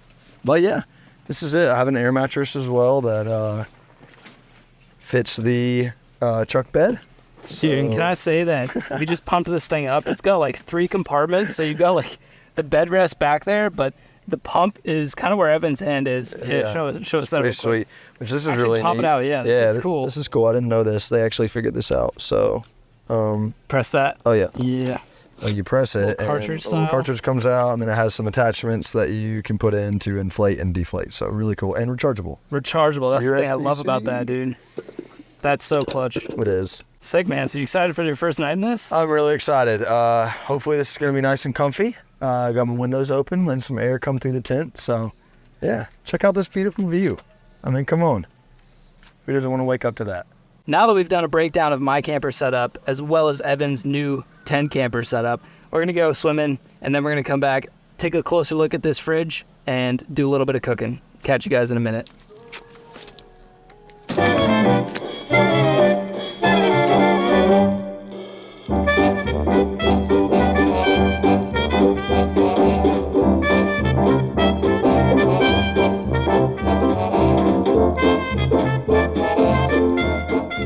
Tonight, guys, this is going to be the first episode of what I'm going to call Cooking with Gas. And it's going to be brought to you by this beautiful, absolutely beautiful camping fridge by Bouge RV. This is going to be their Rocky 40. It's a 40-liter dual-zone fridge freezer, and it's the first time I've really been out here using it. And I'm really excited because it's got everything that we're going to need to cook tonight's dinner, which is going to be basically street chicken tacos. But first, we're going to cook up our own homemade guac. So, Evan, you ready, dude? Yeah, let's do it. By the way, this is my boy Evan. Are you beverage popped? I am. Cheers, friend. Cheers, man. Let's make some guacamole. Also, just a little feature of this Bouge RV fridge is it's all stainless on the outside, so it can do cool things like hold my beer with the magnetic strip. Absolutely love it. We're gonna need. It's the best thing I've ever seen for camping. I would. We're gonna need an onion. All Do you mind? Yeah. We're gonna need a lime, un jalapeno. I've got some garlic in here as well. Toss that over there, and we've got 1, 2.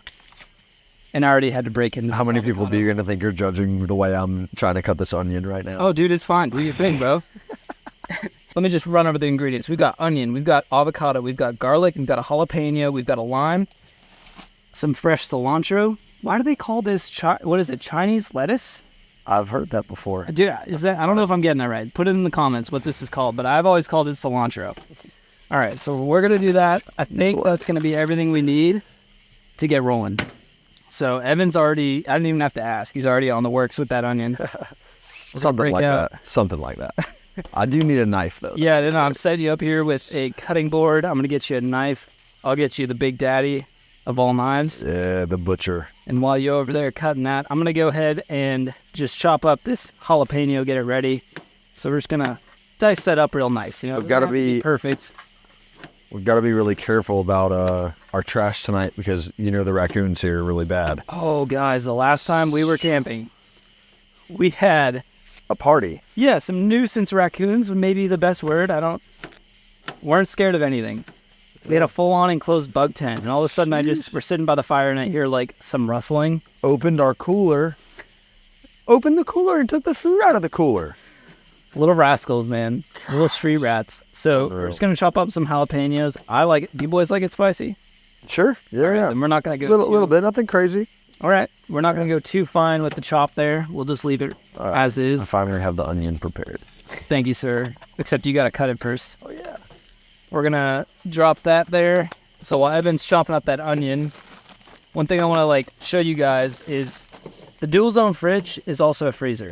It's got a divider in it, which I haven't totally figured out. It's pretty cool technology, but as soon as I lift this out, this screen jumps to single zone. And then as soon as I drop it back in, it automatically detects that it's set up for dual zone. That's really awesome. It is, right? So you can have, we've got half a bag of pizza rolls. We already dug into them a little bit. But things like this, you want to keep frozen. So you can have one side as a freezer, the other side is a fridge, or you can just rocket both fridge, or you can take this out entirely and treat it as one unit, whether it's fridge or freezer. It is pretty freaking awesome, man. What sold me on this fridge is probably the stainless outside. I think it is just... It looks rugged. It looks rugged, man, and it's... But still, super modern. I would agree. Yeah. I would have to agree with you.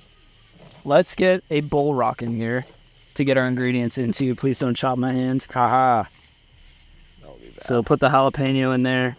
Oh, you're good? Right, I did chop a little bit too much onions, but... Hey, actually, let's save some of those for the tacos. There you go. Yes. Always thinking with my dipstick. That is the brightest. See this right now. I hope the camera picks up that boat because it is. Are they even fishing? I've never seen anything like it. What's they have LED headlights all around the boat. They're orange. If you guys are caught up on my videos, I just installed those pod lights on the front of the truck. That is what it looks like in all 4 directions off that boat. I think we'll save the rest for the tacos. Tacos, yes sir. Agreed. Dude, what do you think of this campsite so far? It's a great site, man. That was one of the best sunsets I've seen in a long time. I tell It's a people, great spot. Tennessee sunsets are forced to beckon. They are. Forced to reckon with. That's right.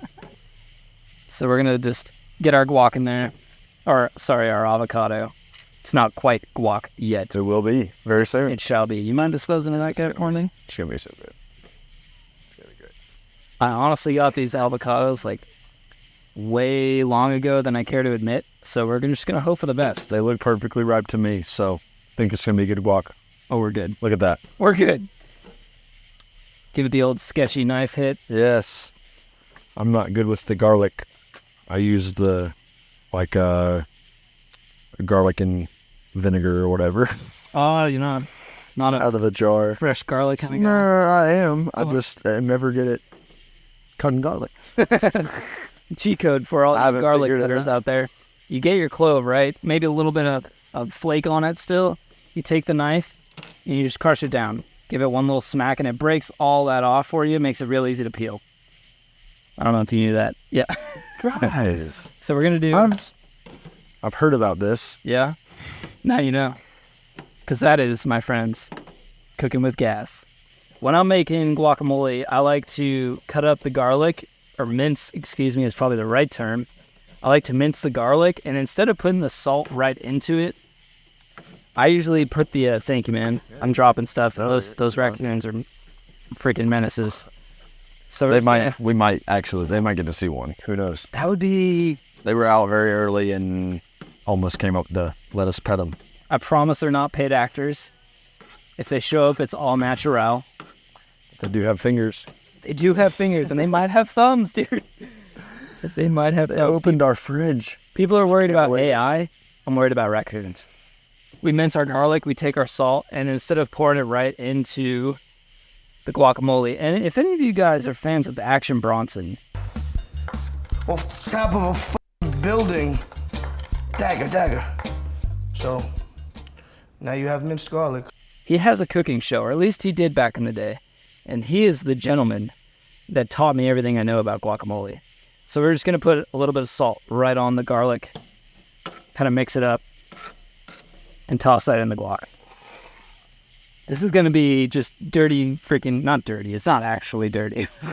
Quick and dirty camping guac. Quick and dirty camping guac. There you go. Would you mind tossing a bit of cayenne on there? Sure. I'm going to get this lime sliced in half. Yes, sir. And then that little guy right there is my grandfather's homemade chili powder. Be easy with it. Okay. So it's got some kick. It's got some kick. Last but not least, a little bit of lime.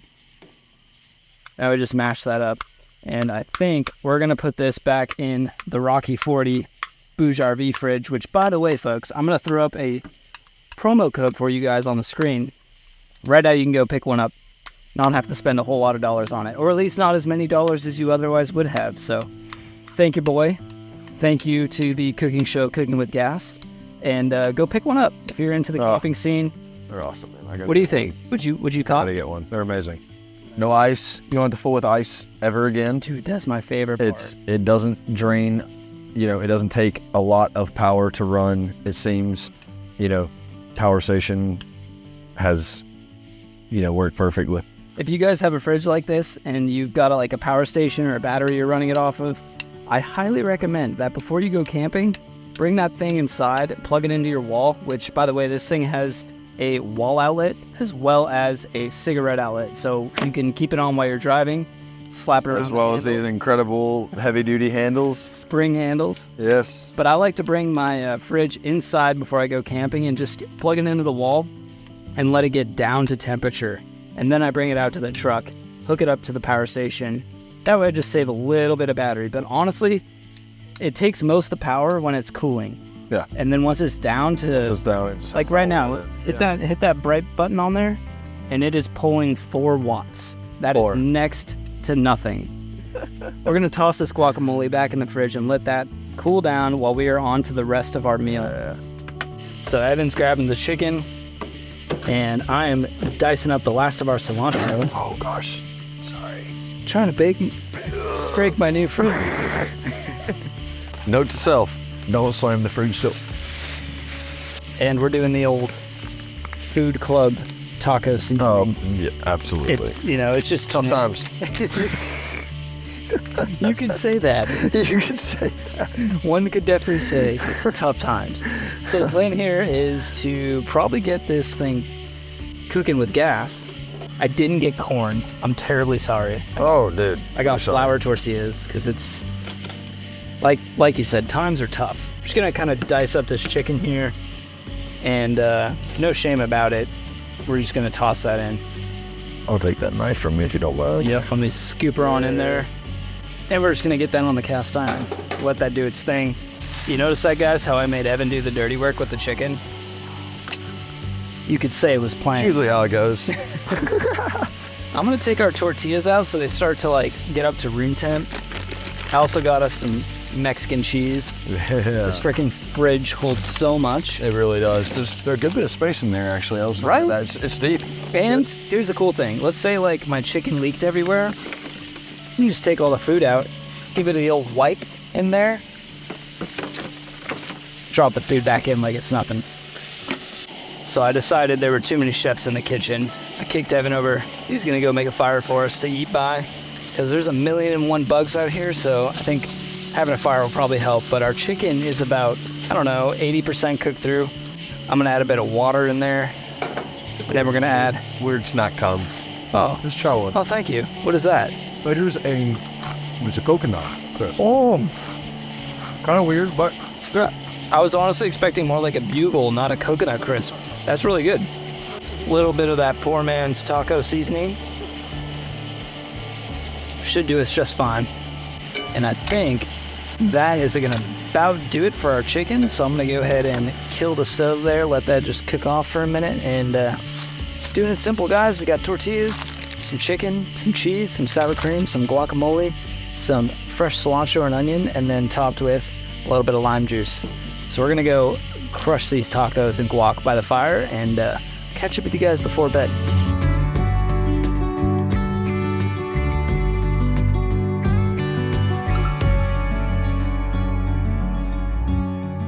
Good morning, folks. It is the next day, and it was a bit of a hot one last night. The truck camper was a little toasty, and in fact, we're at an RV site, so we do have full hookups. Should have just brought an air conditioner, kept the whole truck cool, but you know what did stay cool? The Bouge RV Rocky 40. This baby's still at 29 on one side and 30 degrees on the other, and it didn't drain my Solix, which is great. So the power station stayed totally, I think it's still at 45% running a fan all night as well. And this guy, I think it might be the most eco-friendly, let's use a different term. It uses the least amount of wattage of all the fridges I've used and tried out so far. So very impressed with this guy. Let's go ahead and see how the food's doing. Before we open it up, I want to point out a couple things on this. So as I mentioned before, you've got your outlet here, which you can run basically a home outlet, or right now I am using just a cigarette outlet to run into the power station, which works out great. And then you also have a port here that you can just plug solar right into. So if you didn't have the power station, you could just plug your solar panel right into it. You've also got this little thing here, which is where an external battery would go. So Bouge RV sells a battery for this fridge. So if you didn't want to have a power station, you didn't have one, you didn't have a solar panel, you could charge your external battery, pop that in there, and keep the fridge running for, I want to say, at least 12 to 14 hours, possibly more. Comes with 2 sprung handles on each side, which is really nice. It makes handling this thing a breeze, because it's not the lightest thing in the world, especially when it's packed down with food. So having 2 pole handles that are pretty heavy duty is really nice. Up here you've got your settings as well as some USB plugins, so you can charge your phone off this. You've got a plus and minus, so that way you can adjust the temperature on it. You've got a settings button, so that way you can do things like change it from eco to max mode. You can change how much wattage is being pulled, low, medium, and high, depending on what you're using to actually power this thing with. You can switch between Fahrenheit and Celsius, as well as it has a Bluetooth app, so I can actually be driving, check on the fridge, make sure things are still staying cool while I'm on my way to camp. And then taking a look inside, you've got little lights here on either side, which is pretty nice just for access at nighttime. And then you've got this divider as well as these trays. So as I was mentioning yesterday, you can pull these trays all the way out, take your food out, wipe down anything you need to wipe down, pop your food back in. And then you've got this divider here, which just pulls right out and automatically changes the fridge to a single compartment. And so far it looks like the food held up all night. We've got all sorts of goodies in here, some remnants of some guacamole, which will probably get touched this morning. So first, I think coffee is in order, so I'm gonna grab the beans. But actually, how was your stay in the hotel last night? Dude, it was pretty nice. Still waking up, as you can see, but yeah, super comfortable. The mattress stayed inflated all night, which is always great. So how's the ventilation? I would say it's solid. The windows are big on the inside. There's these huge front window, 2 side windows, and the back one. So wait, you didn't have that one open last night? I did not. No, I didn't. I didn't know that was a thing. Might have just realized this morning that it's another window. So it's got like 4 windows, and yeah, I'm happy with it. Dude, that's cool. I give it a solid rating. So I like that. It's a unique camper setup. Yeah. We got to do more of this. Absolutely. So the Rocky fridge just fits pretty dang perfect in the side of this truck. It like literally butts right up against the wheel well and then right up against the tailgate. So it's about as tight of a fit as you can get. I think I'm gonna rock the coffee while Evan gets started on that brekkie. So we're gonna need the bean grinder. I'm a French press sucker. And are you gonna use both those burners or can I snag one? I have one, yeah. Heck yeah. One of the tin cups for water, get that boiling. And I think my job's easier than his, so I think that is about all I need. So just real talk, guys. You guys have been really enjoying the camping videos. I can see that based on the viewership, based on the comments.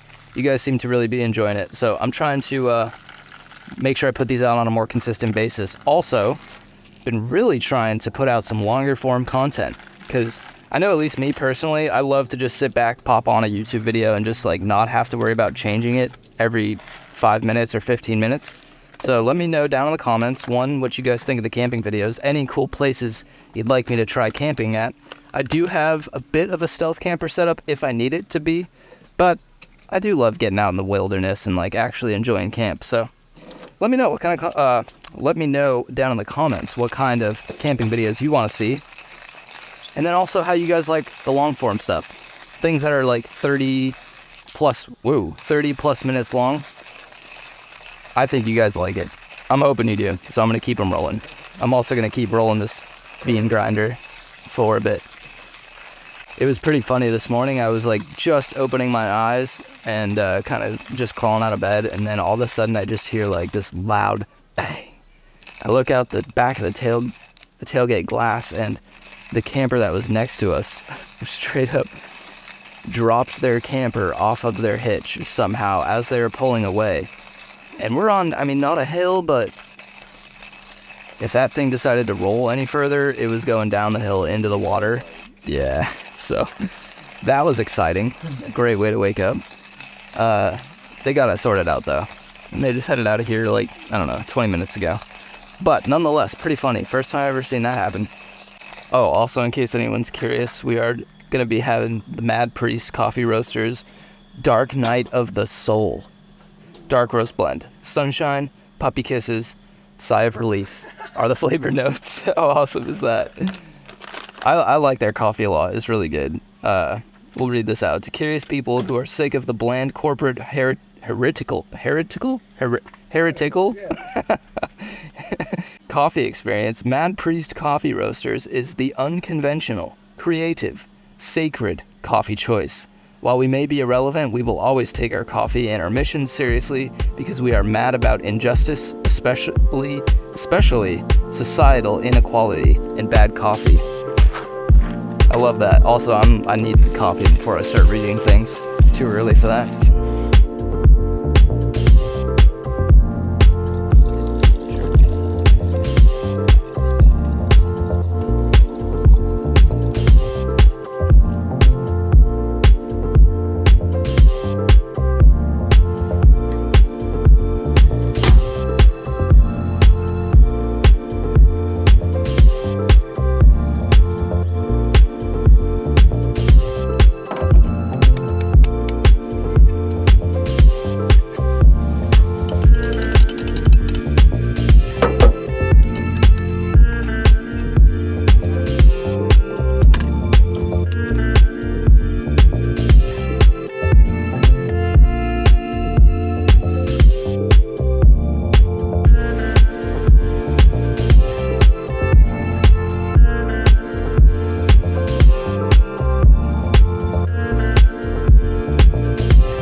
Ladies and gents, I am back home. Got the old truck camper set up, unloaded and unpacked, and I hope you guys enjoyed this one. I've really enjoyed testing out some new gear lately. This Rocky 40 is really cool for a multitude of reasons, and now that I'm really starting to dial in this truck camper setup with some new gear, the power station, the fridge, I'm excited to hopefully start working on what I think is going to be version 2 of the camper build. And I was thinking about doing not wood for the next one, but extruded aluminum and kind of just using some new materials. And I was gonna go with black painted extruded aluminum, but now that we have this beautiful stainless Rocky 40 in here, I'm thinking maybe we do silver. And then also need to figure out what to do with this camper shell because I'm still not in love with it. Would love to do something like a GFC, but you know, they're expensive, and I also would love to figure out a way to do something DIY. I think that would be really cool. However, only time will tell. I hope you guys enjoyed this video. I hope you enjoyed the walk around of this truck as well as Evan's tent camper setup and adding in the new little mini series within the episodes, Cooking with Gas. So I will see you guys in the next one. Keep elevating, my friends. I love you. Adios.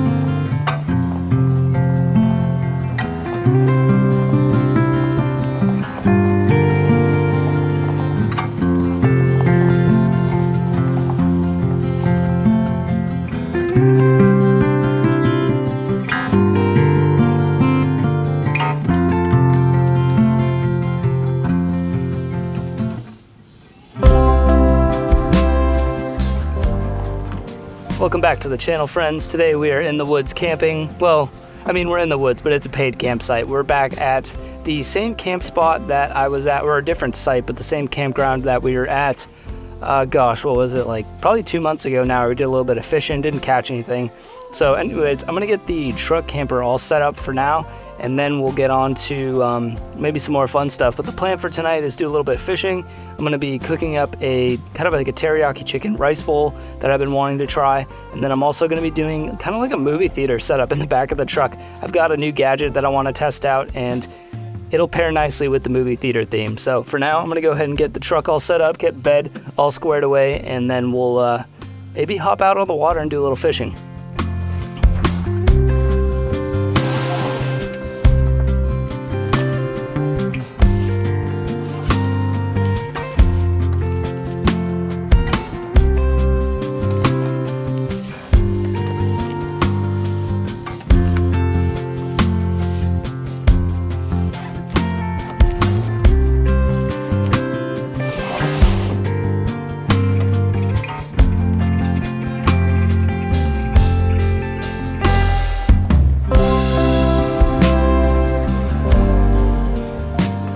So for anyone who's new here, this is my wooden truck camper setup little build.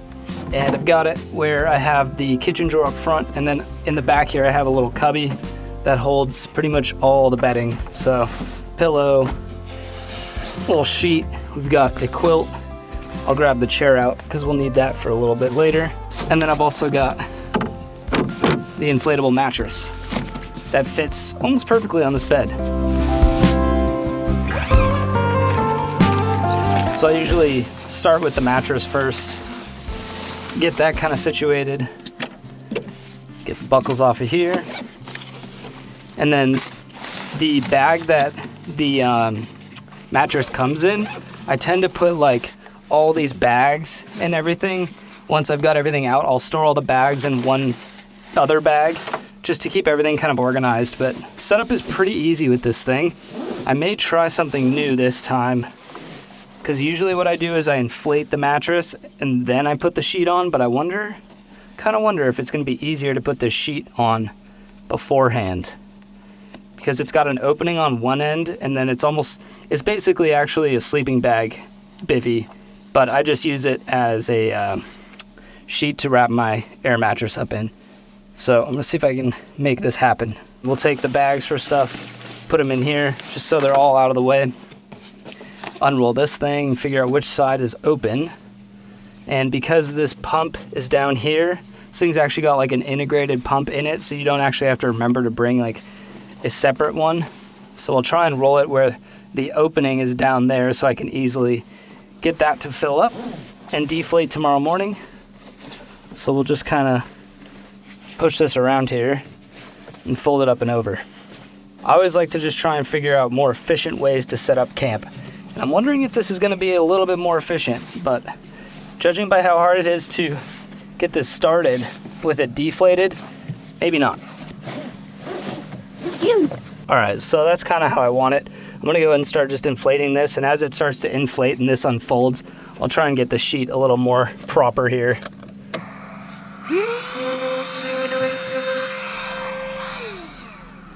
Uh-oh. I think my pump might be dead. I may need to pop that on a charge. Right? Yeah, I think the pump's dead. Okay. We will resume this once I charge the pump up a bit. I think in here, I've added this little lunchbox that I found at Goodwill to my kit. And I think I have possibly a USB cable in here. If not, I know I definitely have one up in the truck, or I think I keep the, oh actually let's break that out. I've got the little thermometer. We'll stick that to the fridge and see what the humidity and temp is for the night. Nice, yeah, I've got these cables that are kind of like a bi-cable to charge up all 4 of my lights. I've got 2 of them, but I'm gonna use it to charge up the pump for the air mattress.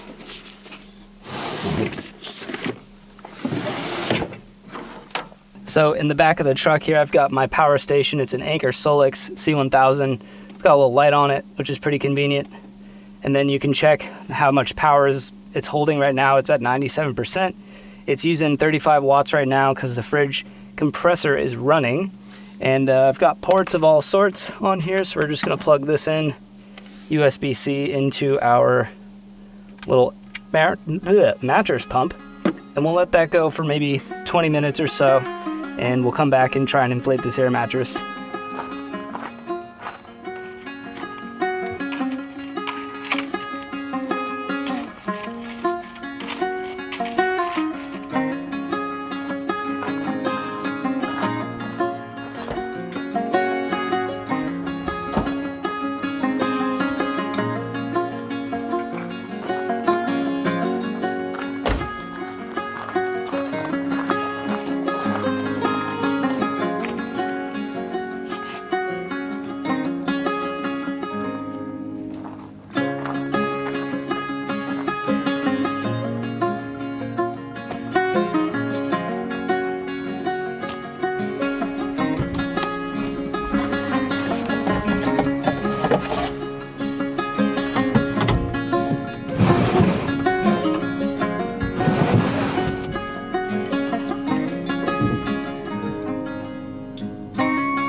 Alrighty guys, welcome back. Here's to you friends.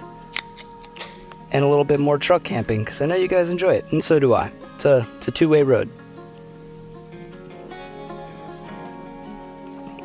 So, getting pretty anxious for the new camper setup. If you guys are caught up on the videos, I announced that I was going to be taking off this truck cap and totally redoing the inside, and gosh, am I anxious to do it. I ordered a GFC, which will be here probably in late November.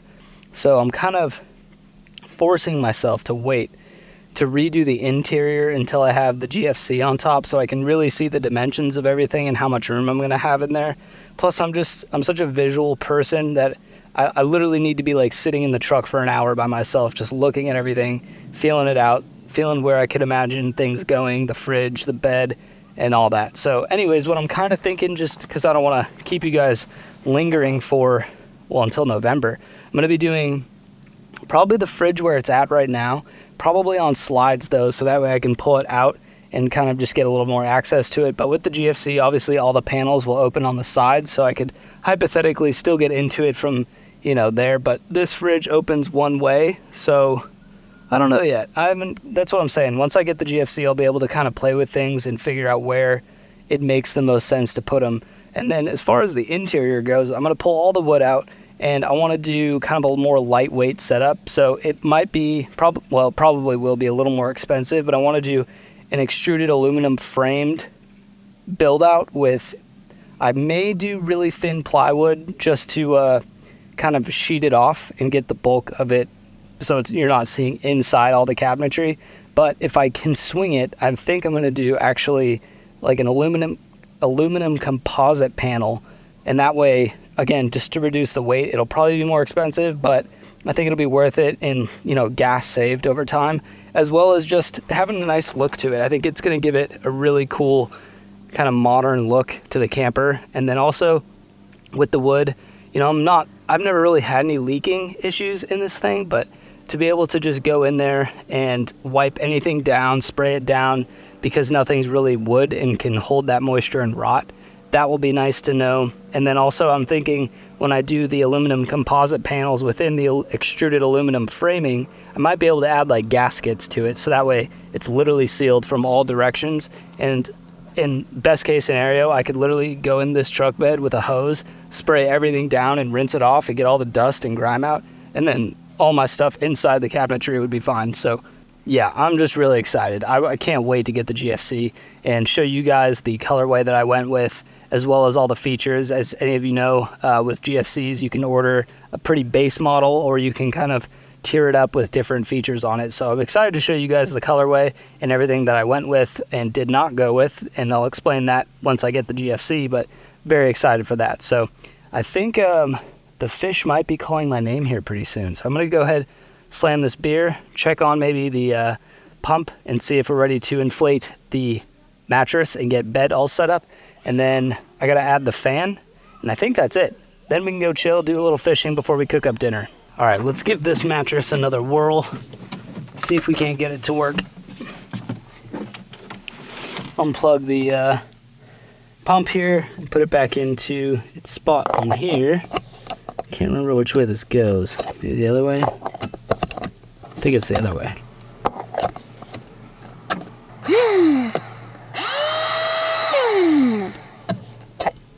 Oh, I have that upside down. That would make sense.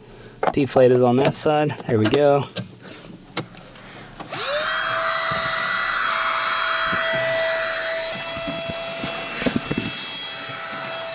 There we go.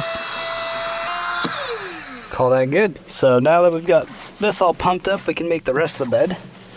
Just tuck this sheet down here. Got ourselves a pillow. And then the quilt just stores in here. Always a good idea. I mean, it's not cold out by any means right now, but always a good idea to let if you have a sleeping bag that's like this material, or a quilt like this, especially in the winter time, you want to set it out before you go to bed for a while, so that way it starts to kind of fluff back up, because when you stuff it in that sack, it deflates. So you got to give it a chance to breathe and kind of come back to life. But this thing is super warm. I like this because the texture is like cool in the summertime, but in the, like, if you bundle yourself up with it, it is so warm. So can't say enough about this thing. And just fold that up, make it look nice for you guys. Grab our pillow, and there we go, bed's made. And last but not least, we can take pretty much all the bags, stuff them in here, zip this up, and then put them right back underneath the bed. Out of sight, out of mind. So I've got the chicken just out of the fridge because I totally forgot to thaw it out before coming camping. So I think I'm gonna let this kind of do its thing outside and hopefully defrost before I get ready to cook dinner. And then I guess in the meantime, probably go do a little bit of fishing.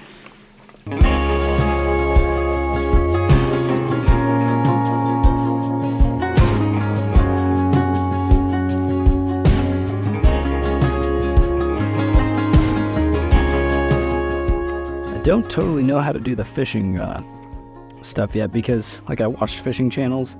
I don't know if they just run a GoPro for like 3 hours and just cut out all the bits where they're not catching fish. They also seem to catch way more fish than I do.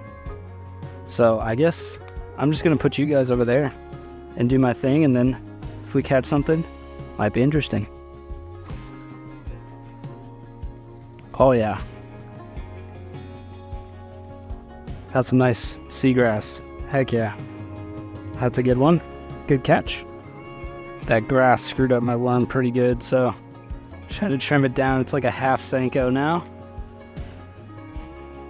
You never know though, sometimes the bass like that.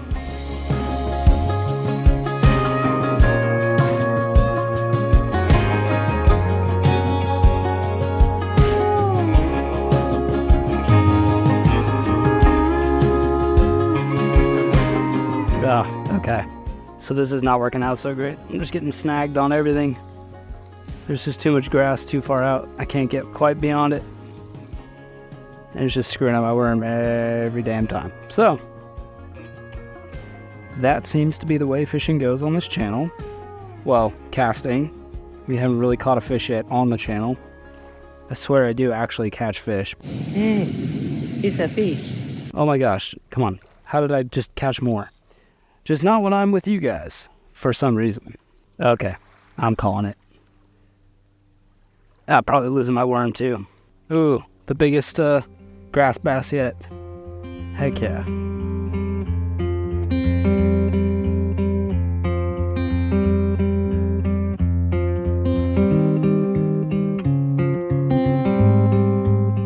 Figured tonight we would do a little cooking in the truck. So we've got our veggies, cilantro, carrots, garlic, onion, and a cucumber. We've got our chicken, which is going to be doused in teriyaki sauce, and the whole bowl is going to be topped with this sriracha mayo. And then I brought the old trusty rice cooker again. We'll plug into the Solix and get that thing going. I've pre-done 1 cup of rice.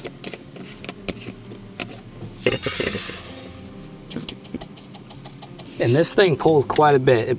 It's pulling like 150 watts right now off the Solix, but once it gets up to temp, it's not so bad. And obviously it only takes about 10 to maybe 15 minutes to cook on this. Definitely limited on the headroom in here. Another reason I can't wait for the GFC, but I want to go ahead and start getting the vegetables prepped. That way all we have to do is the chicken. So we're gonna need a cutting board and a knife. Let's do the onion. Probably go about like 1/4 onion or so. Set our onion aside, and then we'll grab cucumber, which I think I'm gonna try and do this as nicely as possible. Going for like a I don't know, like an Asian style dish here. So I'm gonna try and do it almost like they do with sushi, and I'm gonna try and get it to be pretty thinly sliced. So I'm not exactly sure how to accomplish that yet, but we're gonna try. Are you supposed to skin these? I kind of can't remember. I'm gonna leave the skin on, and we'll just start chopping these up to be pretty thin, almost like a size of spaghetti. Honestly, working better than I thought it was going to. Carrots are honestly easy, already chopped up, so we'll just break some of those out, put it on the plate. I'm also gonna do a little bit of garlic, which I haven't decided if I'm gonna, I think I may just cook it with the chicken. That way it cooks into it a bit. And voila, we've got our plate of veggies ready to go. Last but not least, be the chicken. So we'll get this stove fired up. Cooking with gas. Get that kind of on a low heat because this cast iron will heat up pretty quick. And we'll break this chicken out. I think I'm gonna cut it down into smaller chunks so that way it cooks a little bit faster, especially with it having been frozen, possibly still a little bit frozen.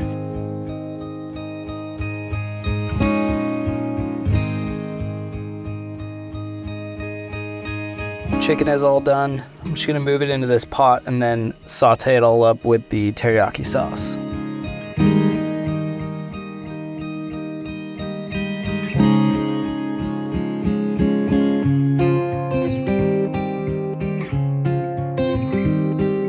We're in the truck camper for the night. I'm gonna show you guys this cool little bit. It's gonna help me do the movie theater inside the truck. So this looks very similar to other stoves on the market, except for it doesn't use gas. It's electric. So you've obviously got your fill up cooking space in there, this nice koozie on the outside to keep your hand from burning. And then you've got a power button, a drink, eat, and pop feature on this thing. So let me go ahead and get this plugged in to the power station. And if you can guess already, for the movie theater theme, we're making some popcorn. I haven't tried this yet. I've tried the coffee side of things, and it is awesome. I actually broke my French press the other day, so this thing could not have come at a better time. But I'll show you that, how I make the coffee in this in the morning. But for now, we're gonna try the pop feature. So we'll get that plugged in. See, it lights up to let you know it's on. Switch it over to pop. This should be pretty straightforward. So we'll set that there for now. Found this at Walmart. It's like an all-in-one. Comes with the oil and the kernels. So seems like this might get messy though. So on the lid, you fill this portion with kernels, and then this portion right here, hopefully you guys can see that, with oil. You put that all in there, set it to on, should have popcorn. So let's give it a whirl. Fill this up with kernels. Try not to spill it. Oh, goes out the hole a little bit, so I guess put your finger over that. I think that's gonna make enough popcorn. And then somehow I gotta get this oil out without making a giant mess. Try and just cut open a little bit here. See if that works for me. I'm gonna try and just put a little bit into the cup or into the lid. Maybe, maybe not. Tell you what, I'm not setting myself up for success here. Let's go ahead and try and get this flat like that. I should have grabbed scissors. This is no fault to the device. I am having a rough time. There we go. Now we've got some oil pouring. And then we'll take, oh, this is called the Stoke Voltaic Joule, I believe, is what they call it. We'll pour the oil in the Joule. We'll pop the lid on. And then we're just gonna, we've already set it to pop here. So you've got drink, eat, pop. It's gonna be all the way over. Turn it on. Should have popcorn soon. See, the light is illuminated, so it's doing its thing. This thing is pulling at lowest like 300 watts, and it kind of keeps jumping around to probably slowly heat up that base and not burn the popcorn. So it jumps up to like 500 watts for a brief second. So it's almost like a pulsating hot plate in a way. But we should have popcorn here soon. If you guys have been watching my channel, you know I've been trying to get rid of my propane containers. I've got too many of them. And this is nice because it just runs off the power station, which gets recharged during the day by the sun. So less stuff to have to, you know, keep in the truck. Separate types of propane or gas containers. You know, like for example, like the Jetboil takes the smaller little camp propane or butane, whatever it is, gas containers. So you'd have to have that on hand. This is nice because it just plugs right into any old socket. So pretty sweet. One less thing to carry in the truck. while the Juul is doing its thing, I'm going to get the movie squared away on the laptop. So tonight in the movie theater, we are showing Call of the Wild from 1993. Should be good. I think I've seen it. I think we watched it back in school, but I'm going to watch it again tonight. This is just raging now. Oh. So now that it's popping and it's kind of like up to temp, you can see that it's only pulling 31 watts right now, and that's including the fridge, and my fan is actually running. So this thing, once it's up to temp, really doesn't pull much at all. And here's a closer look at the interface. So the left is the power button, select drink, eat, or pop. So you can pretty much, when you eat and drink, you can pretty much already cook whatever you want in this, and pop is just a nice to have, to be honest. It's a nice little feature for truck camping. You know it's finished when the light shuts off, and I can still hear it kind of popping in there, but we have popcorn. All right, I've got to try this. I'm super excited. I'm gonna break the lid open. Oh, perfectly popped popcorn. Not burnt at all. You know, sometimes you do the bag, and sometimes it's like hard to get it perfect in the microwave without burning it. I don't think there's any, I don't smell it. I don't smell any burnt ones. I think this is going to be spot on popcorn. So now we can set our movie theater mood lighting a little bit lower. Hit play on this guy. Oh yeah.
Well, folks, I hope you enjoyed this episode of Camping with Connor. And had a good time testing out the Stoke Voltaic Juul. Getting to know how to use that with popcorn was pretty cool. And like I said, I've made coffee with it a bunch of times now, and it's quickly becoming my favorite French press. So I hope you guys enjoyed it. Stay tuned for the next one. Keep elevating, my friends. I love you, and adios.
Welcome back to my channel, friends. Welcome back to camp.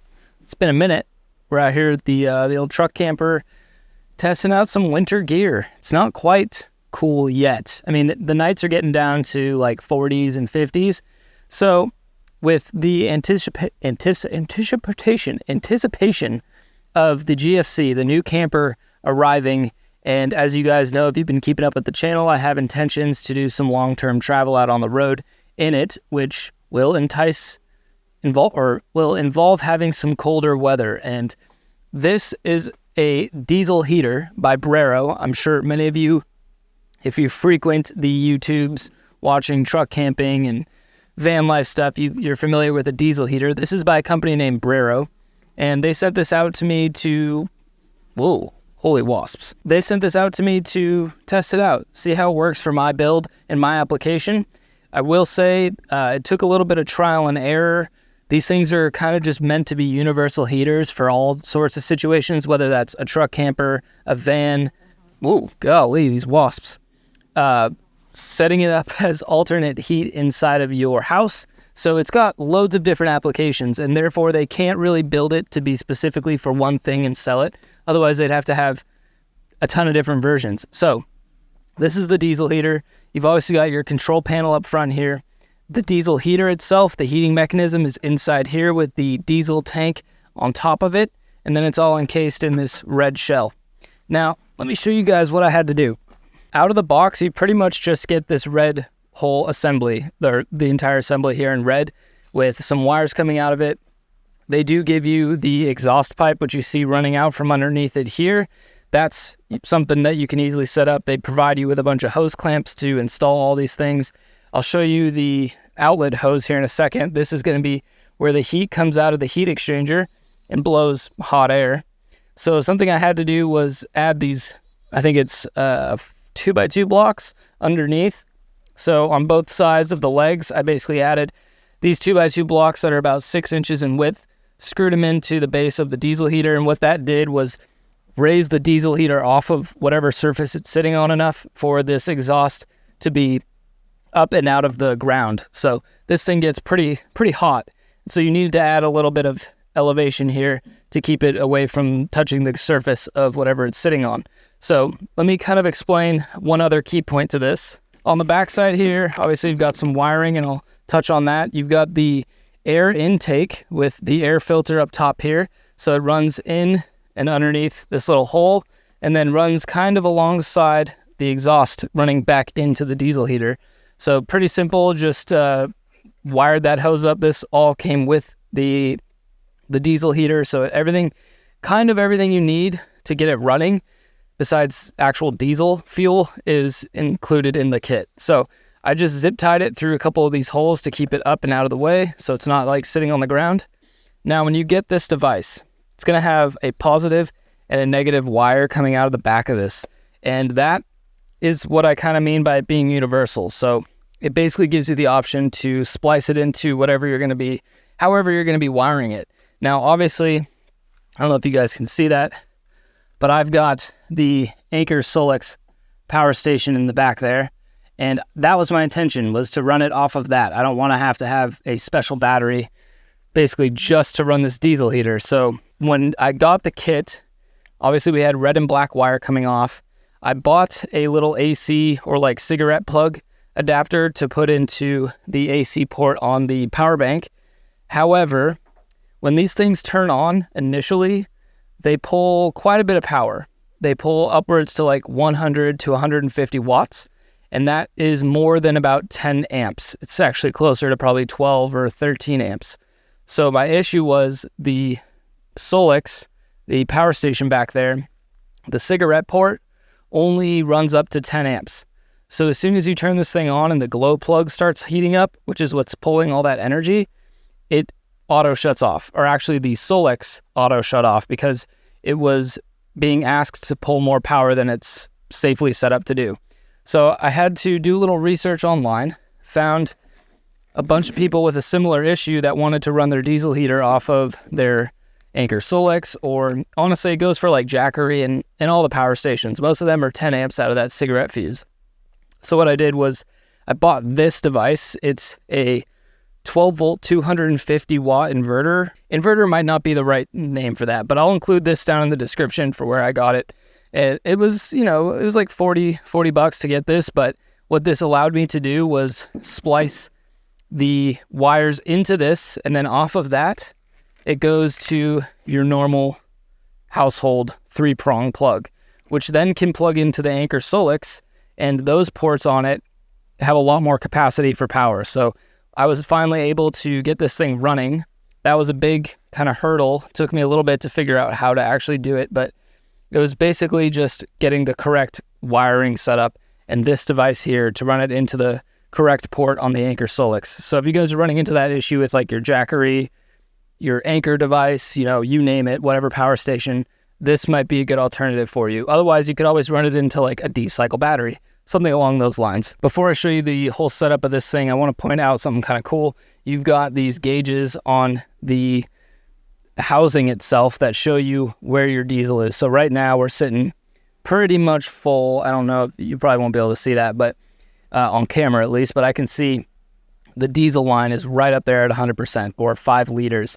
So you can easily see it from, you don't have to pull this whole thing off or take the cap off to check how much diesel you have. You can monitor it from the outside here, and these holes and gauges are on both sides of the diesel heater. So no matter which orientation you have it set up with, you can see it from both sides, which I think is pretty handy.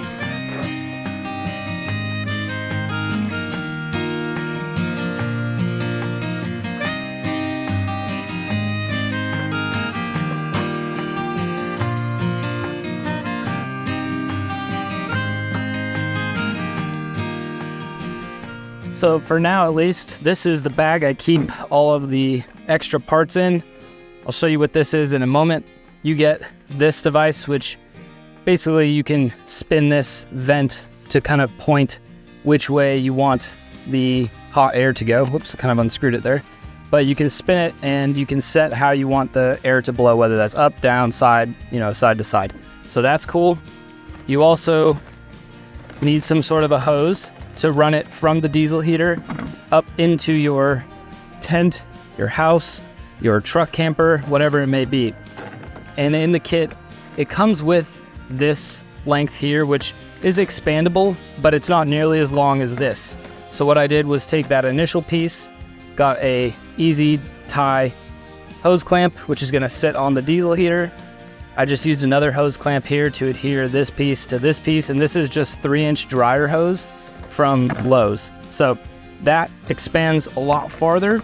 And then on this end, I have another easy clamp to tighten this. I wanted these easier clamps so that way I didn't have to remember to bring like an 8mm to actually tighten this down. I can just easily do it with my fingers.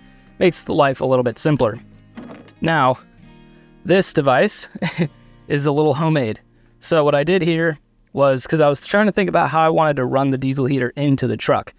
And I'm not taking credit for this. I saw this elsewhere online, but this is kind of my own version of it.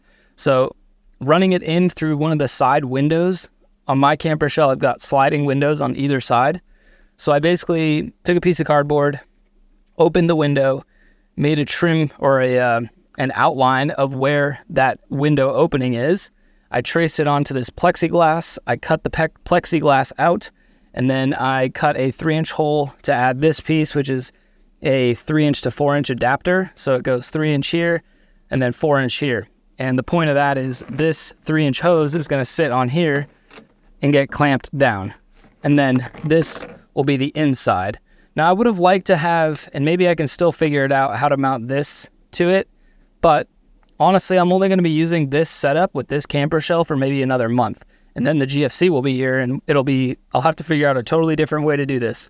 So for now, I wanted to showcase this because I think if you have a truck camper like mine with a fiberglass shell and you have sliding windows, this is a cool way to do it without having to drill a hole in your fiberglass shell.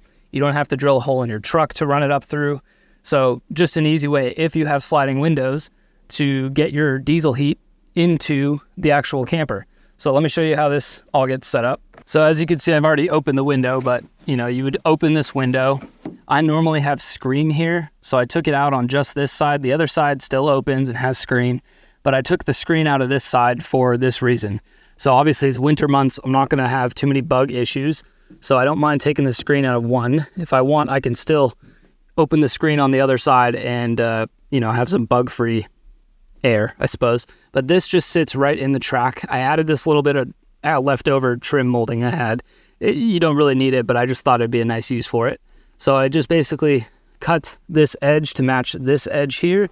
It slides in kind of somewhat snug enough at least. And then what I do is I take the glass and I slide it back over and meet the plexiglass, and it kind of just butts up against there. It's not a perfect science. I didn't spend a whole lot of time getting the angles perfect. So it's not, if I was going to use this truck camper for a long time and use this setup, I'd probably do this. I'd take a lot more time with it and make it fit a little bit more nice, but that's the whole thing there. So now what we would do is we take this end of our diesel heat hose, or where our heat comes into the camper shell, and slide that onto there. And then we just twist clamp this on so it stays put. Doesn't need to go too strong on there or too tight. So just enough to keep it from sliding off. The wind's not going to pull it off, so that'll work. And so we grab the other end of our hose like so. And this is going to get attached to the portion of the diesel heater where the heat actually comes out. So you basically the same thing. You're just going to push it onto its, I guess that would be the male end of it. And then you tighten down your hose clamp. But I think I'm actually a little bit possibly twisted up here. So one thing I guess with the diesel heater, and I'm not speaking so much from experience, but I did a ton of research on this stuff before I started using this, is you don't want an extreme angle right off of the diesel heater. So that's kind of why I decided to keep this section of black hose here, because it's a lot more rigid and it actually allows for the fan to not have to work so hard to initially push the heat out. I'm sure this angle here probably isn't ideal, but let me just go ahead and get this tightened on and then we can start to adjust things. Okay, so that's tight enough. And now this, like I said, is flexible as, whoop, I guess it wasn't tight enough.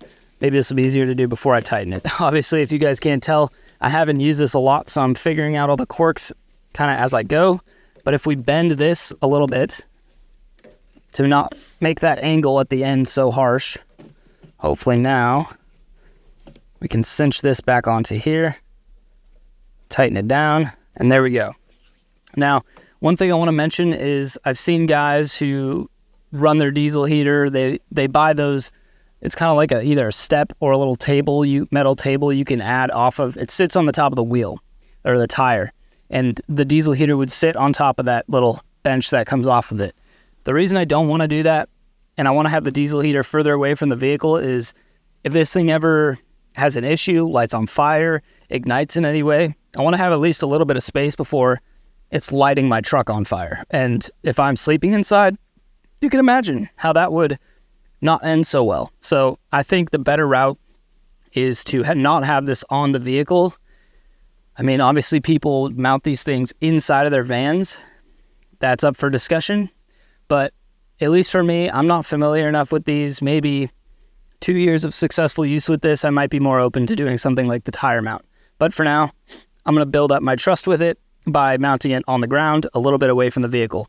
Now, the other issue I have here, and I haven't tested this enough yet, but this hose gets pretty hot. And what I don't want is this right here. I don't want it sitting on the paint because I'm a little worried that it's going to not burn through or anything. Sorry if you guys can't see that, but I don't want it touching like the tire here. Tire's rubber. This is hot metal. You get where I'm going with this. So I try and like pull this enough away so that way it's not touching the tire and it's not touching the truck, and it goes right into that, basically that plexiglass window that I made. And with all camping stuff, this is kind of the fun part, is you just have to try it out, bring it out to camp and actually test things out and see how they go together. I didn't really think about how I would get the cable to power this thing up into the truck. So coming off the backside, and I did when I basically, what's the word? I I didn't even solder. I just butt connected the wiring coming out of the diesel heater to that device I showed you guys, that kind of inverter or converter, if you will. And I gave it a lot of extra cable because I wasn't sure where this thing was going to be mounted exactly, and I wanted to have a lot of cable to run it up. So I'm using like 12 gauge wire, 2 of them obviously power ground, running in between the camper glass and the plexiglass. Now, again, figuring this out on the fly, maybe not ideal because it kind of renders this whole section useless because now it's not touching, whereas before this was wedging this snug in there. So I think if I were to do this differently, I might make a little cutout here, right there, to allow this wire harness to go through and into the camper shell, and then this glass would then continue to butt up against the plexi. But like I said, figuring it out on the fly, trial and error. I also picked up this little stool. I got real tired of having to jump up onto the truck. I think if you guys have watched that one video where I crushed my manly jewels on the tailgate, I don't want to do that again. So now I have this little step, helps me get up into the truck without having to try so hard. So now we have this converter that runs in the window. We'll leave it on the wheel well, like so. Take our house prong or house plug, whatever you want to call it. And the Solex has 6 of these, so we'll plug that into there, fire it up. So now the diesel heater should have power. And this is what that looks like from the inside of the camper shell. So you've got your hose coming in there through the plexiglass. And I think it's going to work at least for the next month. Like I said, if I were to do this different, I'd spend a lot more time building this, cut out the little spot for the cable to come in through, so that way this could actually butt up against it. But honestly, getting a little bit of fresh air in here, probably not the end of the world either. We should be able to see, yes, the diesel heater is on and functioning. So the setup here, these diesel heaters are all very similar as far as their menu settings. And I'm not a master at this yet, but what I've realized is once it's powered on, you kind of hit okay, okay, okay, hit okay. There we go. That's what I want, is the power 12. So you can adjust, hold on, again, not a pro here, but you've got a whole bunch of settings and the manual kind of tells you how to use it. But to turn the actual diesel heater on is holding the power button. So now the power button's on. Hopefully you can see that. But there's a bunch of different animations on this. So you can see that right now it is pumping in the fan. The glow plug, it's hard to show you guys, it's a little red symbol there, is on. So right now, it's probably pulling a lot of watts. So if you guys can see that, it's pulling 104, it was 99 there for a second, 99 watts. And that basically is the max amount, 123. It's going to be pulling in order to turn this diesel heater on. So how this works is the fan turns on, you'll see the glow plug sign come on, and that is heating up the system. And once it's heated up, the glow plug will turn off and this thing will only be pulling maybe 5 watts. Probably can't hear it, but I just heard the fuel pump start clicking. That's just obviously pumping diesel through the system.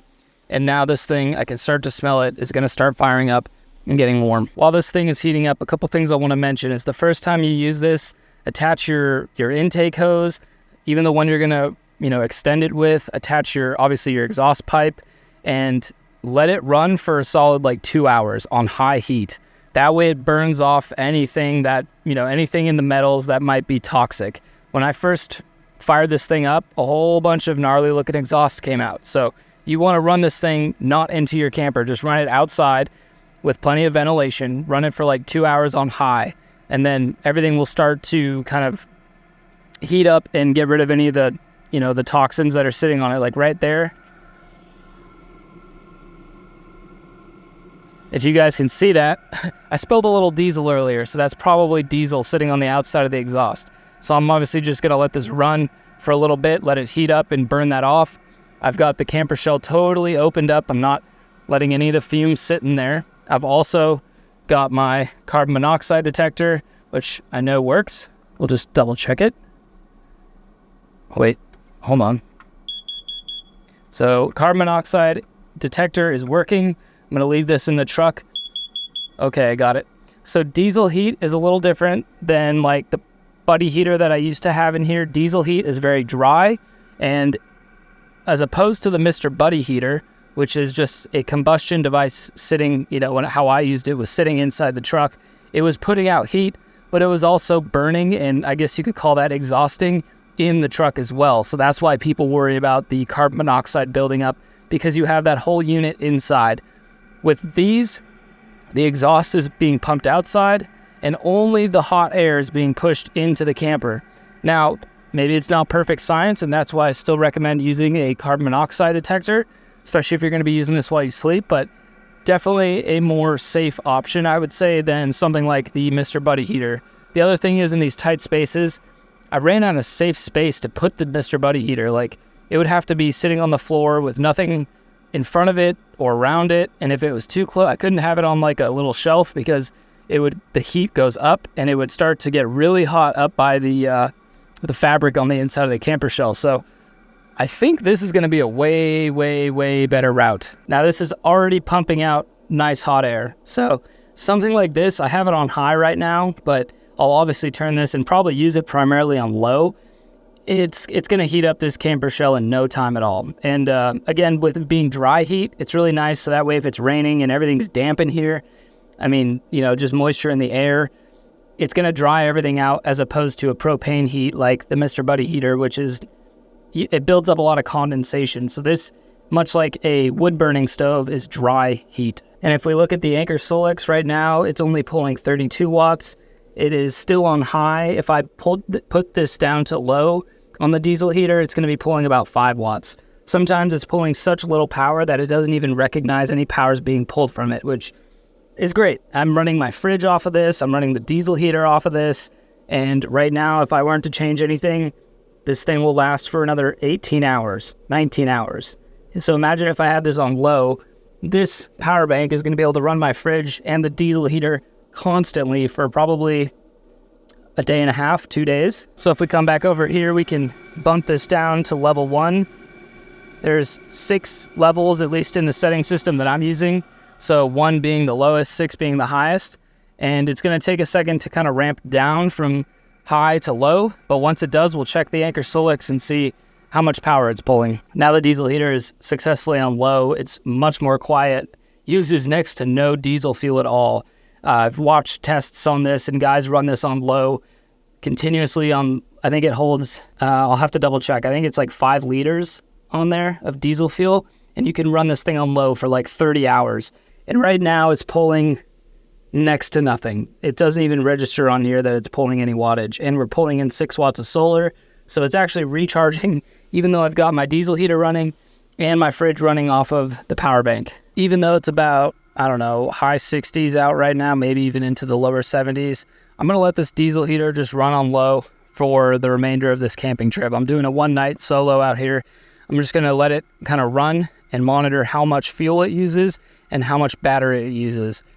Obviously, later when I get into the truck, I think it's supposed to get down into maybe the high 40s tonight, so it's not terribly cold. And this diesel heater is going to heat it up really quickly, so I'll probably sleep with the 2 windows besides this one open in the truck just to kind of keep cooler, fresh air coming in. But the point of this is to test it out before I actually need it in the winter and make sure everything's going to work, the setup's going to work. Again, this is going to change once I get the GFC and get rid of this fiberglass shell. But for now, it's a good test to make sure I have enough power to supply this thing. And I want to see how much diesel it's going to use, because I don't want to have to carry a ton of diesel. I'd like to have one jerry can, which should last me multiple days. I actually want to break out. I think I have somewhere in here, maybe in this guy. Oh, maybe it's in the lower section. I want to pull out my thermometer, my temp gauge, to see what the temps are going to be like in here with the diesel heater running, and then we can also set it outside later and see, or I guess I can just check my phone to see what the actual temp is outside. Here it is. So we'll grab our temp gauge here. It's currently reading 72 degrees. So we'll just set that on the Bouge RV fridge, and we'll let that just chill.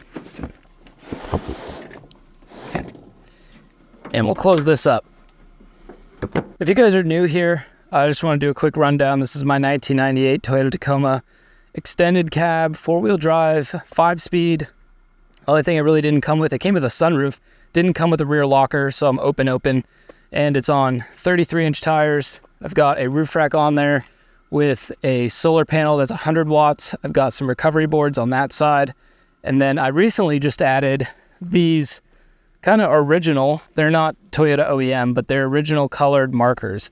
So these are the turn signals down on the bottom of the bumper, the orange. And before I had clear on there. And I really want to keep this truck looking like it rolled off the lot. I don't want to add any like aftermarket looking stuff necessarily. Obviously I have off-road lights here, but you know, I want to keep it looking like it came off the factory line, if you may. So I like the orange, one, because it is factory, two, it ties into the off-road lights and I think gives the front end a much more uniform look. And I don't know, the orange just looks very 90s Toyota to me, so I really love it. And that was a really cheap upgrade. I think Rock Auto for like $4 a pop to get these orange markers. So the roof rack is an Eno roof rack, and I'm gonna have to change it up because once the GFC gets here, it's not gonna fit, because the GFC, the Go Fast Camper, basically is gonna replace this shell, but it also has an overhang up here, which is what the actual pop tent is a part of, and that comes to about the back of this door.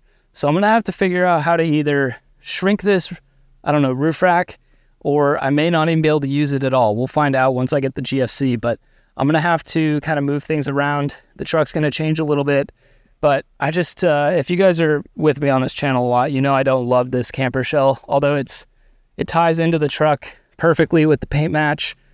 It's made for this truck, so it's sized perfectly. I just hate like this angle right here, and it's just, I don't like that it's tallest in the rear. And the GFC is a lot more square, a lot more boxy looking, and it has the overhang, so it's going to bring the whole top of the level of the truck a little bit further forward. And I just think it's going to look a lot more rugged and honestly just cool, for lack of better terms. I feel like this just, it's never made me like, I never look at this truck and I'm like, wow, that camper shell fills my bucket. That just looks so awesome. I don't love it. So it's going to get sold once I know the GFC is going to work out, and moving on to bigger and better things.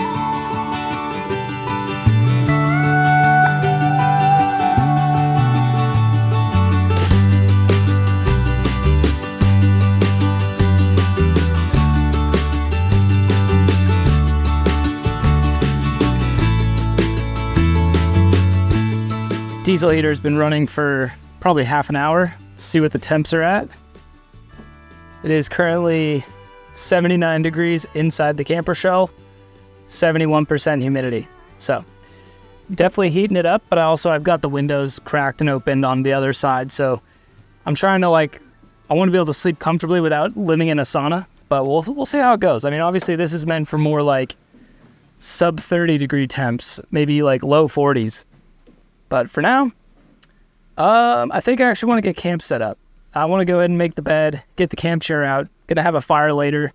And tonight I'm doing a meal that I was introduced to when I was doing some filming work down in Tucson, Arizona. I was filming with the VP of Border Patrol down there, and he took us to one of the best Mexican spots I've ever been to. And he said, you guys have to try what's called a Sonoran hot dog. So tonight, making some Sonoran hot dogs. It's basically hot dogs wrapped in bacon. You cook them, you top them with like onion, tomato, condiments, pinto beans, and then I've got some kind of like hot yellow peppers that I'm going to grill to eat on the side with them. And then all that in a bun. I think it's a special bun that they actually are supposed to be in, but I picked what looked good at the grocery store. So tonight, Sonoran hot dogs, campfire, testing out this diesel heater. It's just going to be a nice chill fall camp trip. So I hope you guys enjoy it. I hope you guys let me know how you're feeling about it in the comments. Let me know if you have some diesel heater experience, what you guys think of like how the truck looks right now with the modifications to like the lights, the roof rack, and all that. I'm like, yeah, I know people love this camper shell. I don't, but I'm always curious to hear what you guys think about other aspects of the camper. So I think for now, I'm going to go ahead and break out my camp chair, get that set up, and maybe crack a beer and kind of just chill out for a bit. It's only 4:45 right now, so I've got some time to kill before dinner. Probably do that here in another hour or two, and then yeah, we'll just see. We'll keep an eye on the diesel heater, see how that goes, and I'm gonna go ahead and get camp set up, which means making this bed, getting the mattress all inflated, setting up the blankets, pulling out the camp chair, putting that over by the fire.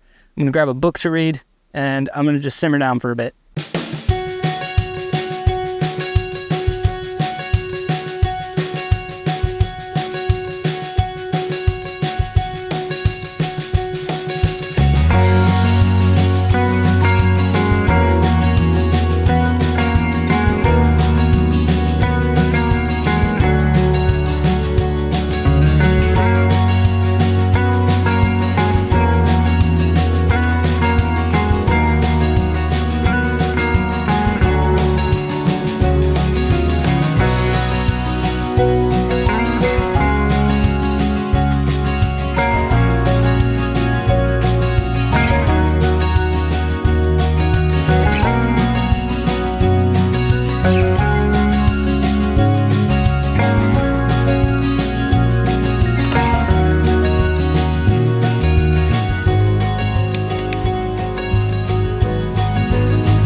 Well, we've got the fire ripping, diesel heater still going. I've had this shut. Let's see what the temp's at. 99 degrees, 31% humidity. So extremely hot, obviously, and it's still probably close to 70 degrees outside. So not really diesel heater appropriate weather, but again, this is a test. 31% humidity, I love to see that. If we can get the inside of the camper nice and dry without condensation, if you're sleeping in the camper shell, you breathing overnight is gonna add condensation. So seeing that nice and dry is exactly what I love about the diesel heater. So we'll just kind of set that aside for now.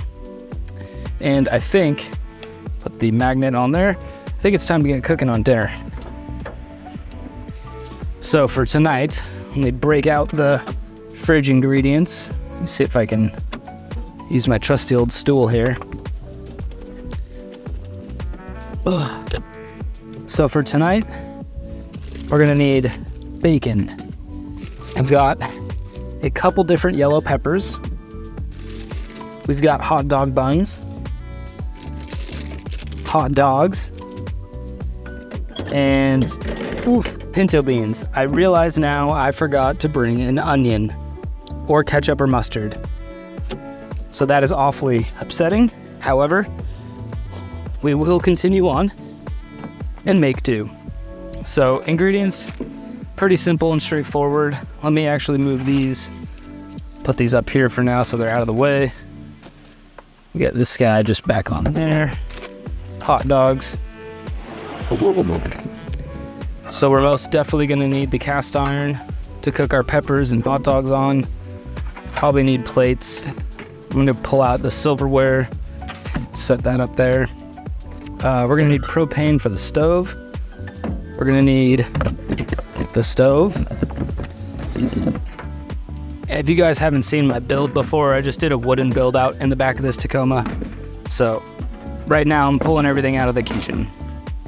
I think we're gonna need what do I wanna cook this on? I'll cook it in a pot. We're gonna need a pot for the beans. I'll just pull the whole thing out. And I think that's about it. So what we should do, I'm gonna cook. I've learned my lesson, so I like to put the stove on this side so that way I can still get access to the drawer, because there's always stuff you forget. Get our cast iron over here. Break out a pot for the beans. First things first, we'll get the beans on because that's super easy. Try and get those on a real low temp just to slowly bring them up to temp. And then I think next up, hot dogs are going to be super easy, so that's just going to go on when we're ready. I do have to wrap them in bacon, however. I really wish I remembered the onion, because I'd really love to have onion on my hot dog, but so be it. I'm going to grab the cutting board and the chef knife out of here. Now, I grabbed 2 different peppers. I think this is a Hungarian pepper, and to be honest, I don't even remember what the name of this guy is. I think this is more along the lines of what they properly use to go with a Sonoran hot dog, but I grabbed both because I wanted one. I know the ones that you're supposed to eat with it are a little bit spicy. I didn't know which one was which. So now that I think about it, I don't even need to cut these. They just get grilled on there just like that. I don't even need the knife. I'm getting way ahead of myself here. So really all that we need to do is wrap some hot dogs up with bacon. So I'll grab, I don't know, grab like 3 hot dogs. And we're just gonna grab 1 strip of bacon for each hot dog. Boom. Super easy. I realized that having the diesel heater and keeping the camper shell at 100 degrees is probably a little counterintuitive for the fridge, because obviously then the fridge is gonna have to work harder. But that fridge is pretty eco-friendly or efficient, if you will. So it doesn't really take much to keep it down at temp. So I'm not too worried about it. Next, we'll go ahead and get the cast iron rolling. And we'll toss our bacon wrapped hot dogs in there. That looks delectable. And you know what, while we're at it, I'm gonna move these over a little bit and toss our pepper in there to grill. Just all in as is, should be fine. And then I changed my mind. I'm gonna chop up this guy to add a little crunch to the hot dogs, because the way Sonoran hot dogs, at least how I know them, is you eat the pepper on the side, you know, take a bite of hot dog, take a bite of pepper, so on and so forth. And since I forgot the onion, ooh, that actually smells a little spicy. Hopefully we're in luck. Maybe this is something like a banana pepper. Correct me in the comments if you know. But what I'm gonna do is chop this up, and I'll probably cook them down a little bit, just so they're not totally raw pepper. But I'm gonna add this to the hot dog so it gives a little crunch. So a little bit of a variation here. So we'll just kind of cube these up, if you will.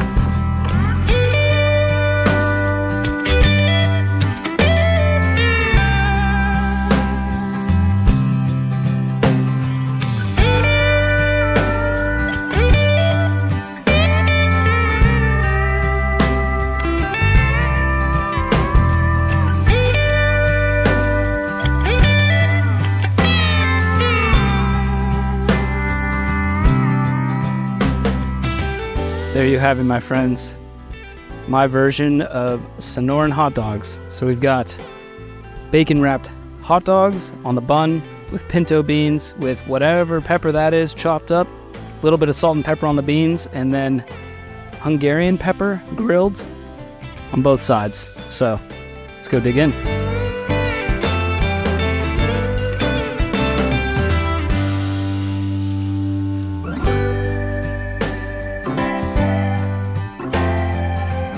All right, as I'm sure you're all wondering, taste test. See how she goes.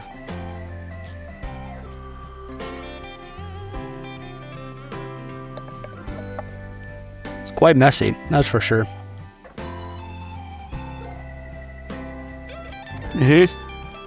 Muy bien. Let's check out our Hungarian pepper. Whoa. Not spicy, but it's almost like a grilled bell pepper.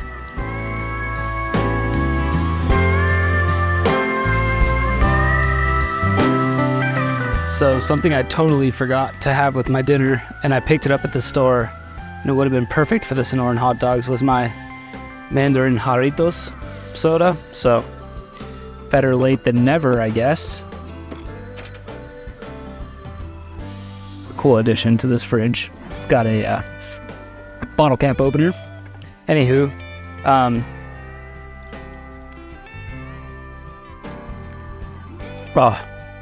you're a liar if you don't like Jarritos. Another cool thing about this diesel heater is it comes with this key fob. And on this key fob are different buttons. So you've got on, off, up, and down. So I can actually control whether or not it turns on or turns off, and also the power level of it from, say, inside the camper or maybe across camp, which is nice because, you know, you're in the middle of the night, you get too hot, you can shut it off or turn it down, and vice versa in the morning. You know, you shut it off for the night, you wake up, and then you want to turn it on and heat up the camper before you have to jump outside. You just hit the on button and then select the power level you want. So really a cool addition to this thing. It comes with the kit from Brero. So as always, guys, I'll have a link in the description to this diesel heater as well as a promo code. I want to say it's like $30 off if you act now. And then I think there's also a 15% off. It can't be duplicated, but I think the 15% off will always be good. And then I think right now they're running a special on Amazon for $30 off. So use the link in the description. Pick yourself up a diesel heater if you're in need of one. And let me know how your experience goes with it. But for now, I've got the camper opened up. I'm going to let it kind of air out and come down from that 100 degrees. It's good to know what it can get up to, but I don't need it that hot. So I'm going to go sit by the fire, chill until it's bedtime, and we'll see where the power level's at as well as the gas level or the diesel level on the diesel heater itself. So I will catch you guys in a little bit. I'm in the camper shell now. The diesel heater is still running. It's been going now for about 6.5 hours. So the power bank is still at 74%. It's currently pulling 2 watts. So between the fridge and the diesel heater, it's pulling 2 watts, which is next to nothing. So it would definitely run. If you just ran this on low, I could totally see it running for 30 hours straight, no issues. So honestly, a great viable option for truck camping, tent camping, van life, I guess. You know, I see why people like this, and I'm excited to try to make this fit into the GFC when I get it. Obviously, this would be a great setup for the truck camper, just this plexiglass setup here. I think this is exactly what you would need. It is pretty darn hot in here. Like, I think it got up to 100 at most during the day. Keeping the windows open, which is still pretty hot for at least, I would sleep in like 60 degrees. So we'll see how it goes. We'll check in the morning. And first I want to show you guys where the fuel level is at. So hopefully you guys can see this, but if I put this through here, the fuel level there, I'll kind of shake it, is not even down. It's not even down a full third. It's maybe down a quarter of the way. And it's, again, been running for actually almost 7 hours. So certainly a great option. Really stoked to have this and be able to use it in the wintertime. I can think of many times in the past where I've been truck camping in the really, really cold temps, and this would have been so flippin' awesome to have. So I'm going to hit the hay because I'm pretty dang tired. I will see you guys in the morning for coffee, and we'll check in on the power bank, the level of diesel we have left, and we'll see how this thing does over the night. Again, I have windows open, which with this, you really don't need to, but I'm going to, just to keep it appropriate temp and add some airflow, I'm going to keep them open, as well as I've got the carbon monoxide detector in there. So I'll see you guys in the morning. So it just rained for a little bit, and I took this piece of foam and just laid it over, bungeed it over the diesel heater away from the exhaust and the hot pipe here, but I just wanted to keep this dry. And then on this side, keep the air intake dry, which seemed to do the trick. Obviously it's got a dry footprint underneath it, so I think that was a success. But you know, sucks to have to get out of bed and figure this out on the fly. But I don't know, I guess with the diesel heater you have to have a good spot for it, so that way if it does rain, I don't know, you have some sort of coverage, because I don't think this is waterproof. But let me know down in the comments if you guys have messed with these and what your solution is for keeping this out of the rain. I thought about just sticking it underneath the truck, but then this hose here, which is pretty hot, I can't even hold my hand on it. It would be touching the paint of the truck, which I just want to try and avoid. So this was my on-the-fly fix. All right. Good morning, folks. It is currently 7:50 in the morning. Diesel heater has been running for probably close to about, it's got to be about 16 hours at this point. The power bank is at 44%. Currently pulling borderline no watts between the fridge and the diesel heater, and is just about to start pulling in some solar. So that's pretty good. I could probably run this all day still, and then maybe into the next night if I needed to, assuming I got no solar. But we still got to check what the diesel level is at. So we'll jump out of bed here.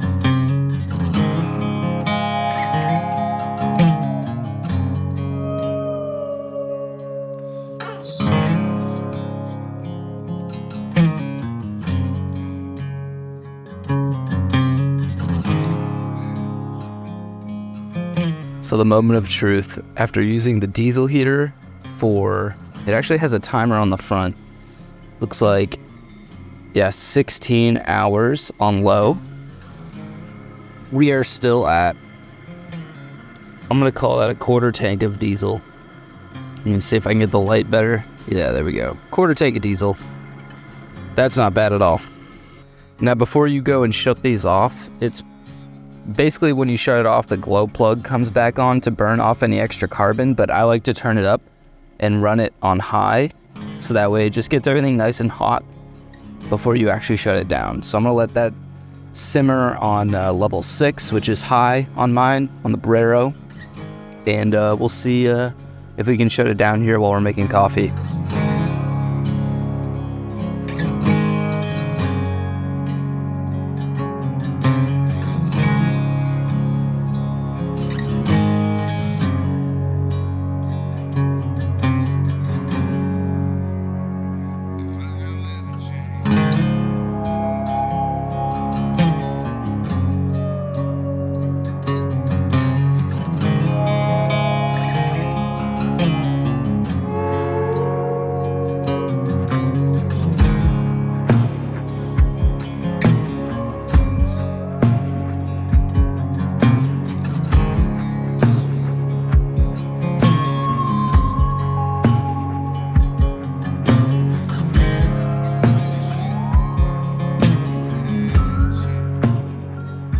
the diesel heater has been running on high now for probably 10 to 15 minutes. So I'm gonna go ahead and use the key fob here. Let's see, off would be this guy. Press and hold, and there it goes. Now it's shutting off. And keep in mind that when you turn these off, the glow plug comes back on, so it starts to burn a lot more power even though it's powering down. And that's to get rid of as much of the carbon buildup as possible. So that's just the shutdown process. It takes probably another 5 minutes for it to actually totally shut down, and the fan keeps running a bit to cool down everything, and that way it's not just shutting down super hot. So I'm gonna go ahead and enjoy my coffee and get ready to hit the road.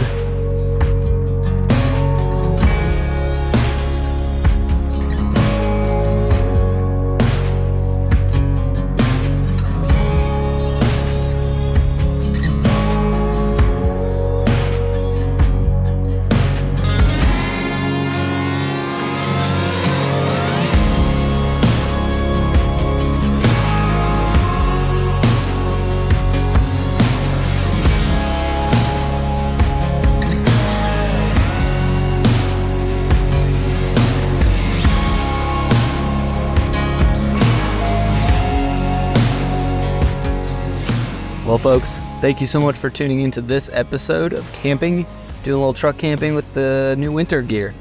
It turned out to be pretty cold this morning, so the diesel heater was actually really nice to wake up to, and I'm super stoked about how efficient it is power-wise and diesel-wise. So, you know, when the GFC gets here, I just have to fabricate a new way to get basically the heat hose into the actual GFC. So stay tuned for that. If you guys are in the market for a diesel heater, make sure to check out the link in the description along with the promo code. Check out Brer. And with that being said, folks, I will see you in the next one. Keep elevating, my friends. Adios.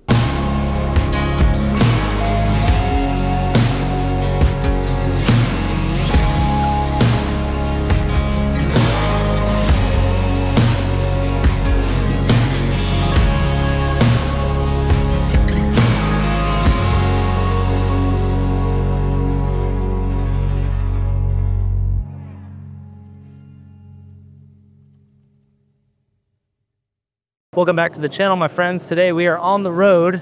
I've got a work trip tomorrow. Got to do some camera work up north, so I'm headed to the airport. At least I'm not flying tonight. I'm flying first thing in the morning, and it's about a 3-hour drive from my house. So I wanted to take the Tacoma truck camper, head down to the airport, and we're going to be stealth camping tonight at a location I picked out before I headed out here. I think it's going to work out quite nicely. It's about 15 minutes from the airport, so I can wake up at the butt crack of dawn and only have about a 10-15 minute drive over to the airport, hop on the plane, and then I'm going to be coming back the same day. So it's quite a lot of travel in one day, but I'll be back the following night, and I'm thinking I'll probably take it easy, and instead of doing the whole 3-hour drive home tomorrow night, I'm just going to probably make it about halfway, and then we'll do a second night of stealth camping. So right now I've got about 2.5 hours to get to the destination for this evening's camp out, and I'm just gonna kind of knock it out because it's not gonna be very interesting, and then I will show you guys the place I picked, why I picked it, and we'll get into some stealth camping in the back of this Toyota Tacoma truck camper. So stay tuned.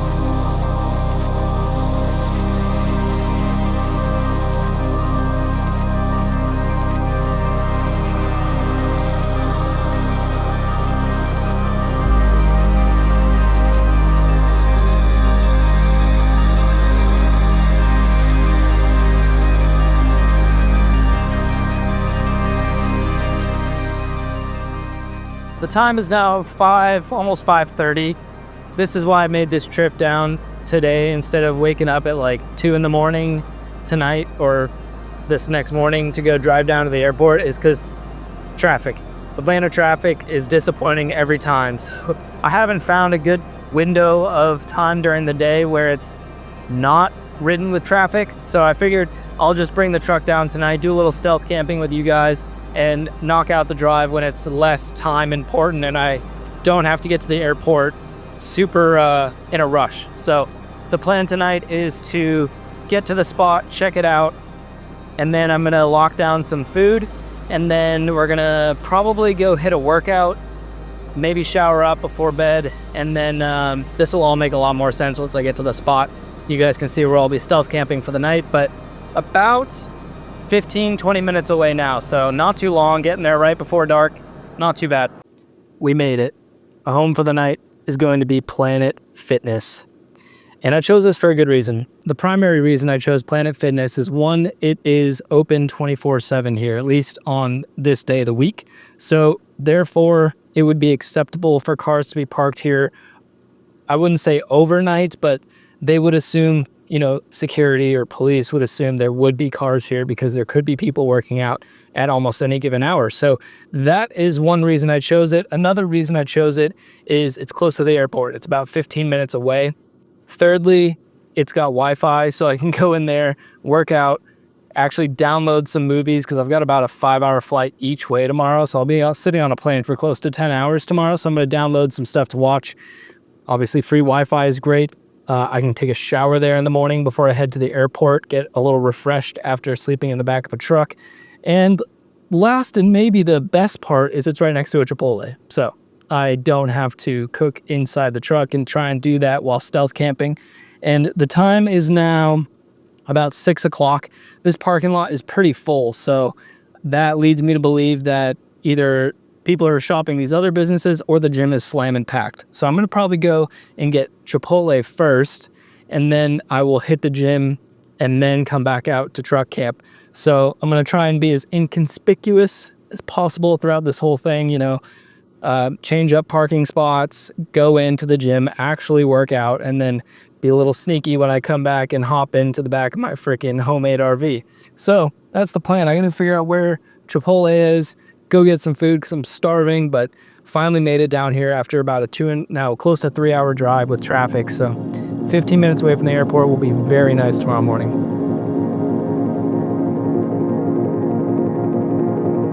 Currently pulled over next door to Walmart. That was the other point I meant to make, is that there's a Walmart right across the street from Planet Fitness. So if things are sketchy after I work out and I'm like, parking lot's too busy, just doesn't, you know, feel right, I can always come over here to Walmart right across the street. So 2 options. I feel like this was a great move as far as trying to pull off a stealth camp. I'm gonna go ahead and start munching down on some Chipotle. In the meantime, I'm gonna be charging up my gear on the Pecron battery system. I'll go over this later. This thing's pretty rad. Pecron sent this out to me to take a look at and review and see how it can be incorporated into my truck camper setup. So I'm gonna start turning this thing on, charging up some camera gear, because tomorrow I need to have everything charged as soon as I get off the plane. Makes sense to have everything ready to go and just keep it fully charged, so that way I'm not in the morning trying to run around pulling cables, getting everything charged. I'm just gonna keep it charged up as I go. But for now, time to munch down on some Chipotle, and then I'm gonna go work out, and then we'll come back into the truck camper, figure out the permanent spot for bedtime, and we'll see how it goes. But I don't know if you guys can tell, I have the blackout curtains that I made a long time ago up. They work pretty well. They're not perfect, but they do 90% of the job, probably 95% of the job, as far as not allowing any light leak outside of the truck. So for the most part, no one's gonna know I'm in here. I can keep this slider window open. I have my fan, which I'll hook up to the Pecron tonight to get a little bit of air movement from outside into the camper shell, but it's time to eat. I'm starving.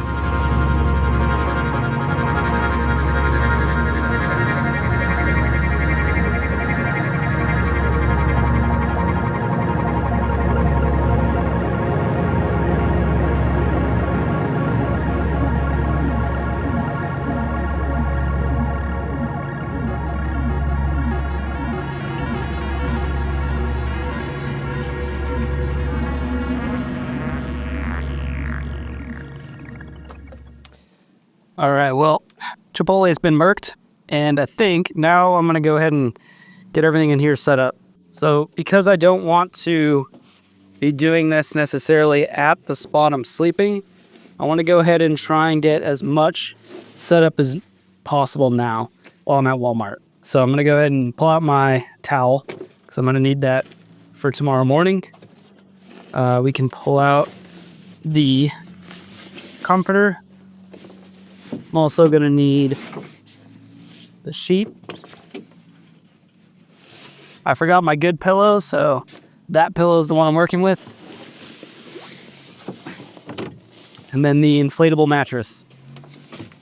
So again, just kind of going along with stealth. I'm trying to be as like discreet as possible here. So, you know, I could do this all at Planet Fitness, but I find that if you kind of spread it out, like let's say somebody was like, hey, that guy was just freaking looking like he was camping out. And then I go into the gym and then, I don't know, they see me again getting back in the truck, then that's kind of suspicious. However, if I'm just at Walmart, if someone sees me doing this, they're like, oh, he's like camping in his truck. And then I drive off and leave. Well, they're probably not going to follow me to Planet Fitness, knock on wood. And then I kind of have a fresh start. So try and get this done as, you know, discreetly as possible.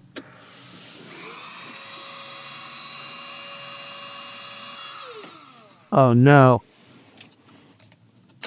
Oh man. My pump died. So that's a bummer. I'm only about halfway inflated. Yeah, my pump died. So I guess I need to charge this thing up before bed. Sorry, you guys probably can't see anything. I'm gonna have to charge this thing up before bed and finish inflating this. I'll use the Pecron battery to do so. However, I just don't have the cable on my person. Kind of a dilemma. And if you guys watched the last video and remember how I said I wish I could get access to my kitchen drawer from in here, well, guess what I have in the kitchen drawer? A cable for this. Actually, now that I think about it, I think I kept, oh, let's go. Hasley left me a cable in there. Frick yeah. So now I can actually, without having to hop out and totally forego my stealthiness, I can go ahead and plug this into the Pecron. So to use this thing, you can turn on your DC side or your AC side separately. You've got two house outlets here. You've got a cigarette port right in here. Very nice. And then you've got some actual DC ports here, which I don't see too often on these, which is kind of cool, I think. And then you've got your USB-C and then USB. So this guy's going to go right into the USB and it's going to start charging. And this thing's at 100% right now. It says it's going to last me 130 hours if it continues to pull 4 watts as it is to charge this thing. So this is a 500 watt power bank, or sorry, 500 watt hour power bank. Difference there. And so I just like how minimal it is. It's a lot smaller than other ones that I've used. Oh, also, it has wireless charging on top. So if you forget your iPhone cable or your phone cable and you have wireless charging, you set it down right on top of this. So I'm gonna let that charge up and do its thing, and then we'll finish making up bed. All right, this thing's been charging for about 10 or 15 minutes. I'm gonna go ahead and see if it's enough to get me the rest of the way filled up on this mattress. I always forget which way this goes in. I think it's like so. Here we are. All right, that's about all we need. Next up is the sheet, which obviously when you're at camp, you have the tailgate open. It's a lot easier to do this, but I'm gonna try and make it happen stealth camping. Because, you know, that's how you figure out what gear works and what gear doesn't work. So this is basically just a sleeping bag, bivvy, or I don't know what the right term is there. It's a sleep sheet that's about the size of a sleeping bag. I actually picked it up from a different Walmart, but I find that it works basically perfectly to fit over this guy. So now to get interesting here and try and put this on, I think I'm gonna try and go this way with it. It is super cramped quarters in here. Oh, what am I stuck on? There we go. Okay. So stealth camping obviously just has its own difficulties. One of them being confined to the space that you're in. Obviously, if I had a big RV style truck camper, I'd have a lot more space, but I would also stick out like a sore thumb. So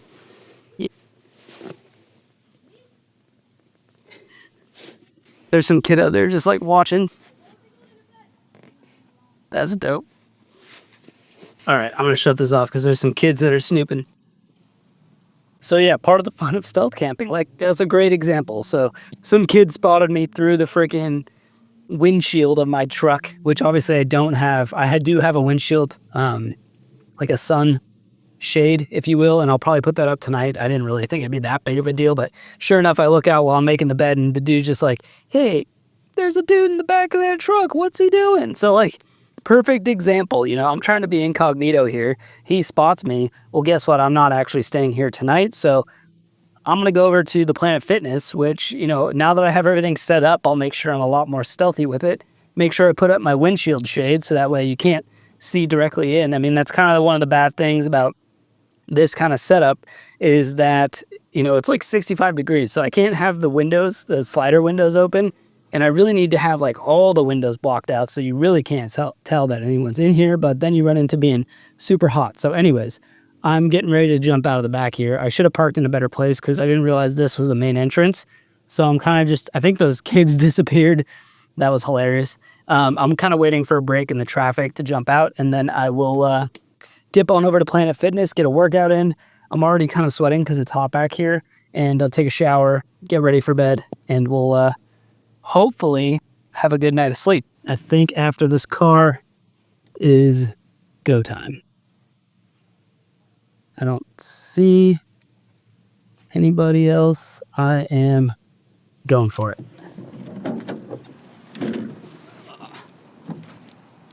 There we go. Once you're out, you're kind of good. But yeah, getting out's nice and fun. I'm still kind of just laughing at that because that was hilarious. That was exactly the point I was talking about setting up camp elsewhere and then going to the place where you're actually going to sleep. So I can see Planet Fitness. It's across the street. I'm going to go get a workout in and hopefully start to mellow out for the night. It's already 7:09. I got to be up at probably 4:30 to head over to the airport. So probably 4 o'clock, because if I want to shower before I go, then yeah, 4 o'clock we got to be up and then at the airport for 5. Plane takes off at 6:30, starts boarding at 6. So that's the plan. Stay tuned. Might be exciting.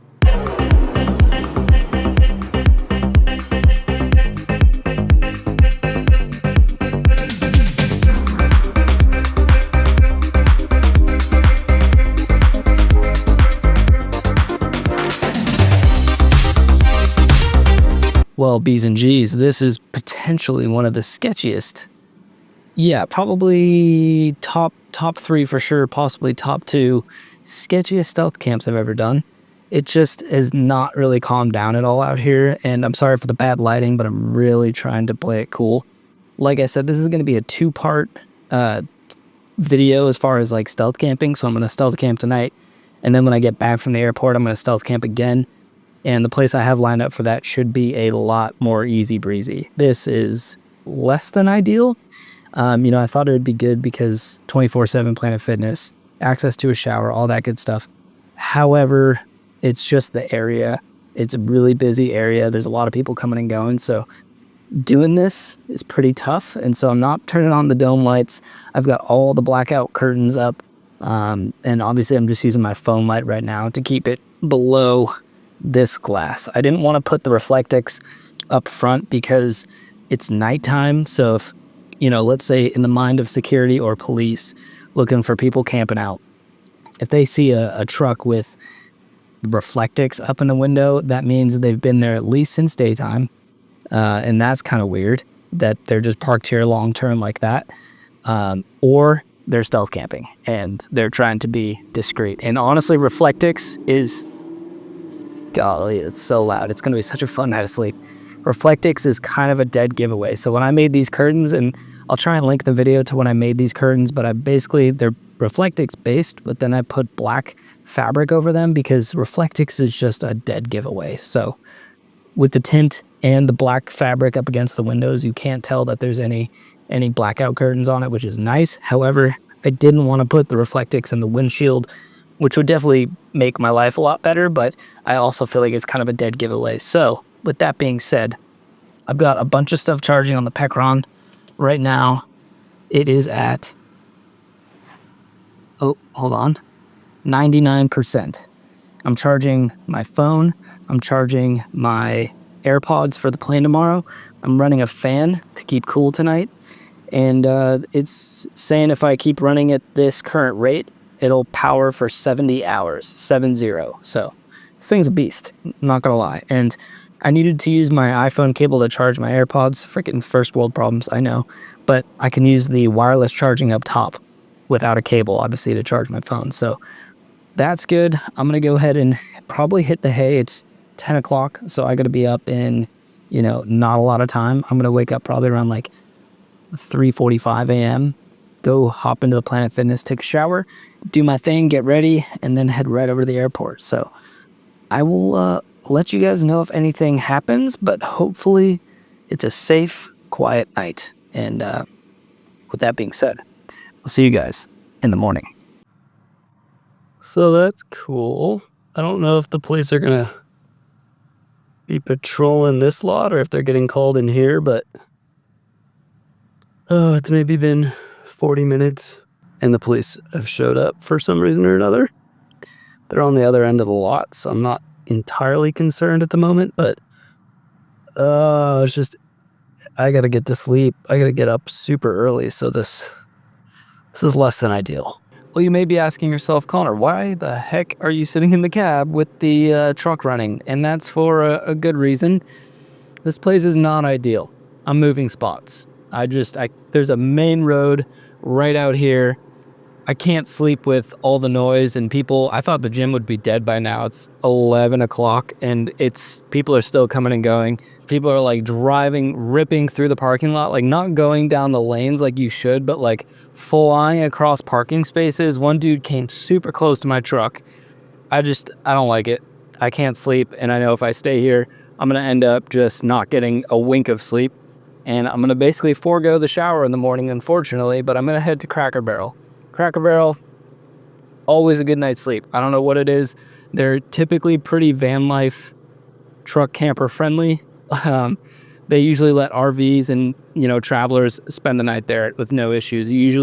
They ask you to kind of park in the back so that way when they open, you're not blocking, customer traffic. But I'm going to be gone first thing in the morning before they even open. So foregoing the shower in the morning, but hopefully moving to a spot that's only 12 minutes away and honestly will be even closer to the airport. So it is what it is. Weighing the odds, I think Cracker Barrel's the move.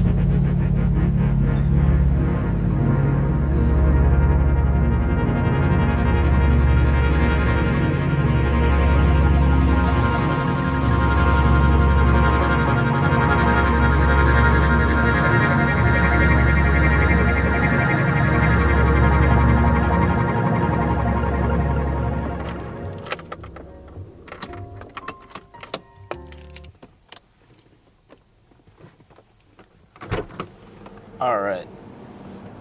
Oh, Cracker Barrel. The whole place to myself. Hopefully, sleep better in the truck tonight. Okay, round 2 for tonight. We're at Cracker Barrel. I'm inside the truck. Seems pretty a-okay. I want to show you guys something. So this is basically how I lock myself in here at night. So you can see that the tab that lifts or opens the handle, I put the clamp over top of it and tighten it down so that way it can't be pushed open. So that way I'm at least somewhat safe in here, kind of locked in. No one can just open this back glass without at least me hearing it. And they're going to have to really force it to get that popped off. But that's truck camping, folks. I'm not going to beat around the bush. It's not the most pretty thing at times, especially when you're not at a campsite and you're just kind of using it as a mobile hotel room. It's not too glamorous, but you know what? I feel like you guys will gain the value out of the realness of it. So I didn't want to I didn't want to fake it or anything. That last place was just sketchy and not ideal. So now hopefully I'm definitely at a much quieter spot. In my experience, Cracker Barrel has always been great for, like I was saying, RVers, truck campers, all that stuff. So we're like 10 minutes closer to the airport too. So it's kind of a win-win, but I'm going to try again to get some sleep. It is now 11:30. I got to be up at like 3:45, 4 a.m. So maybe a little bit, probably 4:15 because I'm not going to be taking a shower in the morning or maybe using the old wipes to clean myself up. So it's all good, folks. I will see you guys tomorrow when the sun comes up. Hopefully the sun will be up at 4. I'm gonna go to bed. Goodbye. Good morning. It is 4:07, so about to hit the road. This is fortunately a very nice, quiet, and safe night of sleep once I did fall asleep here at the old Cracker Barrel. Just getting everything packed up now, ready to head out. I want to show you guys. I just took the fan down. I have my phone charging right now, but we are at 77% on. Oh, yes. Thank you. I'm awake. We are at 77% on the Pecaron. Pretty good, honestly. That's running about 5 watts off that fan all night, and then also charging headphones, and then now I'm charging my iPhone. Anyways, I'm gonna go ahead and actually, before I do anything, I do like that the Pecaron comes with this little bag that just like tethers to the handle on it, and it comes with your house prong charging cable, comes with a car charging cable, like your electric socket, and then oh my gosh, okay, and then it also it didn't come with this. I picked this up, but it's also just a great place to store it. Is an adapter that I use for my solar panel, so that way I can obviously gain some power back through solar. I have a 100-watt panel up on the roof rack of my truck. So what I want to do is set this up for the day while I am gone, flying around. Hopefully we can regenerate some power for the next night when I get back. So I'll go ahead and just unplug the fan. So we're not going to be needing that. Unplug the USBs. And we can turn off the DC side of things. This all out of the way. And then I've got the cable that runs from my solar panel. So we'll just pop the adapter on there.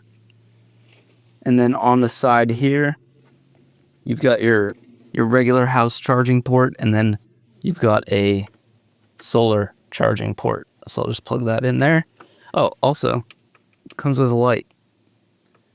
Super bright. Turn it on to different levels. That'd be like your SOS light.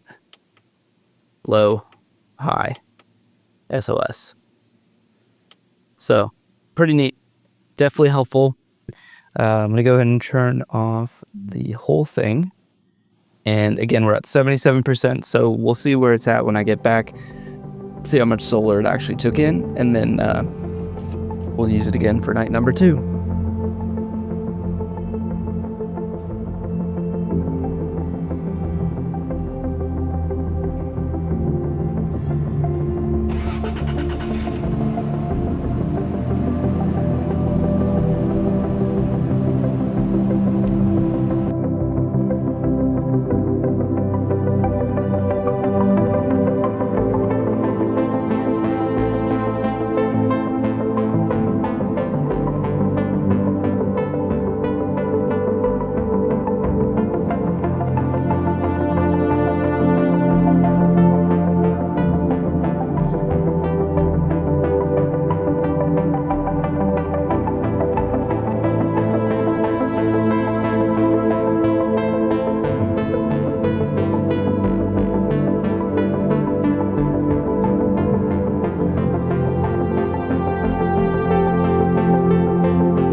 Buc-ee's is the final destination. We've made it. It has been a heck of a long...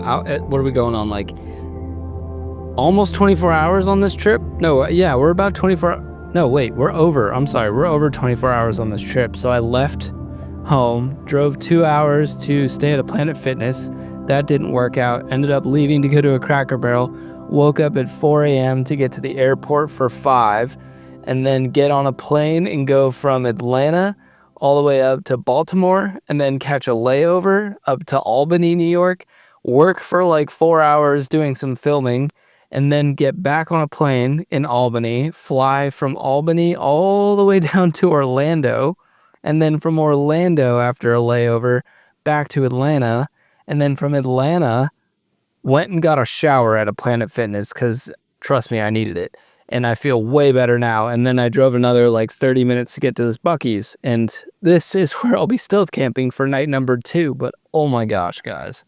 If I'm not making sense at this point in the video, I'm tired. So apologies, but it's been kind of fun doing this like kind of scripted vlog style video. Like I haven't done one of these in a while where I'm just like going with it. I don't know what's going to happen. I have a tentative plan, but obviously the plan has already kind of gone to shit. So here we are. We're at Buc-ee's. I just went in and grabbed some food. I'm going to get this thing parked up in a better spot for the night, and then we'll jump in the back and check on the Pecaron, see what the solar did, if anything, and then eat the food. Chill. Have a much safer, more quiet, leisurely night than last night, which ended up, by the way, got like 3 hours of sleep. So running on fumes, baby. Inside the truck camper. Oh, it's so nice to be in here and not have to like worry about, I mean, I don't even care if people realize I'm sleeping in here. I'm at Buc-ee's. It's to be expected. There's RVs, campers. Yeah. Anyways, so after the fridge running on this all day while I was gone and being on solar, we are at 69%, baby. Yeah, that's awesome. So even this is, by the way, I don't know if I mentioned this. This is the Pecaron. Let me move this out of the way. The Pecaron E500 LFP. It's a 500 watt hour battery, or I guess you could call it like a electric generator. And this thing is kind of a powerhouse. I'm surprised. I was honestly expecting to get back today and this be at like 30% after running the fridge, because I checked the weather and it was cloudy all day in Atlanta. And even though I was parked outside, I was not expecting to get a lot of solar. So pretty impressed with this thing. Very stoked to have it and being able to try it out and test it. Let's move on to dinner. So my original plan for dinner was to cook up some Shin ramen. I got the, what is this? Just gourmet spicy Shin ramen noodles. However, when you're at Buc-ee's, you got to eat from Buc-ee's. So I always love to get these Oh Snap spicy pickles. They're just such a good snack. And then I haven't tried this one yet. I got the Buc-ee's Texas cheesesteak burrito. And so far, everything I've tried, like hot food, hot prepared food, and even like their cold sandwiches are really freaking good. It's like not your average gas station. I cannot stress that enough. So, you know, when in Rome, I'm at Buc-ee's, I should eat Buc-ee's. So that's the plan. I'm going to crush some of that. I've been watching, what is it called? Let me pull it up on my phone. I've been watching The Texan. It's like a old Western series. It had to, I mean, it's black and white. It had to have been on TV back in like, I don't know, the 50s or 60s, I'm guessing. Probably closer to the 50s. And so good. Really enjoying it. It's like 30-minute episodes, but it's all old Western stuff, and it's such a good show. So I'm going to crush my pickles and my Texan cheesesteak burrito. And I'm just going to chill out, watch some of that for a bit. And yeah, just kind of lay low. I've been around people in planes, been driving around in traffic, been in Ubers. I'm just like, I just want to chill for a bit. I'm like so overstimulated over the last 24 hours, which is fine. You know, it's what I bargained for. But I'm going to go ahead and crush some food, chill for a bit, and I'll catch up with you guys for sure before bed.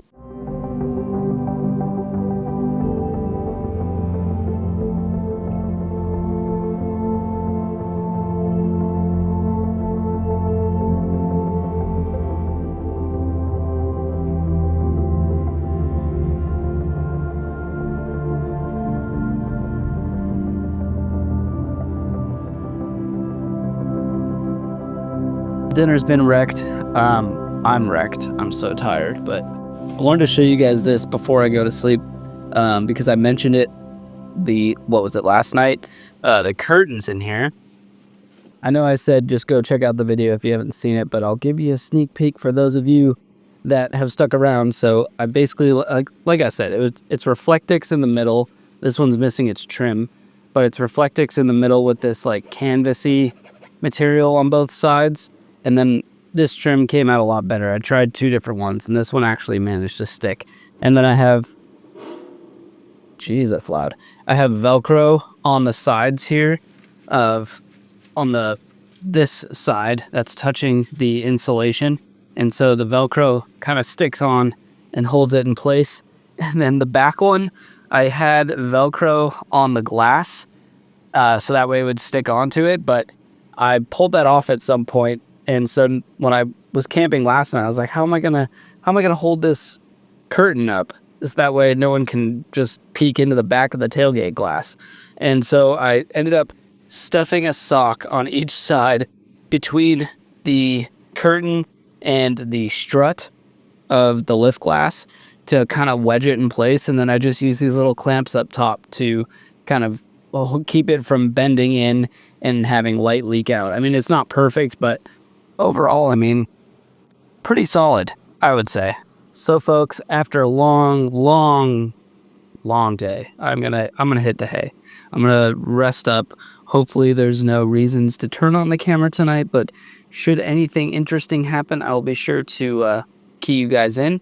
Otherwise, I will definitely be seeing you in the morning. So with that being said, good night, friends.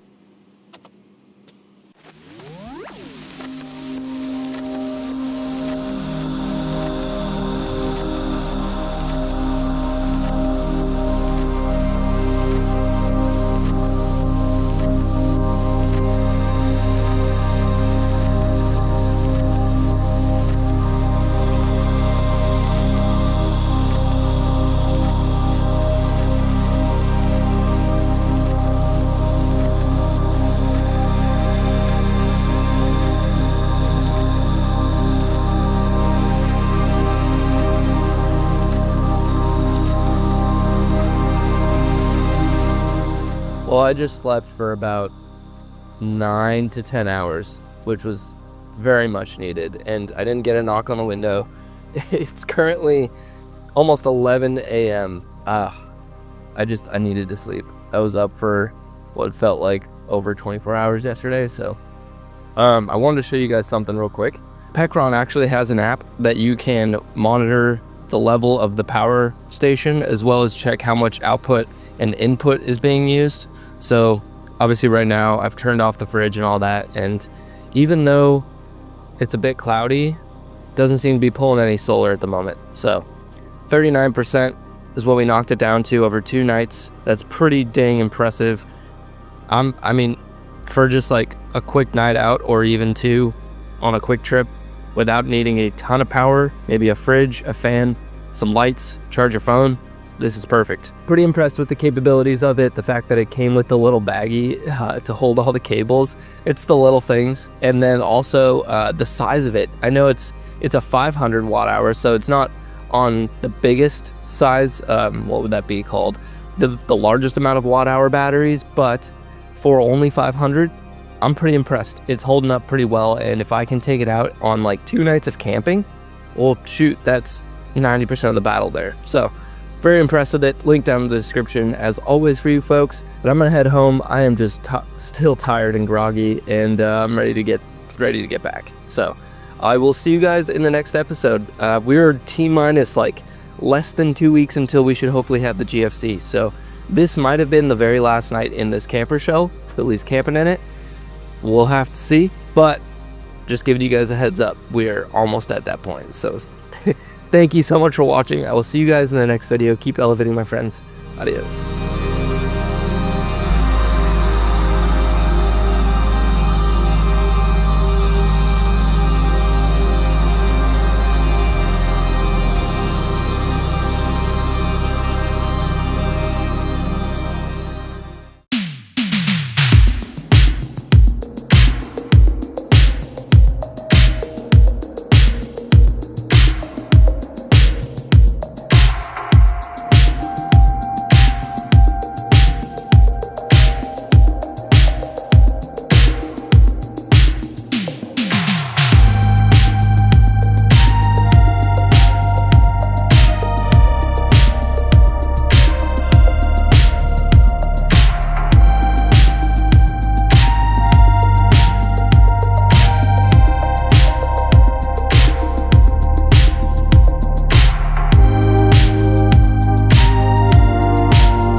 welcome back to the channel, friends.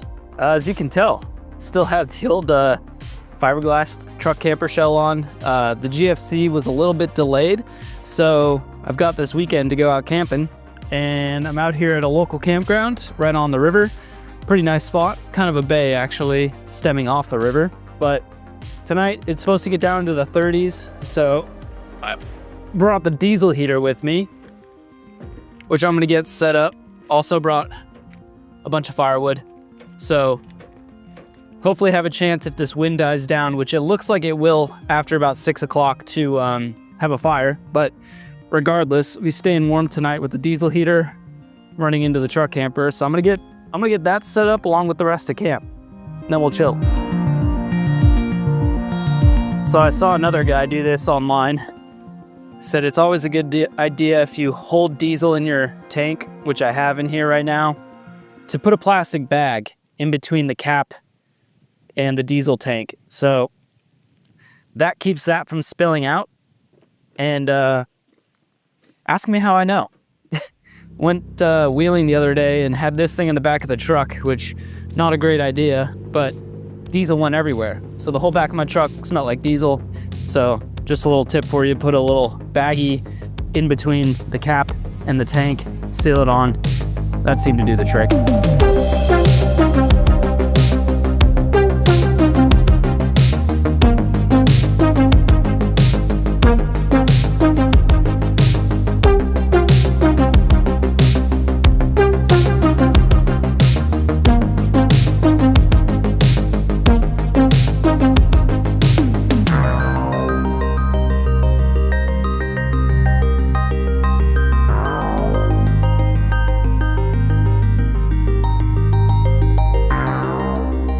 If you guys are new here and haven't seen this setup, I've got this truck camper shell, which will be gone here hopefully in the next week or so, getting GFC. So anyways, this is how I managed to set up my diesel heater to the fiberglass shell. So I basically took a piece of plexiglass and cut it to kind of fit within the window, and then added a little 3-inch duct adapter to run the hose from the diesel heater up to it. And then the cable, the power cable for the diesel heater, runs up through that same section and then into my Anchor Solix back there. So that's pretty much it. And then that's gonna keep me warm tonight in these 30-degree temps. So it should be interesting, but honestly, this diesel heater is way overpowered for such a small space like this. So it should work out pretty nicely.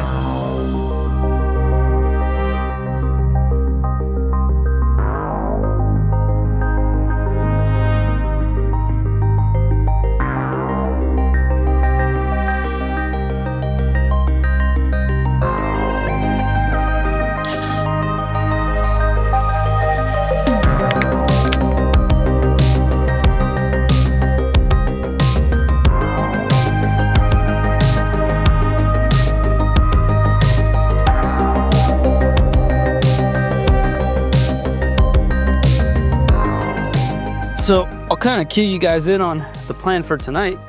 Obviously, diesel heater truck camping. Like I said, it's going to be in the 30s tonight. It's about, I don't know, mid 50s right now. It's not bad, especially with that sun hitting, but it's going to start to chill out quite a bit as soon as that sun drops below the tree line. However, tonight I'm going to be cooking up some ramen, some steak, throw an egg in there, kind of a mix between fancy and really, really cheap and simple. I've got a new stove that I'm really looking forward to try out. If you guys have been watching my channel, you know I've been doing like the propane stove for the longest time. And for a while I was buying those like green propane canisters, and they're just so wasteful and kind of a pain in the butt to have to carry around with you. So I was going to upgrade to like, what is it, a 3-pound cylinder of propane that I could refill, which would be a great option. However, what I've got tonight is actually an electric stove. So I'm going to use that to cook up the water for the ramen, as well as cook up the steak, and I'm not sure how I'm going to do the egg yet. I might soft boil it and throw it in the ramen. So that's the plan for dinner. Obviously, I'm going to try and make a fire, assuming the wind is chill enough. Also, if the wind is chill enough, I brought a projector I picked up. Really cheap projector, but it's kind of fun, and I really wanted to try it camping. And so I'm gonna set up a screen out here and probably grab a blanket because it's gonna be chilly and watch a movie tonight on the projector. So could be cool. We'll see how it goes. It's very dependent on the weather. Let me enjoy this Guinness real quick. Oh, so nice, especially in these chilly days. So assuming the weather works out, fire, cooking, movie on the projector. I think it'll be a good time. And then also, if you guys are new here, my name's Connor. This is my truck camper. It's a 1998 Toyota Tacoma. It's got a fiberglass shell on it right now with this whole wooden build out, fridge, power station, solar panel on the roof rack. It's pretty self-sufficient. And in the next, let's see, about week and a half, I should have my Go Fast camper that I ordered back in June. So it's definitely taken a little bit longer to get to me than I would have liked, but you know, patience is a virtue. And so I'm going to be driving out actually all the way to Missouri to pick up the GFC to have it installed. So that's going to be its own little video series. Before I do that, I obviously have to take off this camper shell, take off my roof rack with the solar panel on it because I don't think it's going to clear with the GFC. So I'll have to sort that out. So I'm thinking about making a video where I uninstall everything, which will kind of be good for you guys to see. I know it's the reverse and I'm not putting it together, but I think there's equal value taking it apart and kind of seeing how it all goes together, the rhyme and reason. So that's the plan is I'm just trying to make the most out of my time left with this camper shell before I take it off probably for good, and then move on to the Go Fast camper. And pretty dang excited. Also, I know I'm kind of going on here story time, but it's kind of interesting. The trip out to Missouri to get the GFC may be prolonged by quite a bit. So I was intending on doing like half the drive. So like 2 days, camp out in between to get there, and then camp out 2 days in between to get back. But I have since basically destroyed my driver's side seatbelt in this truck. It's frayed so much that it finally when I took the seatbelt off, it spun back up and reeled up like it's supposed to, but now it will not come back out. And the fraying has been there since I bought this truck, I don't know, 4 years ago now, 4 years ago. And it's always been an issue. However, now I think the seatbelt has finally had its last seatbelt situation. I don't know what I'm saying. Anyways, it's broken. So I spent all day yesterday trying to locate a seatbelt for this truck. With the proper year, for the proper colorway, which is like moon mist or bluish gray for my interior. Driver's side, non-bench seat. So huge pain. Come to find out, there are basically none in existence anymore. I called around to every Toyota locally and across the country to see if they could source one. I finally found one. I think there's 3 in total in this country at this moment. There is one in Simi Valley, California, one up in Washington State, and one in Mesa, Arizona. And because it's a seatbelt with a CO2 cartridge on it, they won't ship it because it's a hazmat situation where they'd have to like keep the CO2 on like dry ice, basically, to my understanding. To ship it, it's like just not worth it for them. So I couldn't have them ship it to my local dealership to pick it up. So basically where I'm going here is that unless I can find somebody who is traveling from like the Mesa, Arizona area, at least somewhat closer to Tennessee in the next few weeks, that could maybe like, you know, obviously if they're already on their way, wouldn't mind stopping and then I could meet them somewhere that's a little more convenient than Tennessee to Arizona.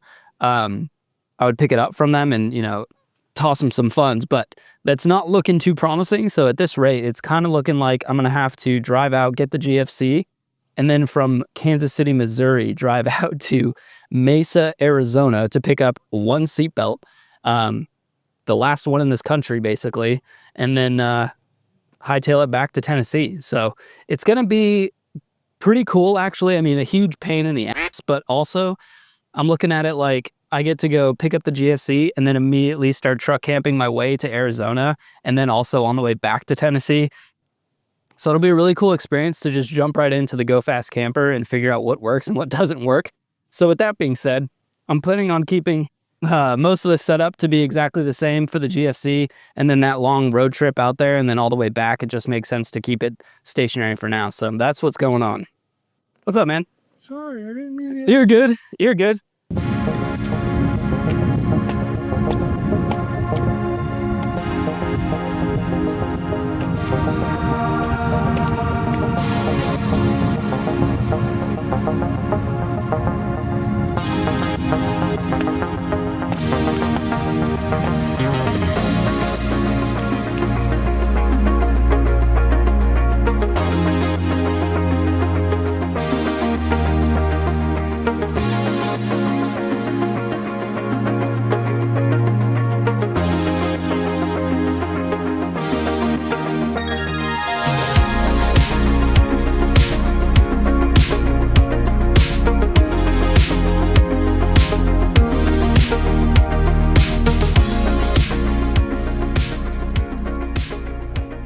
Alrighty, so tonight I'm gonna start cooking actually, which means I'm gonna make this efficient here and grab the stuff while I'm already up in the cab. I'm gonna need an egg and picked up some steak to throw in there and the shin ramen I meant to eat the other day when I was stealth camping. I'm gonna put that all together and I'm gonna use the Pecron battery system here to cook dinner with, and then I'm gonna use it for powering the diesel heater tonight. Actually, no, I'll probably use the Anchor because that's a bigger power station. But I think the plan is to boil the water in my stoke, a little kind of like jet boil, but it is not a jet boil. It doesn't run off any propane. It's just electric. So I'm gonna run that into here. And then this is what I'm excited to try out, is this stove, which comes with that. And it also has the handle. I need the cable, and I think that's it for now.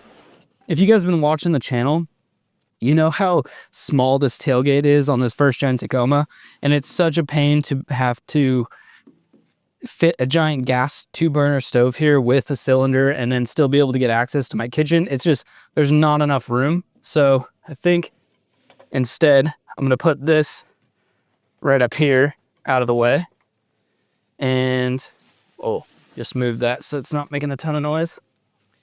So what I'm gonna do is boil water in this for the ramen. You can do drink, eat, and pop. So I've made popcorn in this. I should have tonight since I'm watching a movie, but that's all right.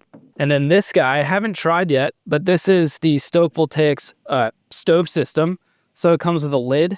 You've got your burner, but obviously it's electric. So you plug in your cable here on the back, and then you've got a dial to set, low, medium, high. I haven't actually tried this out yet, so I'm excited to see how it does. Then you've got 2 different setups here. They both kind of just sit on the burner. So individual pots. So you've got, looks like this is 34 ounce or 1 liter. At least that's the fill line. I mean, it's a bigger pot than that, but nice non-stick pan or pot, I suppose, depending on how you use it. And then this one is similar, but is kind of like a griddle. So you can use that, and that's kind of what I'm thinking I'm going to use for the steak. I'm going to use the griddle section of that. So I don't know, we'll probably won't use this side tonight, but I'll probably use that setup.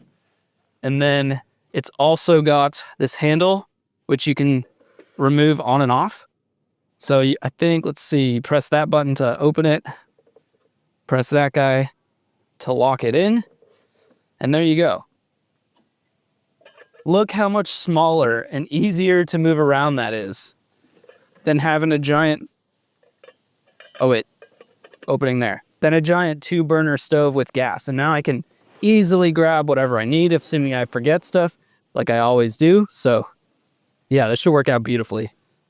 All right, so I'm gonna move the Stoke stove aside along with this guy and just get it out of the way. And I'm gonna go ahead and start getting this steak ready to roll. This wind is not letting up, which is nice, but that's all right. So I'm definitely gonna be needing some salt and pepper. Shoot, I guess that's about it. I don't really need much else. Normally I would, let me actually get this plastic off, but normally I would pat dry the steak with like a paper towel. I guess I could. I think I have paper towels in here. I do. So we'll just leave these out. But yeah, I was gonna say, normally I kind of dry up the steak and make sure there's not a bunch of liquid still up in it. Yeah, I think I'll season them both tonight, but I'm gonna probably save one for breakfast in the morning, and then I'll put one in the ramen tonight. Turn this on first, and then we can go ahead and set the stove on there. I'm gonna actually switch spots because I need to grab some oil and then also silverware. So I'm gonna move this over for a sec. How does this work? Am I doing something wrong here? Got the power on. All right, I figured it out. So the Pecron battery system, I don't think its outlets are good enough or high powered enough to run the stove, but I tried it on this Anchor Solix and it seems to work. So I'm very fortunate I have 2 options, and luckily this worked out just well. I'm gonna go ahead and turn this on, which turns on the burner. We'll get our guy on there. And now if you just press once, you can turn it from 200 watts all the way up to 1,000. I'm gonna go like 400 watts. I think that would be adequate. And it's got a little timer on it showing basically how long it's been running for. So that's pretty much it. Let me see. Yep, pulling 400 watts, so that's pretty accurate. And just let it do its thing and get warm. And once it's warm, it's already starting to heat up. We can pop the steak on there. Definitely a pretty neat little design that's simple, doesn't use propane, so as long as you have battery storage to power this thing, pretty ideal.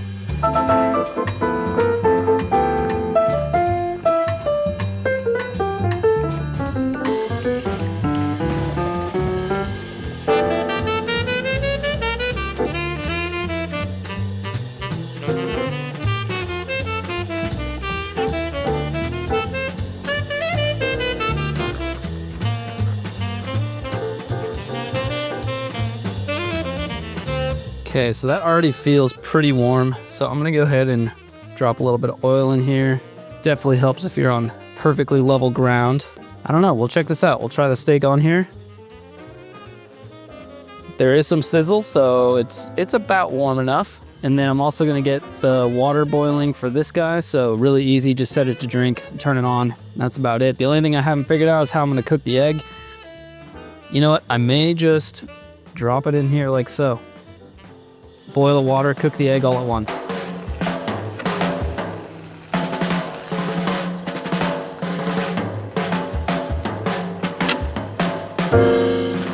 All right, I'm gonna go ahead and pull the steak off because I think that is about done right there, at least to my liking. Set that over here.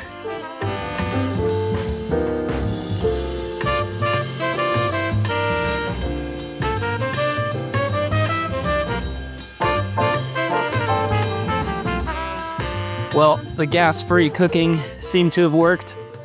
Between the two stoke devices, didn't have to break out any propane.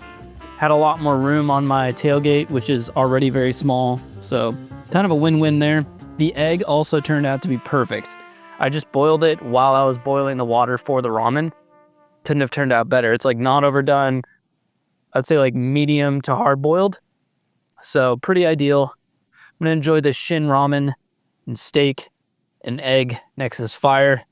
It is probably already low 40 degrees and this wind is definitely not helping. So we'll see if we can break out the projector.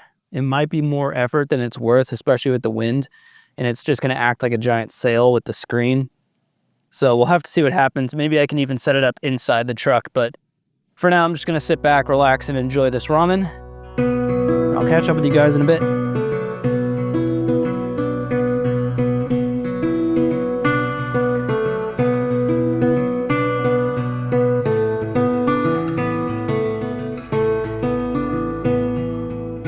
Well, it's nighttime. Finished up dinner. Fire's still going, but I finally got the projector to work. So now I've got this guy all set up, throwing on a movie. I think it's gonna work out just fine. And I've got audio coming through the projector. I've muted it for now just so it'll get copyrighted, but I've got some free movie I found on YouTube or some place on the internet that you can find things of that sort of things. Anyways, fire's going, projector's ready. I'm gonna sit back and enjoy this movie. It's pretty cool. It's just a little screen on some camera light rigs on each side. So pretty cool way to create your own little movie theater at your campsite. So I'm gonna sit back, enjoy this fire with a blanket because it's freezing. It's probably like high 30s now. I'm gonna enjoy this movie.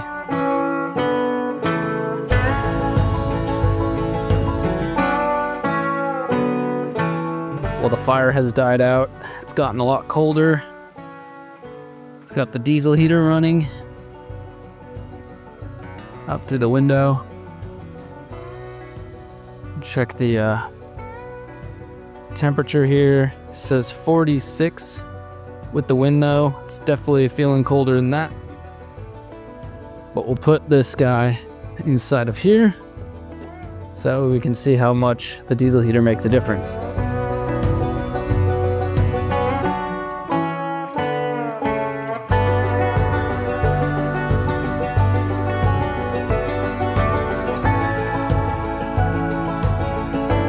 Woo!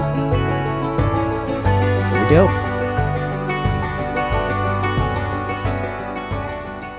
All right, in the truck bed now. That is nice. That heat is a game changer.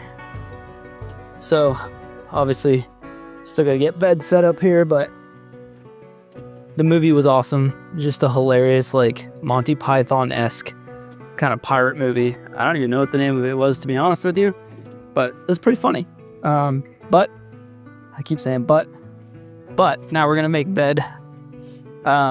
Before I get too far into this, I do have my CO2 monitor for all you commenters out there who are like, oh, it's so sketchy. I've got a CO2 monitor. I've also got a window cracked here, and there's air gaps where the heat is actually coming in. So not to worry. Plus, the diesel heater exhausts outside near the machine itself, so it's really not an issue. However, better safe than sorry. So I need a pillow, sheet, comforter, maybe a second pillow. Yeah, I remembered my good pillow this time. If you guys watched the last video, which you guys seem to really like. If you haven't checked that out, I did a multi-night stealth camp. I thought the video was like kind of subpar just because I didn't really have the best plan, and honestly the plan I did have kind of went to crap. But you guys seem to love it. I mean, at least based on the viewership. So that makes me happy. Let me go ahead and get bed set up here, which involves the inflation of this mattress, which hopefully has enough charge to do so. If not, I've got the power station to get it right. Let's find out.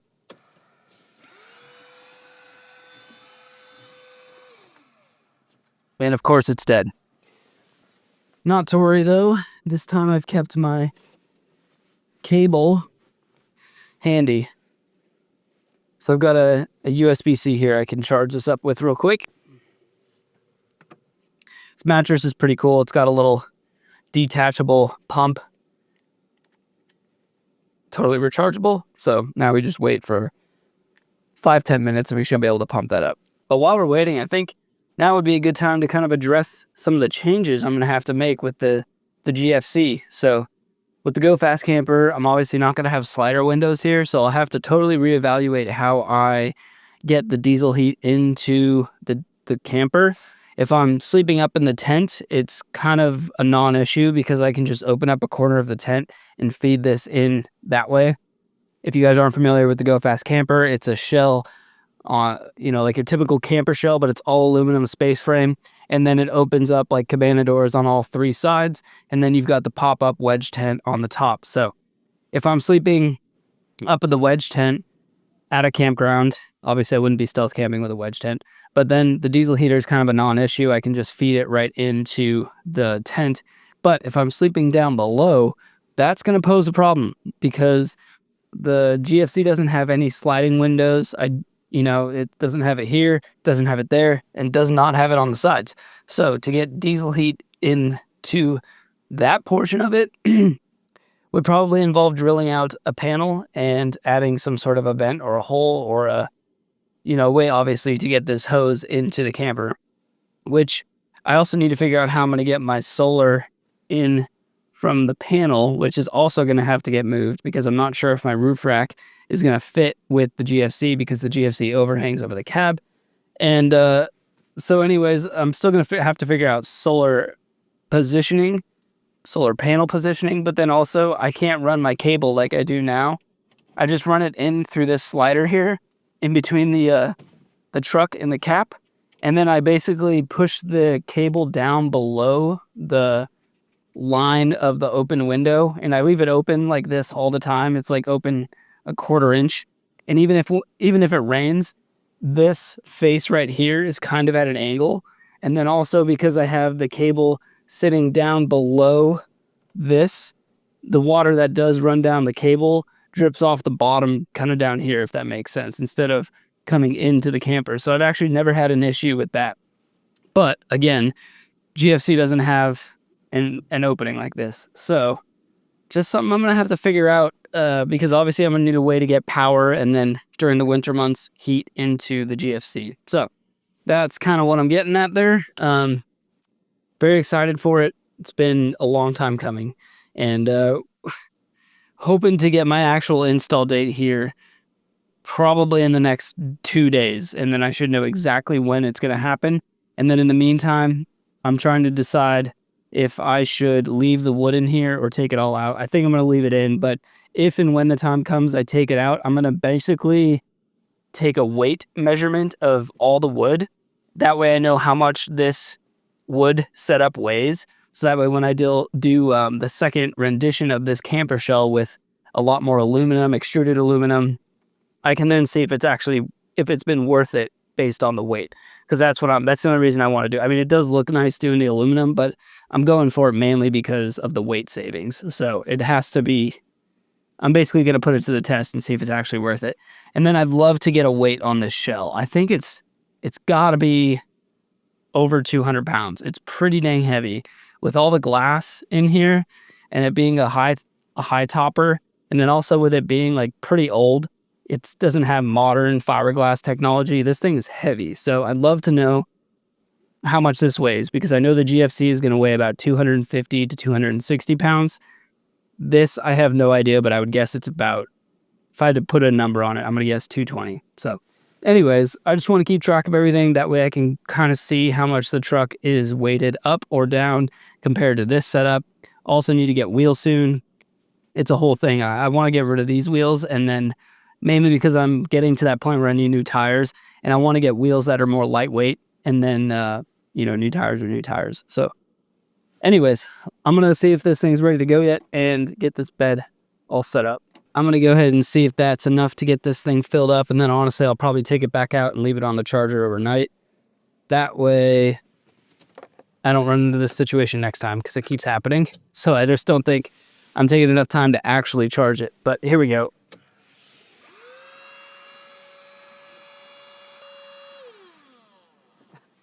It still died. Almost, but not quite. While that's charging up again, we're just going to get the sheet on most of the way. Just because it's kind of a pain to do. I don't really need the sheet, but it kind of just makes it feel a little more homey. Okay, and then just toss the pillow. Number 1 there. Good pillow there. And then my beast of a blanket. I don't even, this is not sponsored or anything. However you pronounce that. Bedvacati. Great blankets. Packs down really small. And it's just super warm. And then in the summertime, it's like cool to the touch. I don't know. It's like the best for both seasons. I don't know how they do it, but I love this thing. So we'll plug there. I've got the diesel heater on level 2 right now. It's like 1 through 6, 6 being the highest or the hottest. It's saying 57 degrees in here right now at level 2. And that's because this thing was close to the floor near the tailgate. So it's a lot cooler over there. Right here, it's really hot. I bet if I leave this right here for a minute, it's going to go up. So on level 1, this thing was, I don't know, I feel like with it being like 38 degrees outside, 40 degrees, the cool air like cools the pipe as it's coming up. So it's almost, it is warm air coming out, but it's also kind of like lukewarm. So I bumped it up to level 2, but I think it's going to be too hot in here. So I either need to go level 2 with this window cracked open or just go level 1. And level 1 uses next to no diesel at all and also no power from the power station. Like so minimal that the power station doesn't even register anything is even being pulled. So it's super efficient. Yeah, 61 here. Anyways, I think I'm probably going to end up turning it down to level 1 and just rocking with that for the night. But let's try this once and for all and see if we can get this thing filled up. And that's it, folks. We're full, but I'm going to pop this back on the charger so that way hopefully next time I go camping, it will be fully charged. So that is bed made. That took a little bit longer than usual. But now we're sitting nice and comfy and camper's ready for sleep.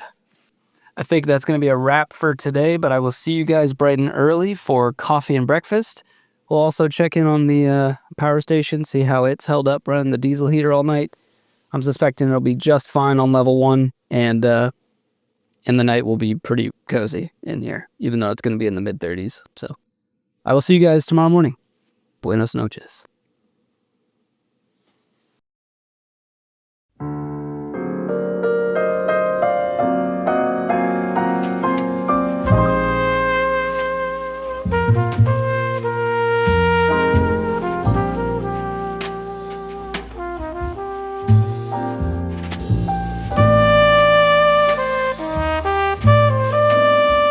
Good morning, friends. It's about 70 degrees in the camper shell right now. Super comfy. It's about 40 outside. I just took a look at the weather. It was very, very cozy in here. And then the power station, let me show you, dropped down to about 33%. So definitely took a number out on this thing, running the fridge, charging stuff, and then running the diesel heater all night. So I mean, plus I used both stoves on it last night to cook, so it's just starting to trickle in some solar. But as you guys can tell, it's pretty cloudy out, so it's not taking in a whole bunch of solar at the moment.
Well, breakfast has been consumed, coffee has been drinking, and I'm gonna go ahead and start to get camp all packed up. The good news is this morning, I officially booked my install date and time for the GFC. So I now know it's about 2 weeks from today.